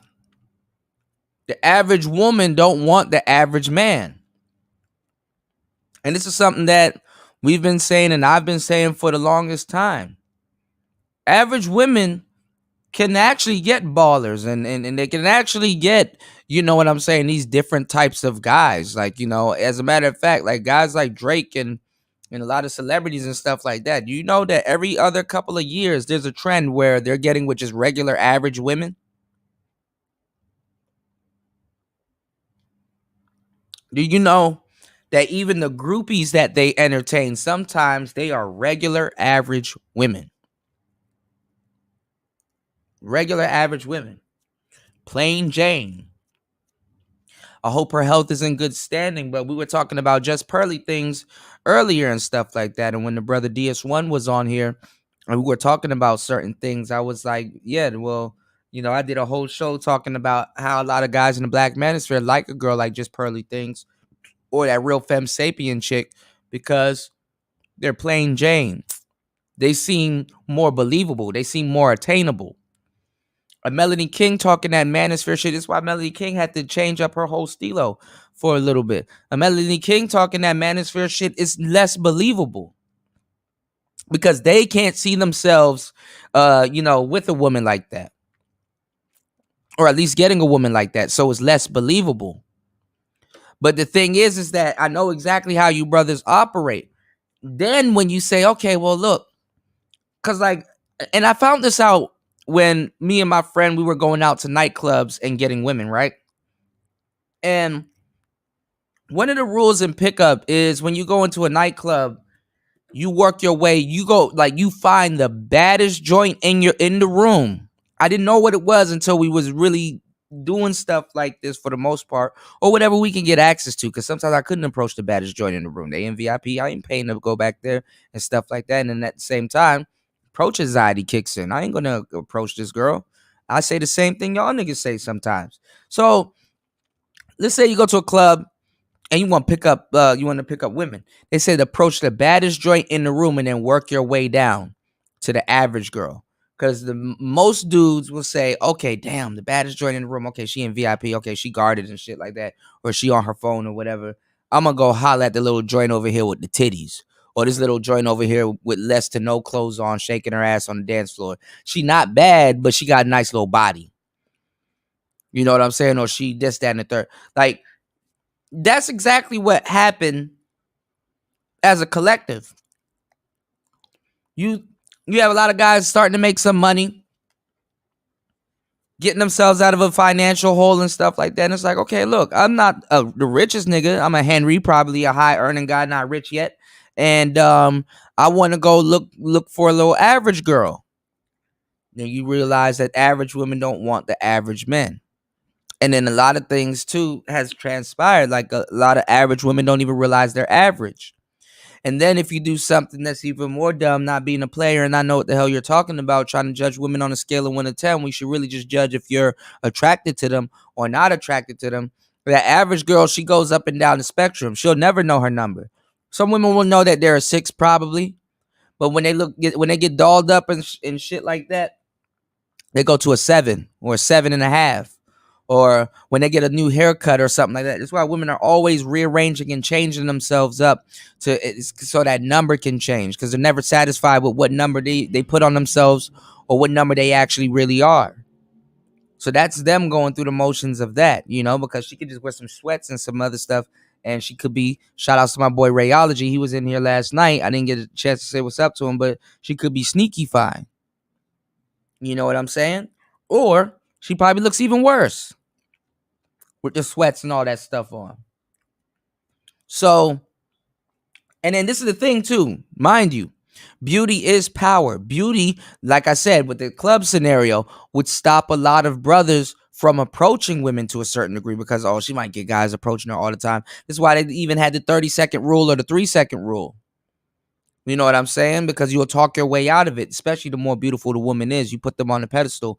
And if you're using a scale of 1 to 10, you're going to adjust their game and try to treat 10s like they're 10s, 9s like they're 9s, 3s like they're, when in all actuality, sometimes you need to treat that 8 like she's a 4 to get her. Sometimes you need to treat or refer to that 7 like she's a 3. Because that's just the amount of effort you probably need to get a woman like that. Oh, he not really moved by my looks and stuff like that. Okay, let me see what he talking about. It happens like this all the time. But then again, y'all don't need no game, right? Game ain't nothing real. It's fake. Oh, y'all don't need no game. Okay. It don't even matter if you don't play the game. The person beside you is, and everybody else around you is. The environment can be the game. You not playing the game doesn't stop the game from going. That's just you being a fucking ostrich and sticking your head in the damn sand with your ass out in the air, expecting something else to happen. I mean, expecting nothing to happen to your ass, you know? So I'm just giving you the game. Like I said, lay paint where it ain't and do what others can't. Make sure you guys like and subscribe and definitely support the channel. So, average women are actually out here getting more play than beautiful women. Even though beautiful women are getting passed around, average women are getting passed around. They're getting one night stands. They're getting all kinds of stuff. Average women have always gotten more play than beautiful women. Even look at Cleopatra. Cleopatra wasn't a dime. Cleopatra was actually pretty plain Jane and average. But guess what? She's a queen. You understand what I'm saying? She's a queen. You dig? Jesus Christ. Nicer. What the hell? Oh my God. Nicer, reach out to me. Come on the show. I definitely want to speak to you. How are you? What the hell? Shout outs to my girl Nicer with the huge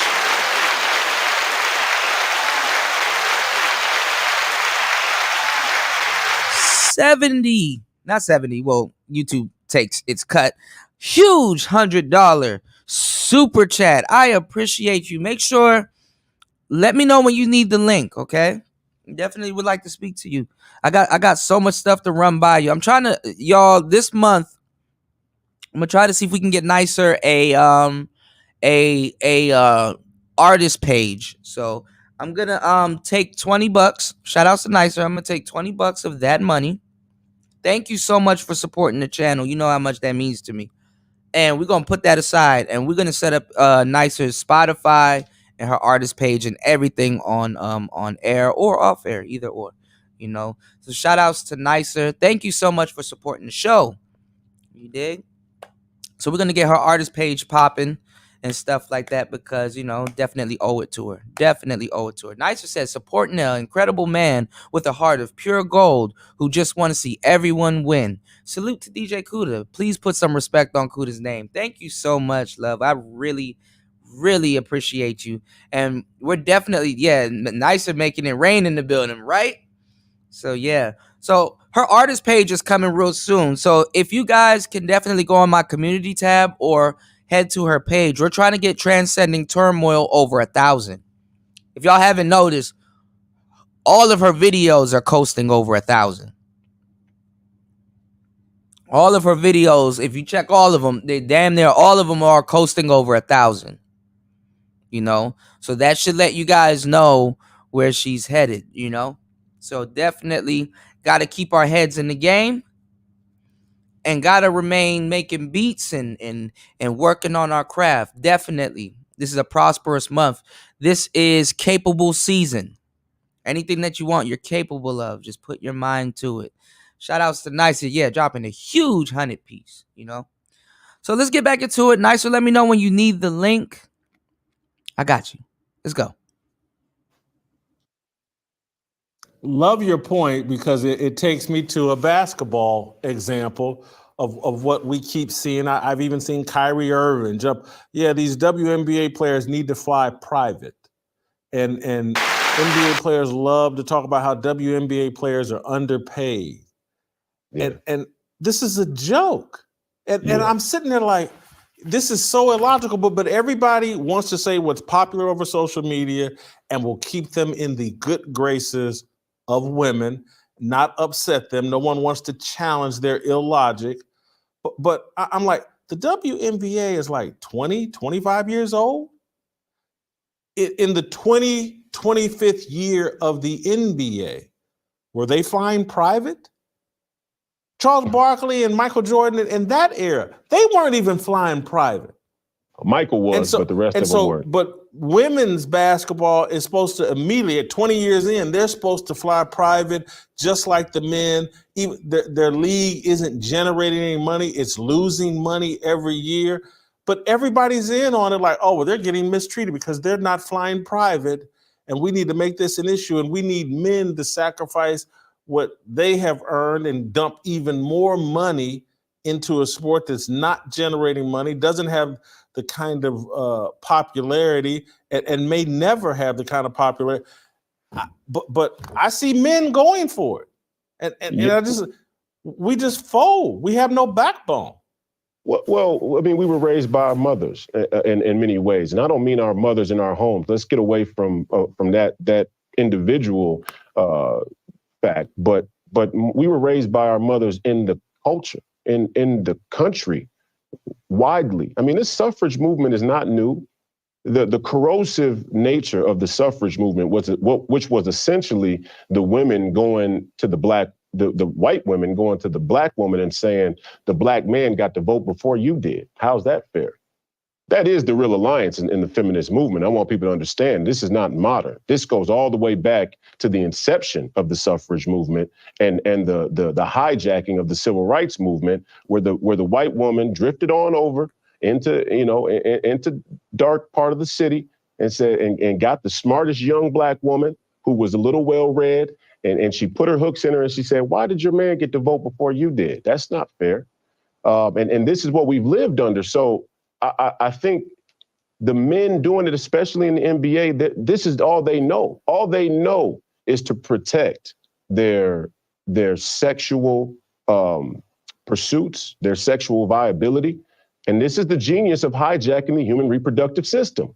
If I can take one of the oldest biological systems that God put there for us to navigate the world and to procreate, to be fruitful and to be fruitful and multiply, I got society by the collar, and this is a brilliant move. But no doubt the WNBA, they should not be flying private unless you're talking about from a national standpoint, right? Like me personally, if I'm the president of the United States or if I'm the one calling the shots, it's kind of embarrassing that other countries, women get paid more than the women here. I would say that's true. And I wouldn't let that stand just out of a pride deal, right? National pride. We're not going to let the Russians pay their women basketball players more than we do. Why will we allow that? But that's more competitive, right? And so you can make an argument there, but if we were to do that, it would be a consideration made that has no financial justification. There is no financial justification for the WNBA to even exist, let alone for them to get the same treatment as men. That's just a fact. And at the same liberals, and let me show you how crazy it starts to piss me off, because the same liberals who will say that the women deserve equal pay were the same people telling me when I fought the NBA, they're a corporation. They don't have to deal with mental health. That's not their job. That's not their line of country. They don't have to worry about your mental health. Same young black men who are cucking behind the movement, all of them, all of this entire liberal movement. Those were the same people saying the NBA don't need to worry about mental health. That's not their job. But they do and are expected to cater to women and their place in society. Ain't that convenient? Y'all are trying to get laid. I'm telling you now, if you're trying to get laid out there and you're cucking behind this movement because you can't get any, you are a cuck. That is cuckism. There's no other way to say it. There's no other way to say it. And I'm not following those people. And I pray every morning that there will be a rising and increasing group of men who will not follow these people. Royce, thank you. Gonna let you go. Great job as always. Gonna move on. Hey, sometimes the only way to survive the insanity from the left is to laugh through it. And Alex Stein is here with the cure. He's Primetime 99. He's the pimp on a blimp. And his new show is coming to the Blaze TV very soon. If you like unscripted comedy that trolls the ridiculous woke ideology, you're going to love Primetime with Alex Stein. Say goodbye to political correctness And hello to Primetime 99, who's always on the grind. Watch Primetime with Alex Stein, premiering February 8th. Use the promo code PIMP on a blimp for $20 off Blaze TV at blazetv.com/primetime. Shamika Michelle. I just want upon a beat. I just want upon a beat. I just want upon a beat. I just want.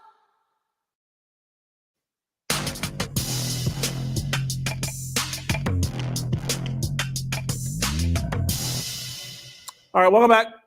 Let's roll out North Carolina, bring in Shamika Michelle, get a woman's take on all of this. Shamika, let's start with just a general question. Have you heard of the Passport Bros? And what do you think of them? Yes, I have heard of them recently. And when I first saw it, I didn't think much about it, honestly, because I think that men have been doing this for years. If you ask me, Black men are late to the party. When you look at white men who have been doing well in life, a lot of them have married foreign women. You can just look at Donald Trump himself.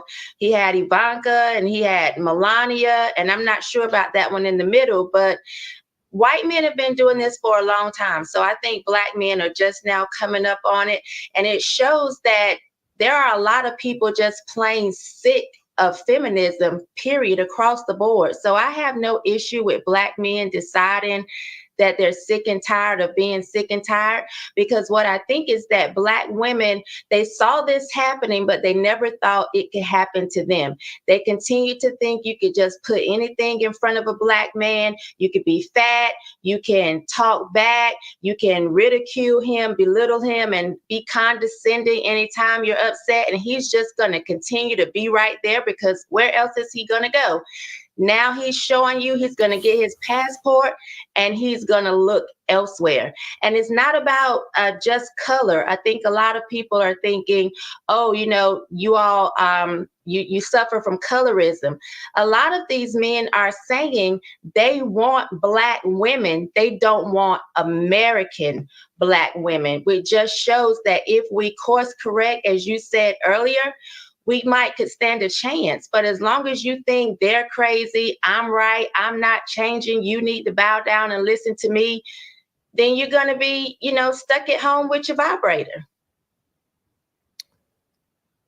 Can we course correct, or have things gotten so bad that it's not fixable? I mean, we're so far down this feminism path, and the way women are being raised in this country, and you're right, it's not just Black women, but just women in general are being raised in this path. And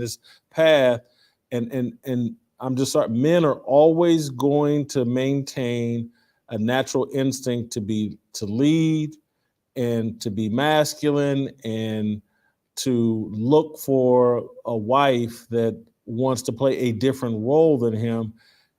Is this fixable?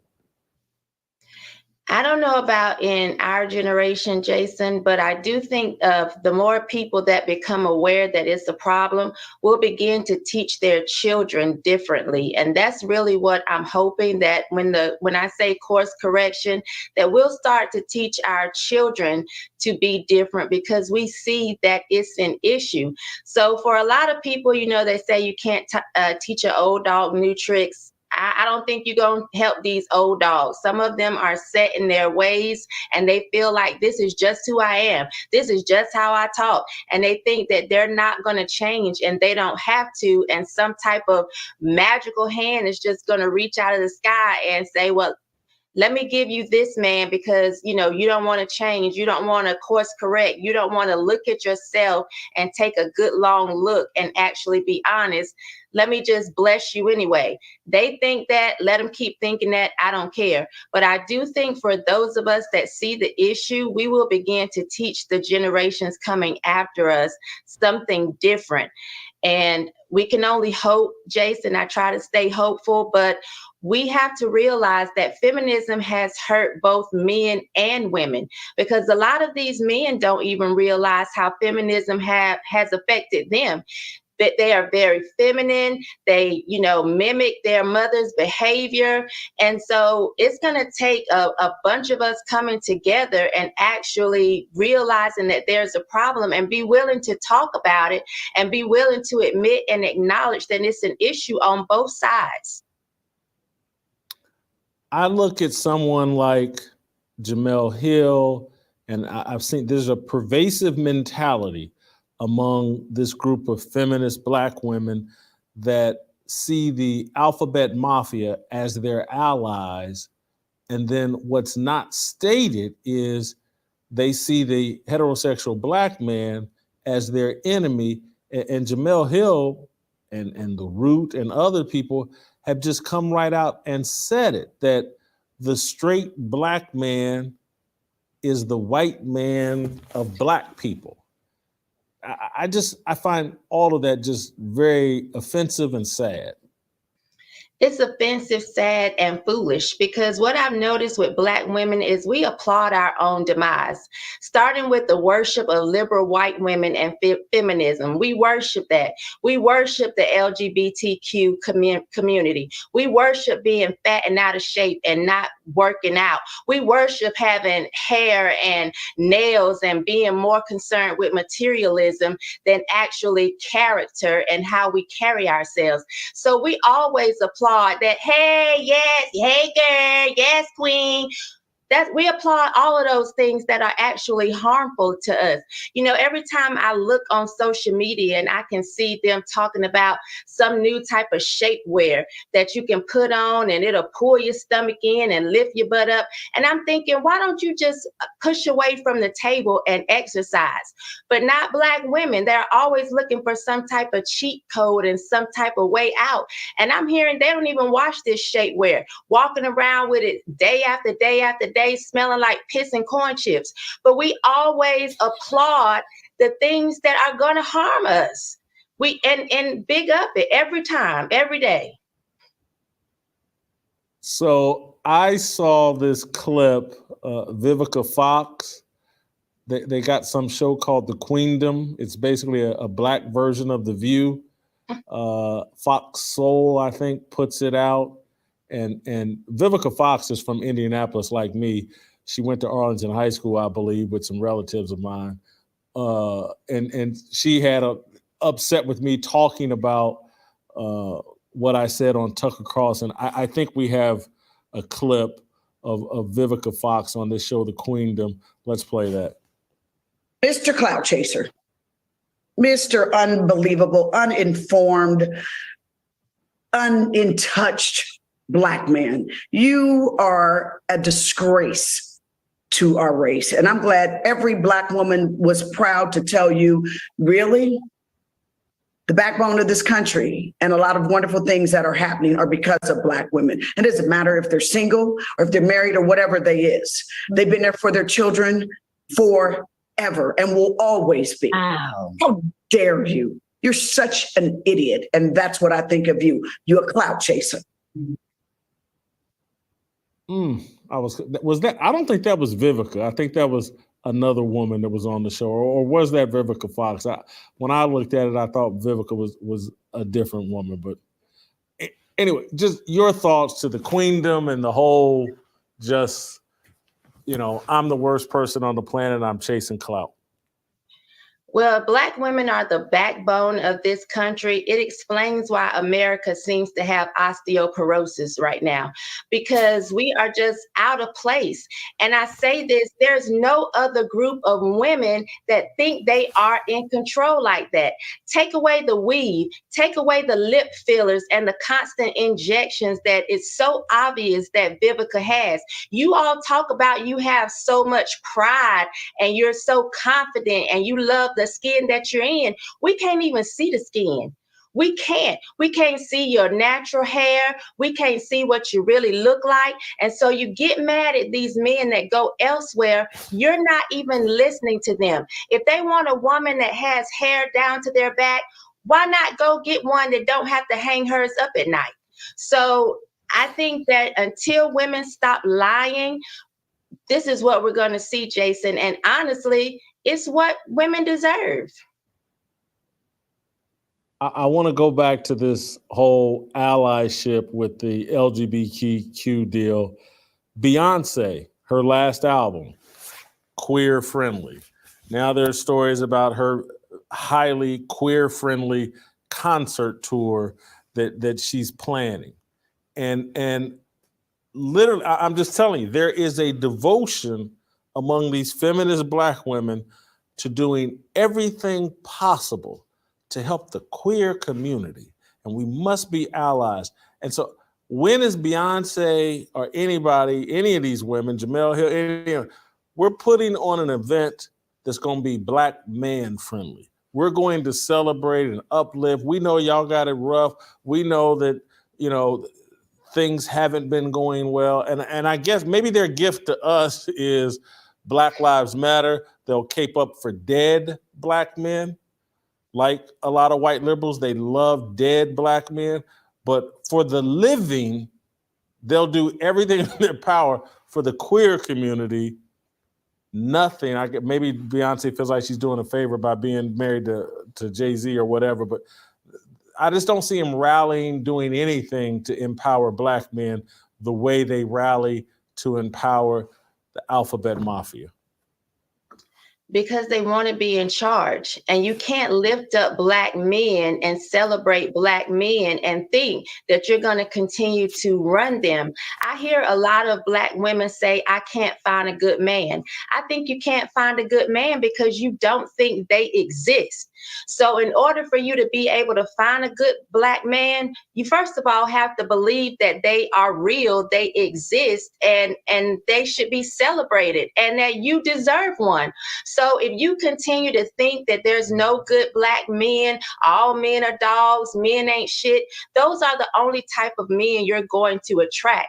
And when it comes to women like Beyonce, they get on my last nerve. You're so queer friendly, yet you went out here and married a straight Black man and had his children, but you don't push that message to other women. I remember when she dropped Lemonade because she thought, or it was said that Jay-Z had gone out and he had been cheating, and all of the women were standing around saying, ooh, this is the breakup anthem of the summer. And I said, don't be tricked.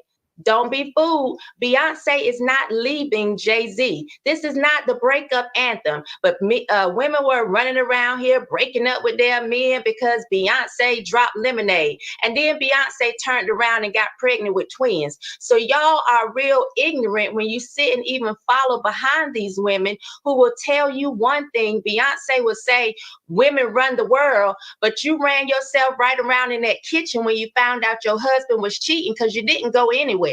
So stop pushing this message, or stop listening to the message that these women are teaching when they aren't even living by it themselves. And what I've noticed, and it doesn't bother me, Jason, but Black women are start ridiculing other Black women and calling them pick-me's.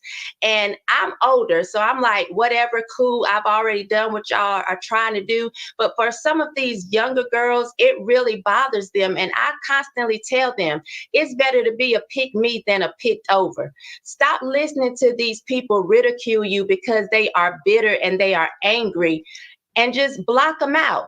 And it's unfortunate that these hoes and these loudmouth women are the ones that are pushed to the forefront. But as we band together, I think that Black women and Black men alike will see that there are good people right here in America that share values. It's just some of this riffraff that has gotten in the way.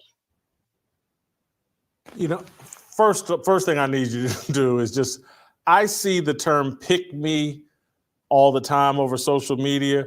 Some of our audience may not know what's meant by that. If you would explain to the audience. So a pick-me is supposedly a female who says or does anything to be picked by a man. So anytime a Black woman a lot of times says something favorable about a Black man, you'll hear a lot of feminists and even beta males to start ridiculing that woman and calling her a pick-me because she wants to be picked. And why not? Like, why would you not want to be chosen? A man that finds a wife finds a good thing and obtains favor from the Lord. So you want to be a chosen woman? Why would you not? Why would you want to be overlooked? Like, there are women out here that want to get married, that want to be a wife, that want to be a mom, and they're. So let me tell you, and shout outs to Walt for definitely pointing this out, because when we point this out, they be like, no, that's not true. They're not stealing y'all talking points. Let me tell you what they're going to start doing now, because this is what they've been doing. The Urban Dictionary and people that write for the Urban Dictionary and all this other stuff, they've been stealing talking points that came from the Manosphere, that came from my show Third Shift, and all of the talking points and all of the terminology and some of the stuff I made up and some of the stuff people here in the space made up. They've been stealing our talking points for years and bastardizing it and trying to bring it. We've been controlling Black society for a good 2 to 3 years.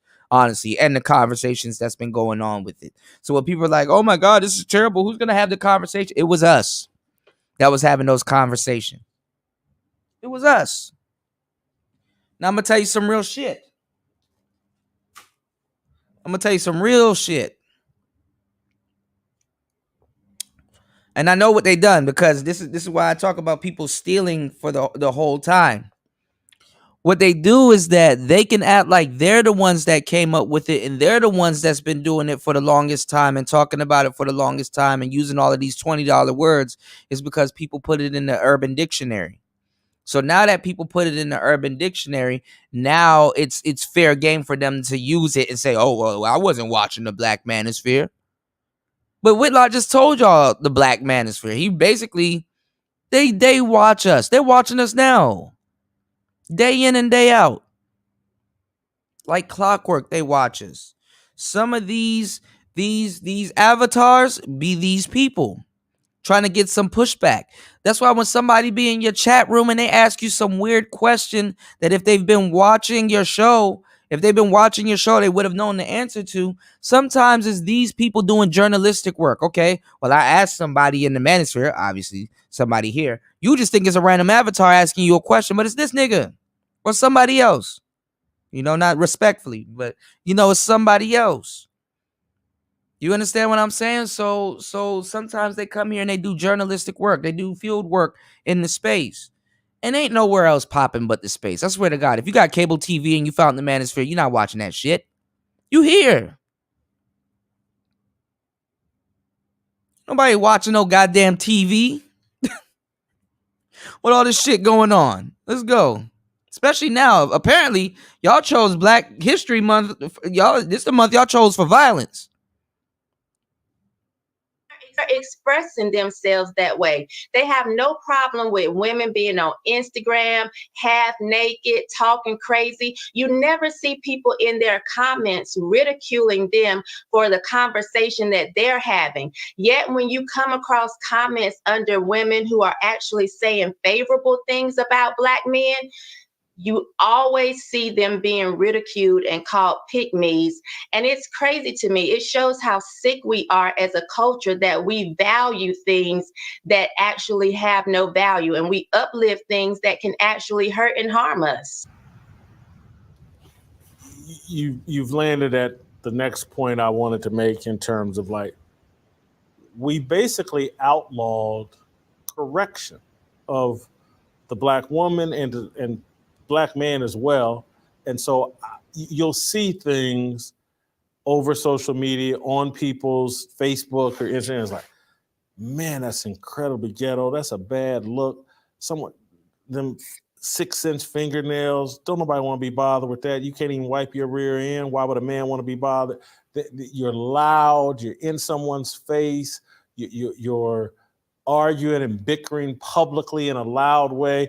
And we're all just supposed to ignore it and not criticize it. Whereas a woman that wants to be picked or chosen, we're going to ridicule her and her behavior. But let a woman be out in public and loud talk and get up in the face of some man, but you just can't handle a strong Black woman. Why you always?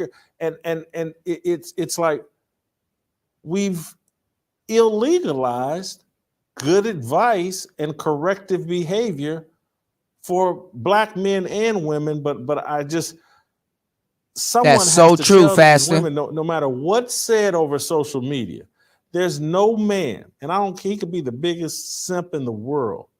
He can be the biggest idiot in the world, but he does not want some loud, profane, ghetto. And if he does want that, you need to run away from him, because that man is, if he wants some loud woman that gets up in his face and is profane, that means he wants that smoke.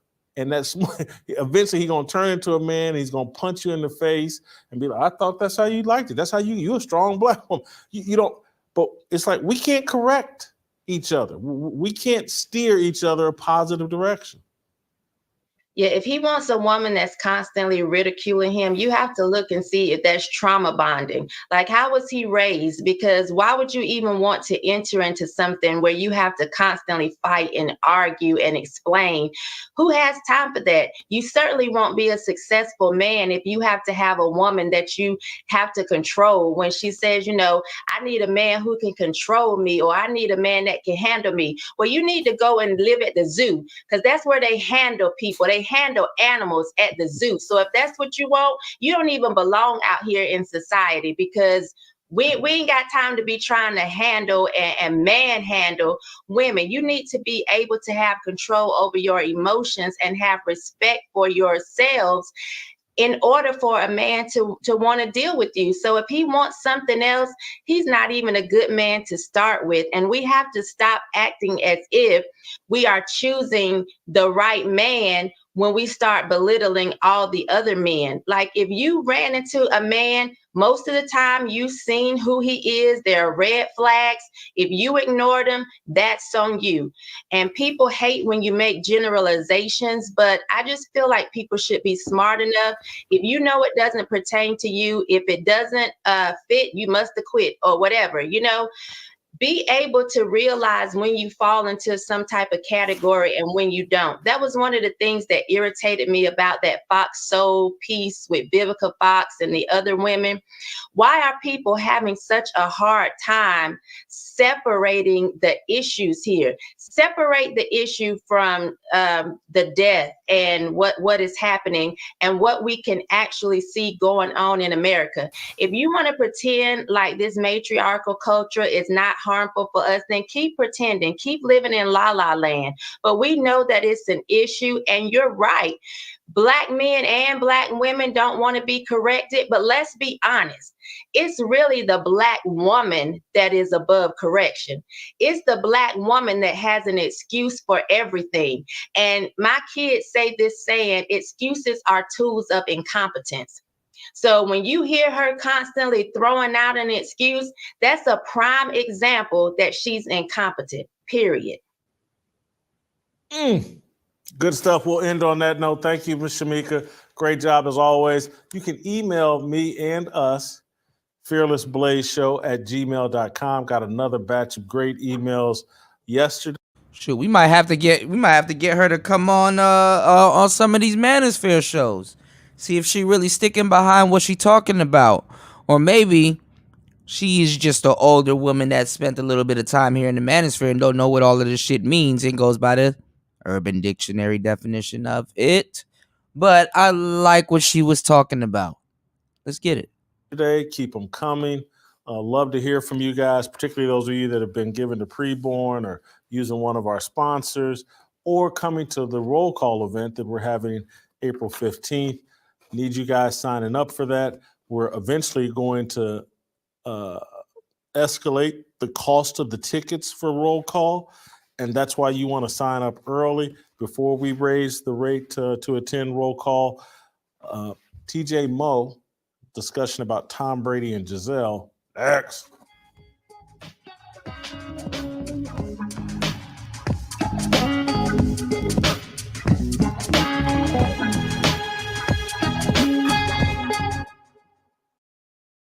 Atheists, the secular world, the culture uses our imperfection, our sins to shut up. You can't stand on truth.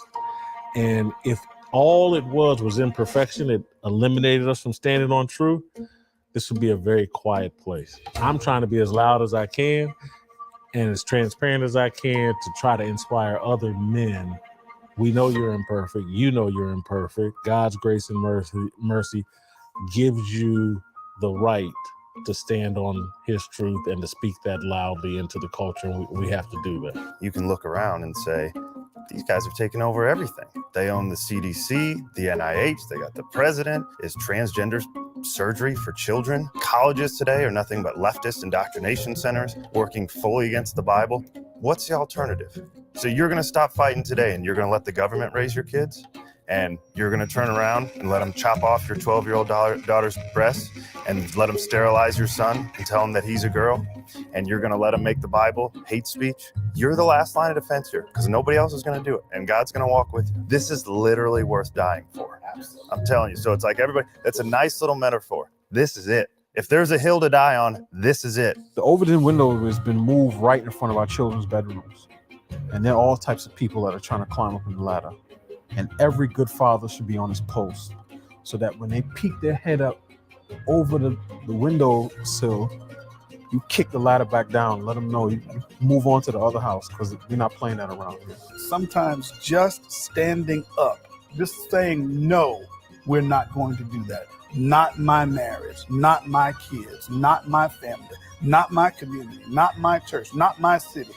Just declaring that, that's victory enough. In prepping his disciples, he tells Peter, he's like, listen, Satan desires to sift you as wheat, but I've prayed for you.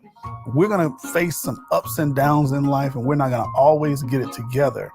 But if we stay on the path, if we stay chasing after, running after Jesus, running after his way, he's even praying for us. Now, I like it when you pray for me, Jason and TJ. I appreciate that, but to have Jesus pray for me, that makes me feel pretty good. When you make it through this sifting process, go back and strengthen your brothers. So we all have a responsibility as men. Once he's delivered me through this, I have a responsibility to go back and bring some other folk out. You do a roll call to just let people know you're not alone. Be confident in your positions, and we're going to inspire you. We're going to eat, fellowship, listen to some music. It's going to be the first of many roll calls that we do. So we're looking for soldiers. We're going to put out our best recruiting pitches for soldiers.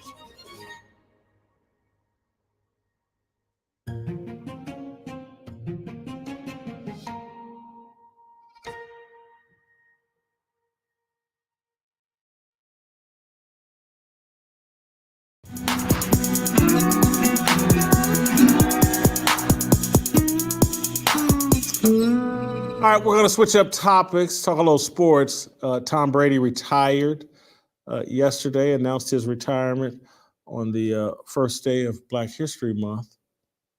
Interesting, don't you think? Anyway, Tom Brady announces his retirement for good this time.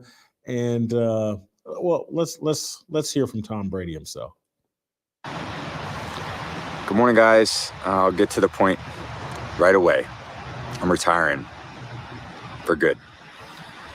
I know the process was a pretty big deal last time, so when I woke up this morning, I figured I'd just press record and let you guys know first. So I won't be long-winded. You only get one super emotional retirement essay, and I used mine up last year. So really thank you guys so much to every single one of you for supporting me, my family, my friends, my teammates, my competitors. I could go on forever. There's too many. Thank you guys for allowing me to live my absolute dream. I wouldn't change a thing. Love you all. So Tom got a little choked up. I have to admit, overall, I like Tom Brady. I wish that he hadn't come back this year. I wish that he had kept his word with his wife and maybe he'd still be married. I congratulated him on his retirement over Twitter. And, not that he cares what I have to say, but I did say, hey, man, go pull off the greatest comeback ever and get your wife back and restore your family. That's my wish and hope for Tom Brady.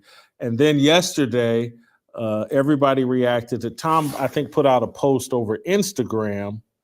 And Giselle responded over Instagram with a very corporate response, wishing you only wonderful things in this new chapter of your life.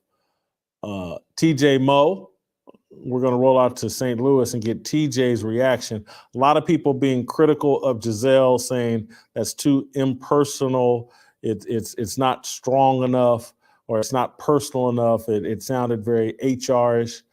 I don't have a problem with it. What is she supposed to say? And I'm sure she said something to him in private, or has over the past year in private, far more personal than that. She just acknowledged publicly that, she's wishing him well. Your thoughts on the retirement and how Giselle's public comments? I think that was taken directly from a Hallmark card. I have any Walgreens that I've ever been in, I open that up and that's exactly what it says. She did not write that. Maybe her new boyfriend wrote that, or her PR artist, someone who spent a little bit of time wrote that for her. It was certainly not her. If you actually cared about someone during their retirement, which you did not participate in, she has now come out. She is talking through some friends to People Magazine and such, and she's like, "Look, I'm very disconnected to this.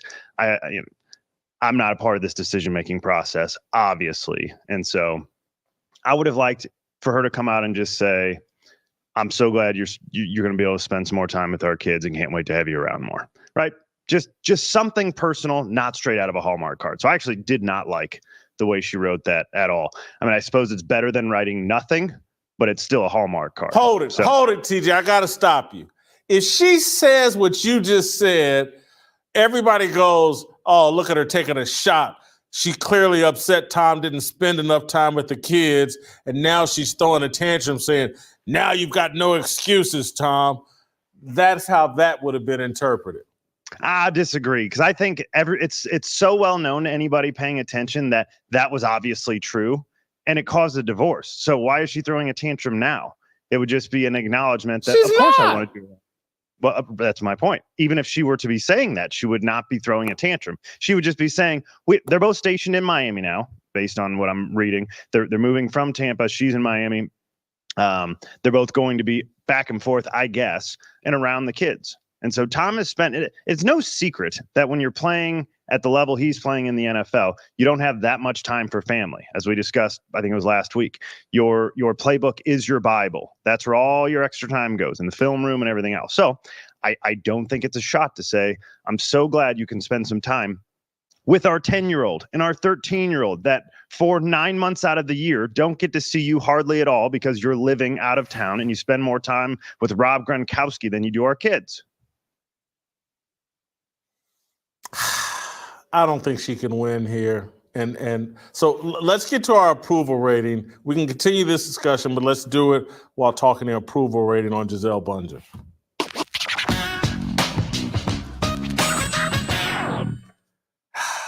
And it's funny, I already know the results of this. I've actually got a lower score for Gisele than you do, and I'm the one here defending her. But as it relates to job performance, I can't go very high because I see her primary job as mother and spouse, and she's in divorce. She's talking about restarting her modeling career. She's already made a ton of money. I know Sam Bankman-Fried, or whatever, is it Sam Bankman-Friedman or whatever, took a bunch of it, or allegedly took a bunch of it. But So I only gave her a 10 in job performance. She's not doing a great job as a mother and a spouse right now. Had I viewed it the same way you did, operating as though her primary job was a mother, I think even if you say her job is not primarily spouse, let's say it's mother, your job as a mother is to make sure your kids have a father in a home, right? And so she's failing certainly there. I gave her a 25 because I was evaluating her modeling career, to which she retired, and 5 seconds later, Louis Vuitton showed up and said, "Please come do this campaign for us," at 42 years old. And if you've paid any attention if you follow her on Instagram, which is probably just not a wise thing to do, but I do. And she's 42 years old, in unbelievable shape, for a 42-year-old. She's on the TB12 plan. I assume she's doing the avocado ice cream and everything that comes with that. And she did not skip a beat from who she was when she was a Victoria's Secret supermodel. So if you can go straight out of retirement to a Louis Vuitton campaign, it's hard to knock you, man. Character, I can't go very high there either. She's getting a divorce. She allegedly already has a boyfriend, which raises questions about did she have a boyfriend before the divorce or before things were officially over? There are rumors that, something was going on outside the marriage. So I gave her a 10 in character as well. So this is where I evaluated her motherhood and so we sort of switched to here. I gave her a 4, and it's like, if you're not a serial killer, you're probably going to get at least a 4 from me. And so she's not a serial killer, and this is about as high as I'll give her. Again, 42-year-old posing mostly naked, virtually really across the world right now. She's in Costa Rica and all sorts of different places. She was willing to destroy her family and take the father out of the home of a 10 and 13-year-old. I think, and again, I just can't imagine as a 10-year-old looking up on the cover of Vogue magazine and seeing my mom half naked. I just think that's an incredible thing that you would put your kids through. She's also very weird. I mean, I've not read too much about this until we dove into this today. She's got some weird witchcraft stuff, and she's talked about it. I mean, she's joking, maybe. But there's an article on CBS Sports from 2019, and Tom talks about how before every game she makes him an altar and gives him these healing stones and this necklace and these drops he needs to take, and then tells him before each season if he's going to win the Super Bowl or not. And he says she's never been wrong, right? And she says, I think the quote is here basically saying, "Hey, you're lucky I'm a witch. I'm just a good witch." And so Tom said that to the CBS reporter here. So, and again, not a serial killer, so she gets 4 points from me, but that's as much as I'm willing to give her. Authenticity, I'm kind of down the middle. I gave her a 14. She's thrown herself back into her career. She's fed up. I can't tell if she's doing it out of anger, why she's abandoning her kids. Again, she's got plenty of money. It's time to put some clothes on and be a mother. But she's being authentic to who she wants to be and who women are supposed to be in America and in the Western world now. They're the leaders. They're the breadwinners. They're career-driven, just like men. She's halfway authentic. I gave her a 14. I gave her a 20, not because I like her, but I think she actually believes this is who she is. I'm with you. I think she was actually dating his name's Joaquin Valent is his name. That's her trainer. Since the divorce, they've been pictured having dinner in Costa Rica together. They've been pictured horseback riding. They've been pictured out jogging together. This is obviously more than just a trainer relationship. She was willing to sacrifice her marriage. I don't know how much more authentic she just decided, here's who I am and what I want to do. I'm a witch. Apparently doesn't have a problem saying that. And sure, I will give up my marriage to one of the most popular men in America today. No problem. So that is authentic. I mean, I give her that. I don't like her for it, but it is authentic. She was authentic enough to come out and say, "Hey, I don't like Donald Trump. Take that MAGA hat out of your locker, Tom Brady." So she's had her moments. She's not afraid. This is who she is. I just don't like it. Yeah, I don't think I think she does. I don't think it's about not liking Donald Trump, because if she didn't like Donald Trump, she wouldn't be married to Tom Brady. I think it's more about Donald Trump, you and that hat are bad for my brand. Take that hat out of your locker. You're not just hurting yourself, you're hurting me. So now we get to It Factor, where I don't think there's going to be a lot of disagreement. She's a smoke show. She's definitely got it, and she'll have it, it looks like, for at least another 10 years. Hats off to her. I give her a 25. She also got a 25 from me. She was the world's leading earner in modeling for 14 straight years. So not just a conglomerate over that time. It's from 2002 to 2016. She was number one every single year, making between $30 and $40 million.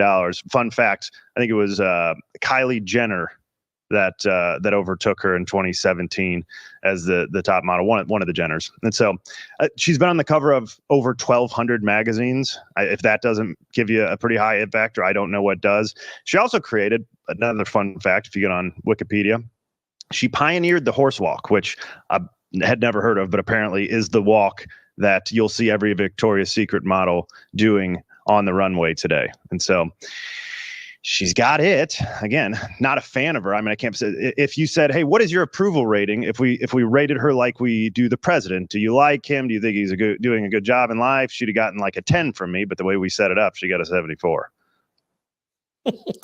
I've got her at 59 candlelit. You've got her at a grease fire 74. TJ, I just thought of something weird and crazy. Maybe I'll talk with Steve Kim about it. If Giselle really wants revenge, if she's really angry and she's a witch, I think in the next 2 years we'll hear about her dating Bill Belichick. That would be my prediction.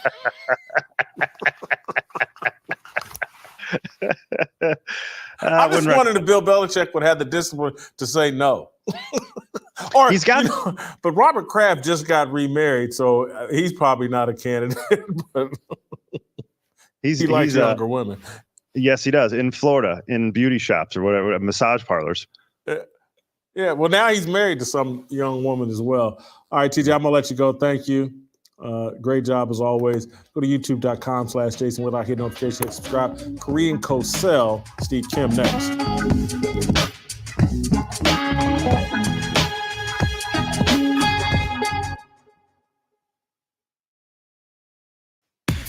모두 다 빨리 박수 쳐 기다리지 말고 서둘러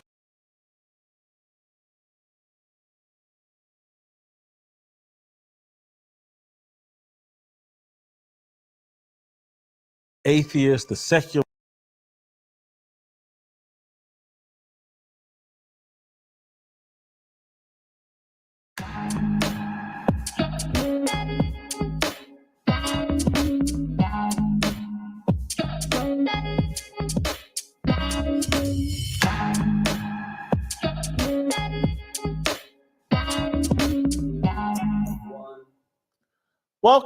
Welcome to Fearless with Jason Whitlock. I am Jason Whitlock, your host. Welcome to this Saturday edition of Fearless with Jason Whitlock. And as we like to do on Saturday, we have a very special guest to help unpack an issue related to a topic we spent a lot of the week talking about. You guys have heard me, I believe on Thursday's show, we started going into a deep dive on the passport bros.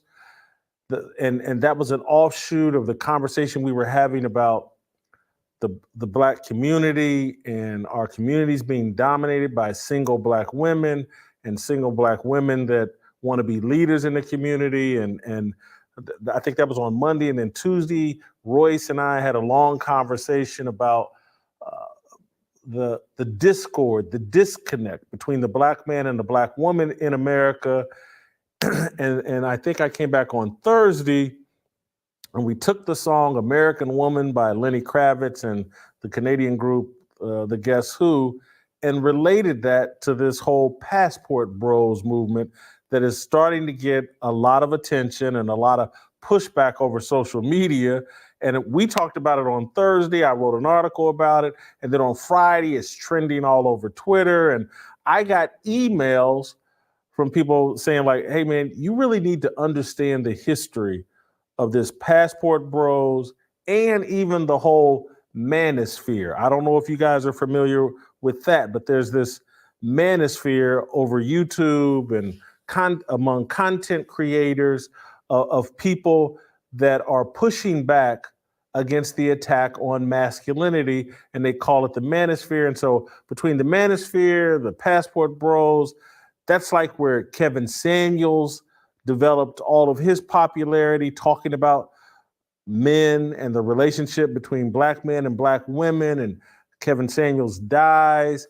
And you know, right at when he was really starting to get traction, I used to tell people, Kevin Samuels is going to end up being the next Steve Harvey.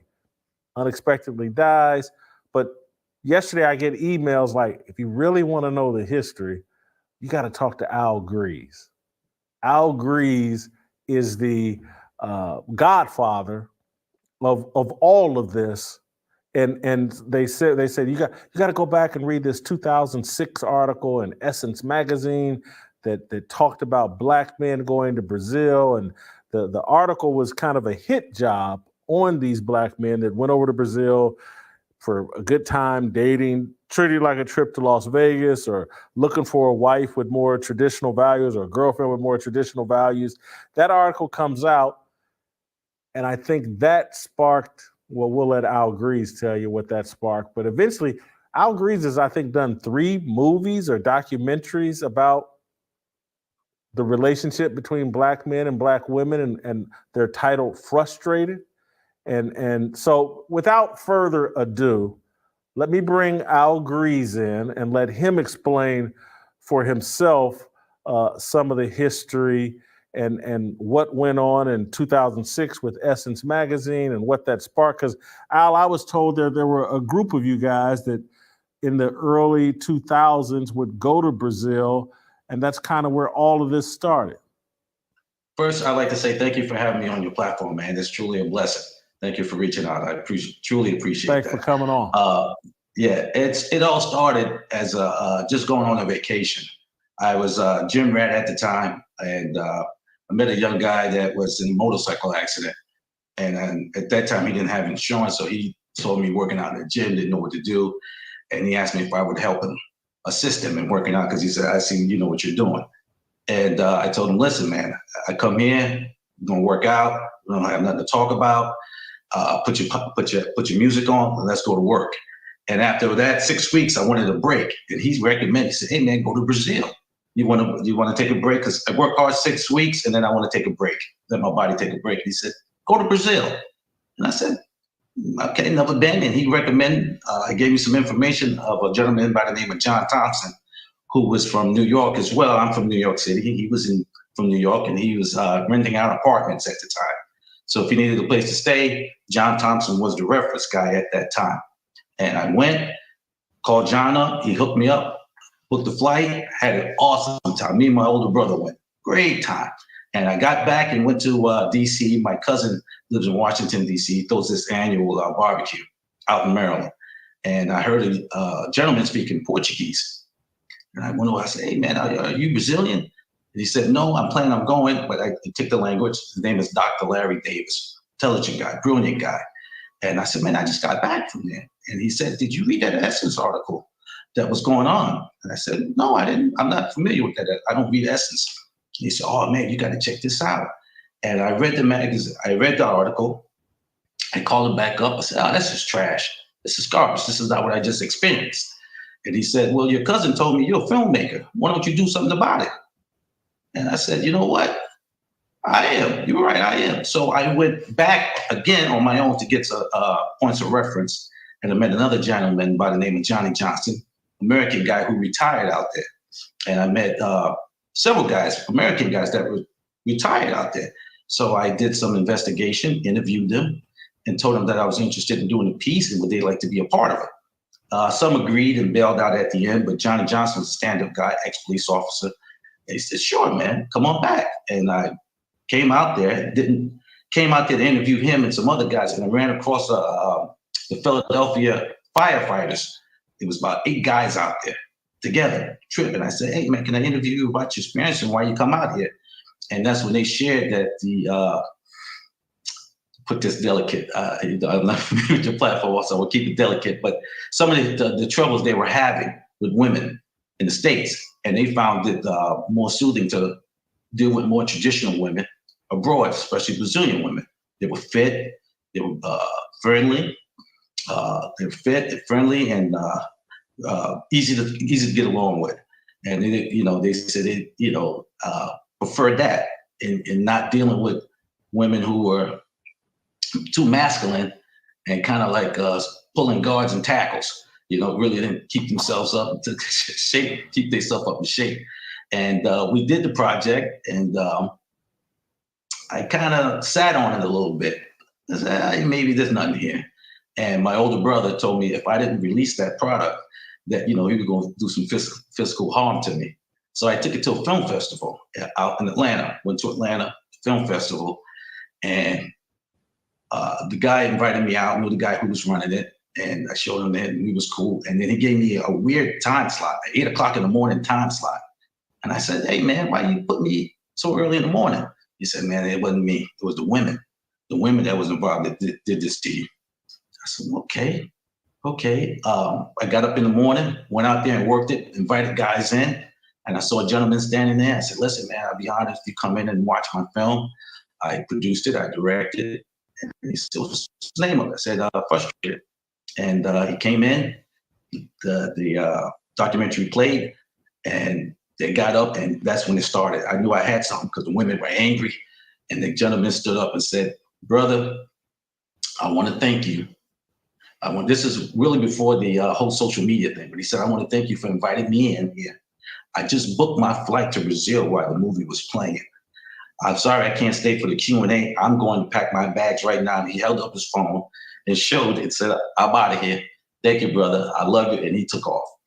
And then the discussion came, and women were, well, if you don't make X amount of dollars, you're useless to me. And then they had some older women in there say, well, listen, I make twice as what my husband makes, and I've been married to him for 30 years. I cherish my husband, wouldn't trade him in for nothing in the world. And the young lady stood up and she started crying, stating that she works in some corporate office, and the UPS guy used to come there and she was attracted to him. And her girlfriends, they would say, well, you don't want him. He wears, brown. He don't make as much money as you. He doesn't have the social skills. You don't want him. But she would flirt with him all the time. And she did not pursue that relationship because the women there told her that gentleman was no good for her. And she broke down in tears and how that connected with her. And I released the film, and all of a sudden, it's people started purchasing the film, and some people started, unfortunately, started bootlegging. What year is the release of the film? I would say 2011, maybe 2011, 2010 or 11. And they started bootlegging the film. Let me stop you for 1 second because I want to play a 2-minute trailer from Frustrated to give the audience a better taste of what you did and the work you did. Let's play the trailer. Women are noticing that their men are crossing the borders to find happiness, romance, or even just somebody to have a good time, hang out with. I come to Brazil, I sit down at the table, I order food. Young lady places a drink in front of me, opens my straw, puts it in my glass, and I'm chilling. Doesn't make her less of a woman, doesn't make me more of a man. It's just that we have different roles in life, and she knows hers, and I know mine. Several years ago, I read an article from Essence Magazine in regards to African-American men going to Brazil.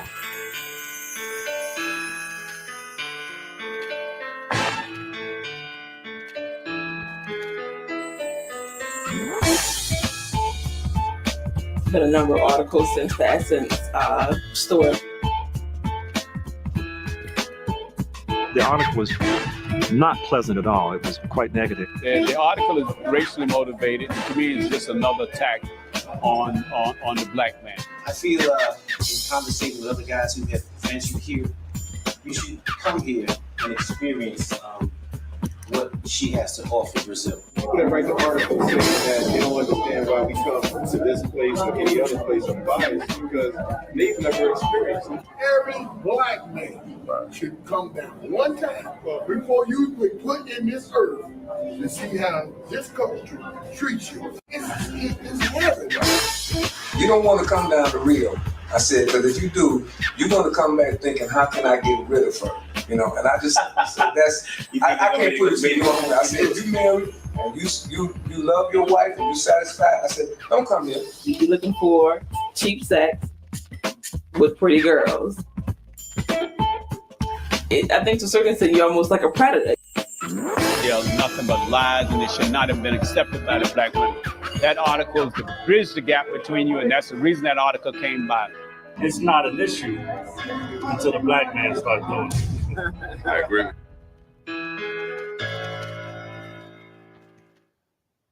So that's the trailer for the movie and the documentary. The Essence article had portrayed this as some sex trafficking trip that black men were taking. That frustrated you, and you wanted to. do the movie or do the documentary to talk about, I would imagine, I'm speculating, but it seems to be hinting at some of the issues we've been talking about this week, is that the Black woman has been participating in the emasculation of the Black man. She's out of her traditional role. She's out of any type of helpmeet or any type of submissive role or allowing a man to be a leadership role here in America. And so you and other guys, like, they got a different culture in Brazil. It's great for men. And am I right and accurate in my description of what transpired? Yes. And what happened was, once I introduced the culture of Brazil, the film goes more in depth than what the article did. The guy who, Dr. Johanny Cobb, who did the article, Jelani Cobb, he's on MSNBC. Yeah, he actually said on castrated. He's a eunuch. Go ahead. Yes, he actually went on one city block. He went on one city block in front of the famous nightclub at the time, was called Club Hell, and he sat right there and said, "This is what these guys are doing," and that's it. And I knew at the time, Essence Magazine was owned by Time Warner at the time, that they had way more resources than I did, and I ventured out. I went to the neighboring cities and states and found brothers that were living there and that were married to women there, and they expressed their feelings about how women back in the States were difficult to deal with, being masculine and out of their traditional roles. And they came down to the States to Rio, and found women that were in their traditional roles, and they were easy. It was like easy to get along with, easy for them to make that transition and marry them. So when I hear back here in the States, women ain't getting, Black people are not getting married at such rate, get married, and they found out that they had to go elsewhere and find Black women elsewhere to do so. Brazil has the largest African population outside of Africa. They have more Africans there than they have in the States. So they go by, the Afro-Brazilian title. And they were easy to get along with, very friendly and feminine. They were real feminine. And that was one of the huge distinction here. Our women were too masculine, way too masculine, and not easy to get along with, not easy to deal with. So from sparking that, your movie captures Black men not down in Brazil looking for white women. They're down in Brazil looking for Black women. Look, exactly. They were looking for Black women. And the pushback I got was, well, you want other women. I'm like, what do you mean other women? There are Black women there. They're dating Black women. There. And to move the story on a little bit from that, and the whole YouTube in the beginning of that started coming on. So people were uploading it, and I was getting calls constantly. Like, you uploaded your movie on YouTube? I was like, no. And a gentleman by the name of Charles Tyler, he passed away, but he was inspired by that film, by Frustrated, and went, once again, found a Black woman he fell in love with, came back and challenged Black men to get their passports and to travel. And he formed the first YouTube group, first Facebook group called BMO, which stands for Black Man's Option. And that's the group that I'm associated with, Black Man's Option. He formed that group, got brothers to get their passport, got them to travel to Brazil. He started hosting an annual beach party, got brothers off the corner, got them out of the neighboring cities where they were scared to leave the States, and they came together, broke bread together, sat down together, networked together, and exposed them to what Brazil had to offer to them. And from that BMO group, guys started coming to Charles Tyler, asking him about, hey man, how can I do something like this? I want to put other groups together. So Frustrated is kind of like the tree, and the fruit from that tree came Black Man's Option, and then other groups started to form from there, and guys will go other places. We're taking guys to maybe Colombia, we're taking them to Thailand, taking them to the Philippines. And from there, that's when the whole Passport Bros got started. Now, I associate with Black Man's Option because we have leadership there. There's leadership there and there's structure there. There's black men that come together from all backgrounds, from different states, from law enforcement, the lawyers, the entrepreneurs. We sit down, no matter where we travel to, we first sit down and break bread together. And we have the guys that first time out, we call them rookies.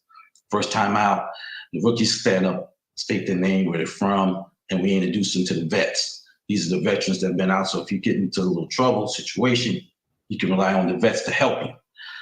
Passport bros are kind of like free agents. They just go on their own. They go on their own and they just travel by themselves and try to make money off of, they make money off of YouTube, has TikToks, but they just come in and just show you videos, show you fun stuff and make money, try to make money off of it, but they have no structure, no leadership there. And that's why the situation came over. The young guy got in a situation there and they all just attacked him because passport bros don't have the leadership in place. And that's one of the things that I was discussing with other guys in the community. We need leadership. Because now young guys are getting inspired to travel at 23 and 24. BMO's kind of guys in their 40s that's well established, and these guys are going out by themselves, which I support 100%. I support any group, any individual telling black men to get out of here and travel and see the world. I support 100% wholeheartedly. Get out of here. Go see the world. Go see women, feminine women, and black women in different parts of the world and see how the setting and the culture there compare, and you can compare it back here to the States, and you see the wave now of black men leaving in droves. And they're starting to get younger in their 20s now. They're starting to get 23 now. And they figured out a way to work abroad since that pandemic. They found a way, well, I can work abroad now. And the money doesn't have to be that significant because of the exchange rate. Now I can live abroad and I can start my lifestyle at 23, where, you know, in the beginning, the BMO guys started a little later because that wasn't available, but the young men are taking advantage of it now. Al, walk me through a bit of your history in terms of where'd you grow up? Where'd you go to college? What was your background in terms of dating and what made you have an epiphany of like, hey man, it's hard. What I'm looking for just really isn't here in America. I got to expand my options. Walk us through that process. Well, I'm born in New York City. Born in New York City in the Bronx, and I went to high school upstate New York in Amherst, New York. I lived with family members up there. Had an opportunity to get a good education in the suburbs, and I played football. Upstate, but for the local high school team there. And a buddy of mine talked me into going to Arizona with him. And I talked to the football coach in Arizona. Went out to Arizona, not realizing playing in the cold in Buffalo and going to playing in 100-degree heat. I struggled a lot. And to the point where I had to leave. I wasn't performing up to standard, but I couldn't, that heat I wasn't used to it. And my older brother, who was in the Navy, got out of the Navy and just purchased a house in Atlanta and said, listen, man, you don't have to go back to New York City. You can come live with me in Atlanta, come to school in Atlanta. And I signed up, wanted to play ball in Atlanta at Morris Brown. Talked to the coach at Morris Brown, and I got a job working at the Doubletree Hotel in the gym so I could work out for free while I worked. And I got introduced to all of them. At that time, they had the Georgia Peaches, and all them beautiful black women, saturating all them beautiful black women. And I lost focus. So when the coach called me, "You ready?" I said, "Coach, I ain't gonna waste your time. I'm not gonna waste your time." And I just signed up to the local college and went there, and I got introduced to the Georgia Peaches. Now they're plums. They no more peaches. They got Georgia plums now. But at that time, and I went to school, was working and dating, and my older brother set me down. He said, "Listen, man, you need to focus. You need to focus. I see that you're having minor issues right now with women. I see you having minor issues. I can tell by the conversations you have on the phone, but the more you focus on yourself, and you'll find out that you'll get a better grade on woman. So that was it. And he traveled the world, and he said, "I've been in the Philippines, I've been all over Asia in the Navy." So don't invest so much here. Wait till you get a little bit older and you get some more experience under your belt. And being hard-headed as a young man, I got into a relationship and it turned violent on me. It got violent where she became physical and aggressive, and it led to a bad situation where I was police were called, and I had to, they took us in. Charges were dropped against me because of self-defense on myself was attacking me. And once again, my older brother, I'm fortunate that I had an older brother who set me down again and said, "Man, I'm trying to explain something to you because now you're putting your life in jeopardy. You're putting your life in jeopardy, especially with the domestic violence laws, how they can hinder you as far as getting employment and stuff. You don't want that. I'm telling you, you don't want that."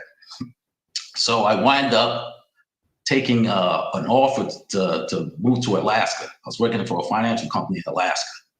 And one of my clients, I went to her house. She was in a car accident. So I was bringing her some paperwork to her house, and I saw all these scripts on her desk. And I asked her, I said, "Are you a producer or something?" She says, "No, I read for TriStar and Paramount Pictures. They send me the scripts out here, and I read them."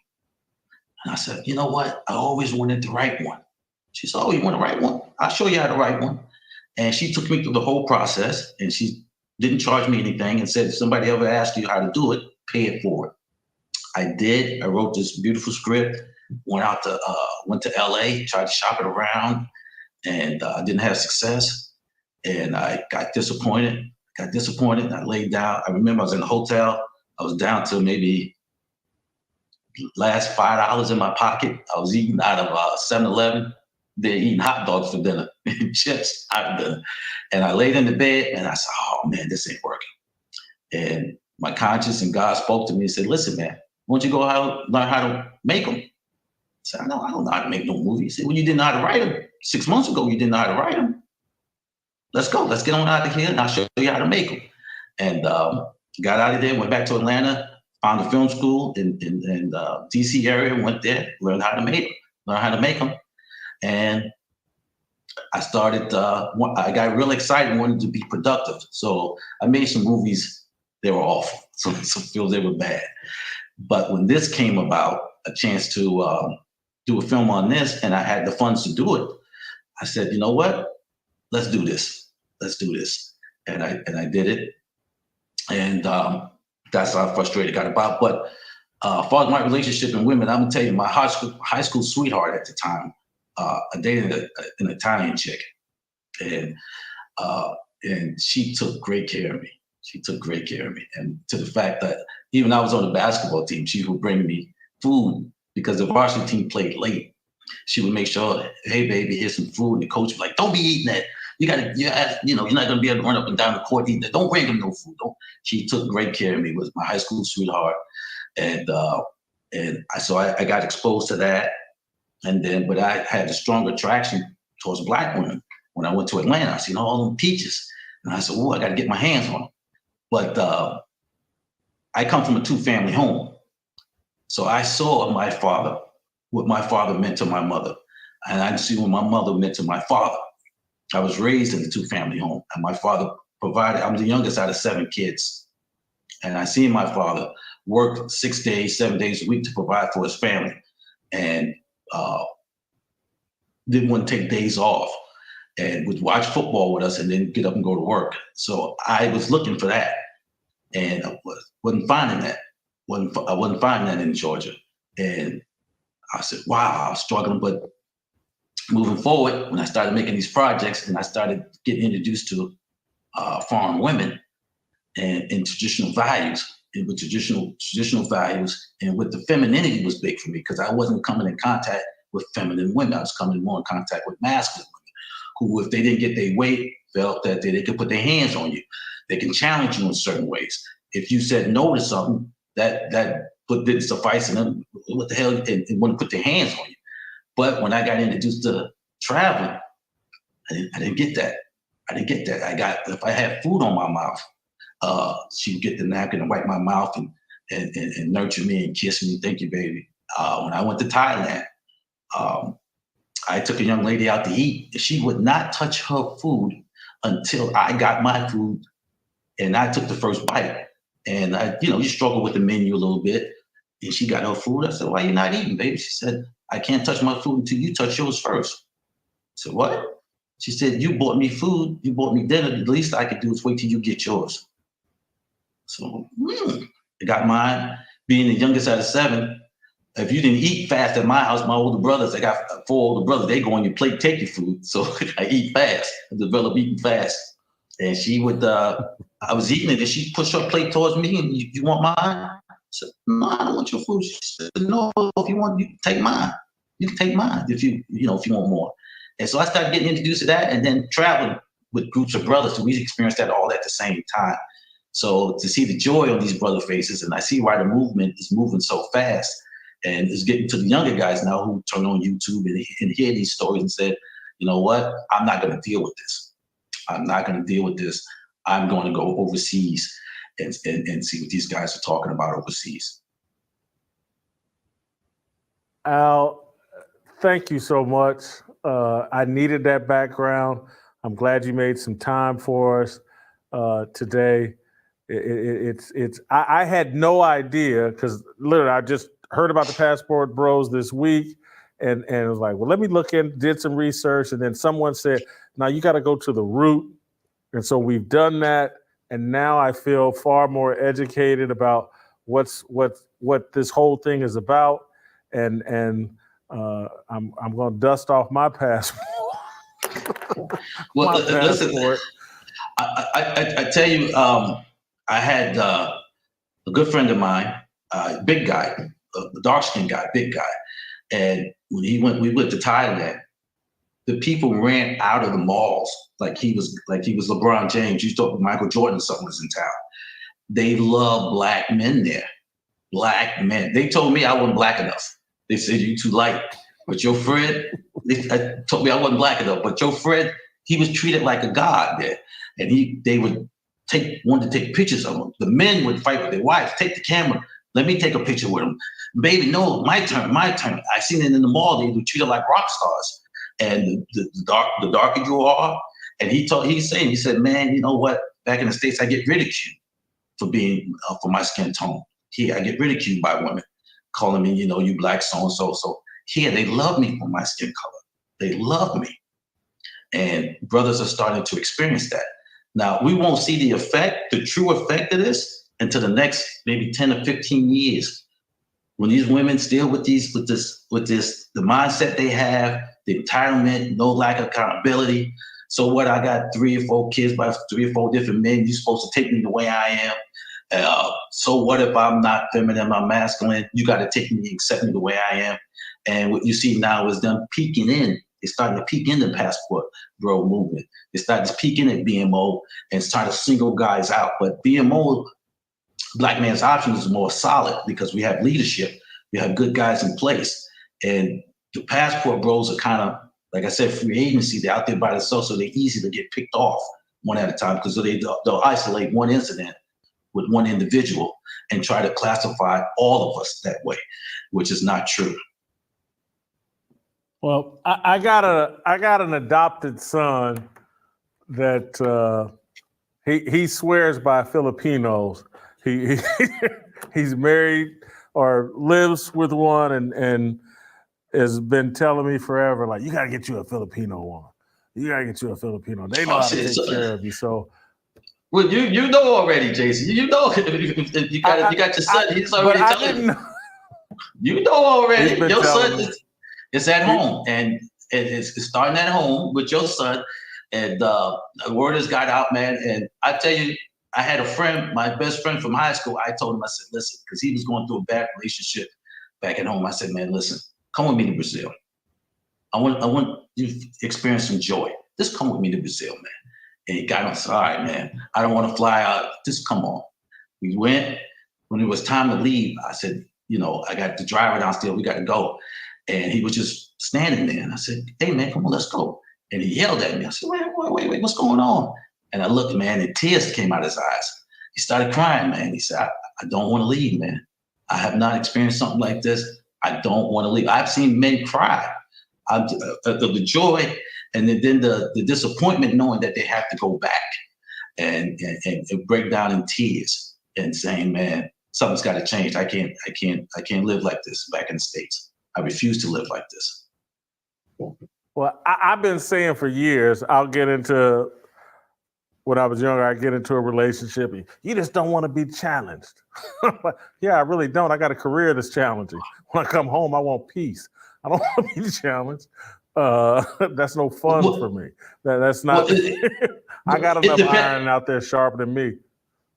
Well, it depends on how you're going to challenge me now. If you challenge me physically, that's not going to work. That's not going to work at all. If you're going to be supportive of me, challenge me to do better for us as a whole, that may work in a certain way. It depends on how you come at it, but that's when femininity comes in. If your woman is feminine and she knows how to relax you and calm you and come at you, I can give her the world.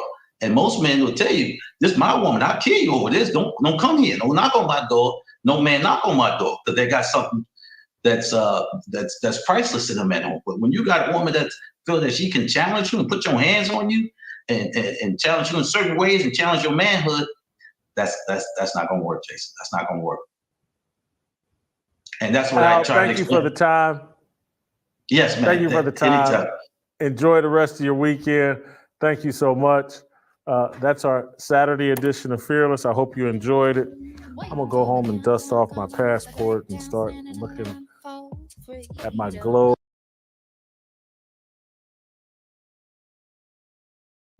All right. Here we go. Hold on, y'all.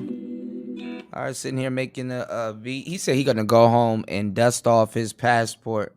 Well, this is the thing. His passport was already dusted off. You gotta pretend like you about to go home and go dust off passport.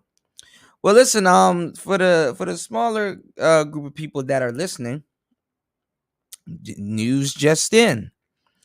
SKC is calling out your girl Sexy Red. Look at God. I keep telling y'all, that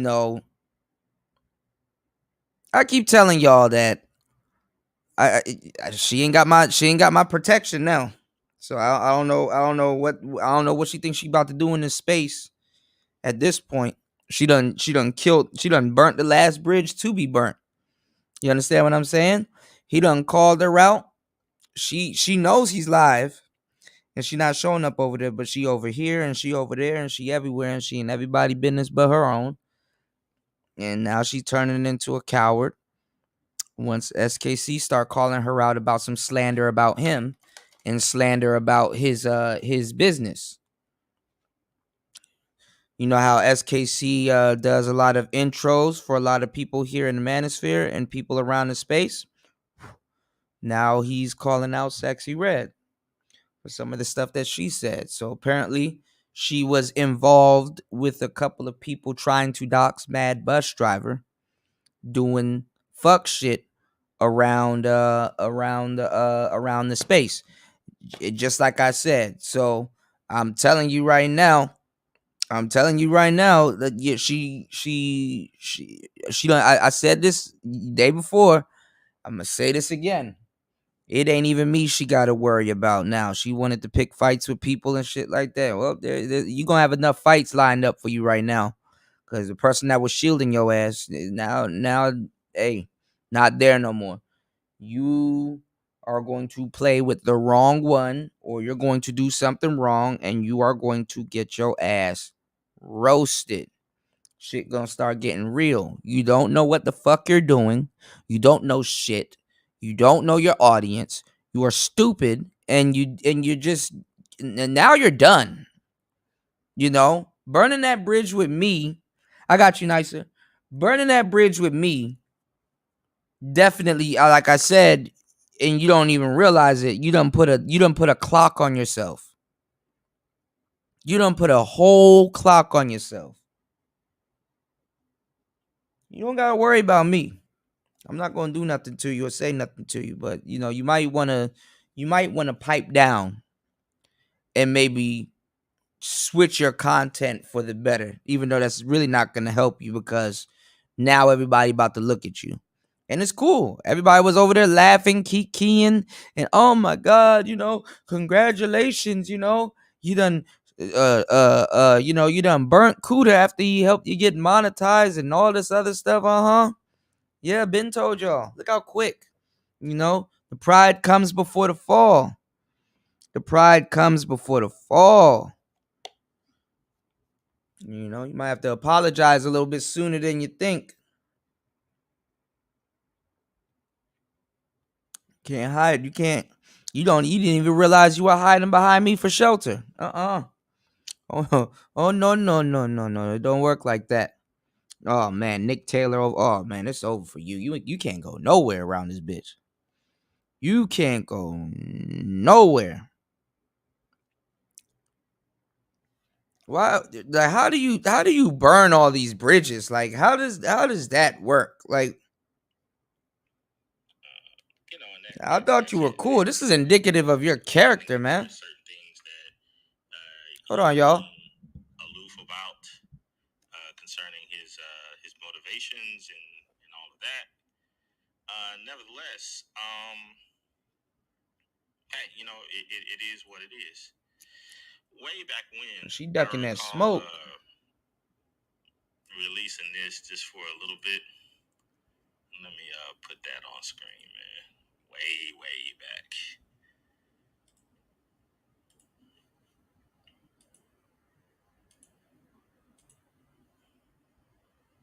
Damn, that's crazy.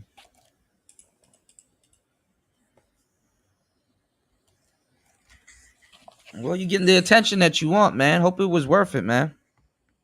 You getting the attention that you want. I hope it was worth it. Hope you're smart enough as a content creator to figure out how to do something. The sound to it. How to do something with this attention that you're getting. Hopefully you got enough. Remember, you were trying to tell me what it's like to be a content creator? Remember you start saying the stuff that I told you? Not remembering who told you the shit? Hope you have enough of that character and charisma you told people to have to flip this in your favor. Well, at least I can't hear it. Just in that, just to show you some of the effect. Let me tell y'all something with your dumb ass. Now you done got yourself into something and somebody else gonna come out after you. But I'm gonna tell you something with your stupid ass. Because you're not smart enough to do this. Same thing with me before you turn it into some stupid shit. If you go over there and go up on that panel and just simply apologize, you would be okay. But you're not smart enough to do that.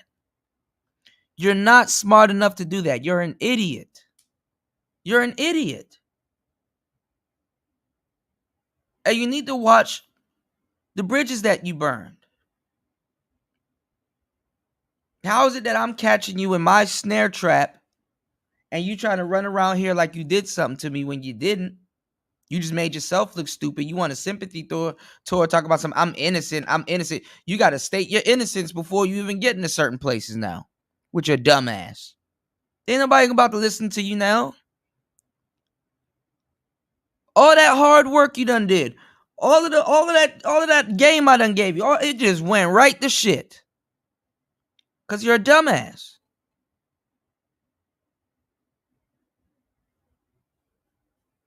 I could have gave that shit to another young man and he could prosper because he wouldn't do something as dumb as you did.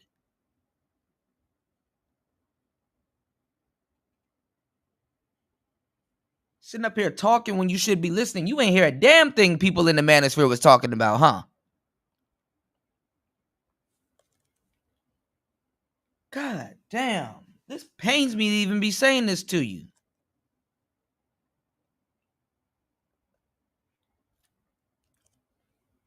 Come on, man. You were just active. Come on, Playboy. You had so much to say to me. Come on now.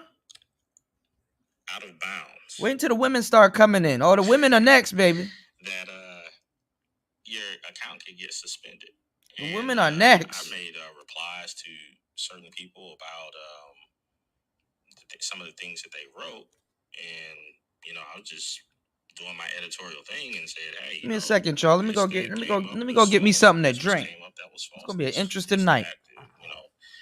And some people went and got my account suspended there because it leans heavily left.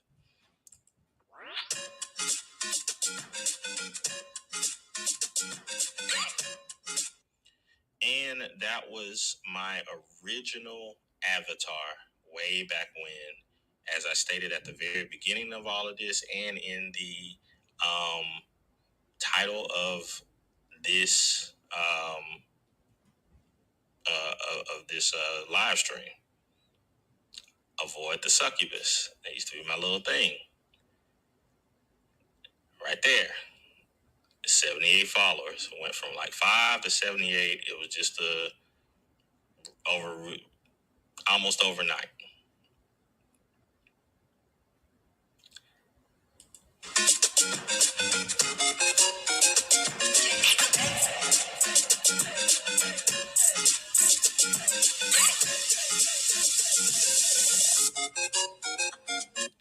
People remember back in the day when Gab Talks used to have panels of people and talking and blah, blah, blah. All I did was just brought up one of Gab Talks' original videos. And bang, right there in the bottom, all these dudes. Shit. You got that was Amiri Brown. Let's see if her big dumb ass go live today now. With her dumb ass. You could have went out like anything else.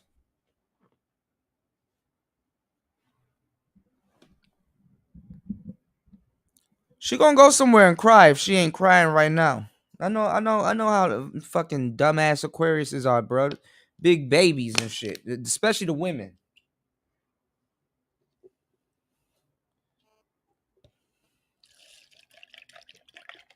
They perpetually need somebody to leech off of, or they fucking, they're a danger to their own damn selves. Could fucking copy and paste every single thing I said to my ex, and it applies to this fool. Fucking big dumbass.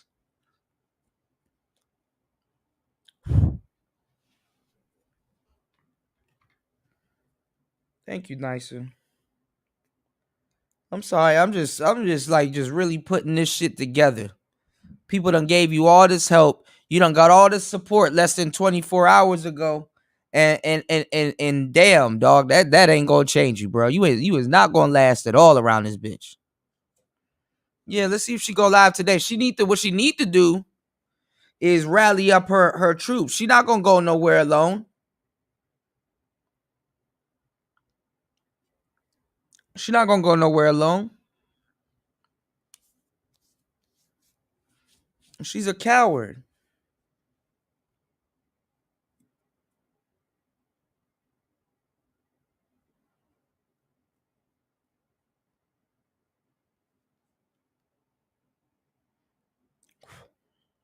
She's not standing on nothing, man. As a matter of fact, she live right now. Let's see if she gonna respond to something.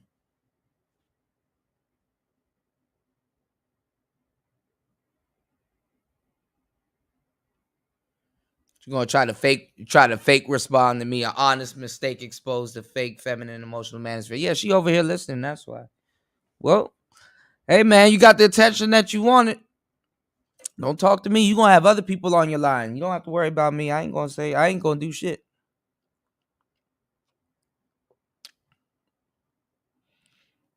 You had a lot to say to me.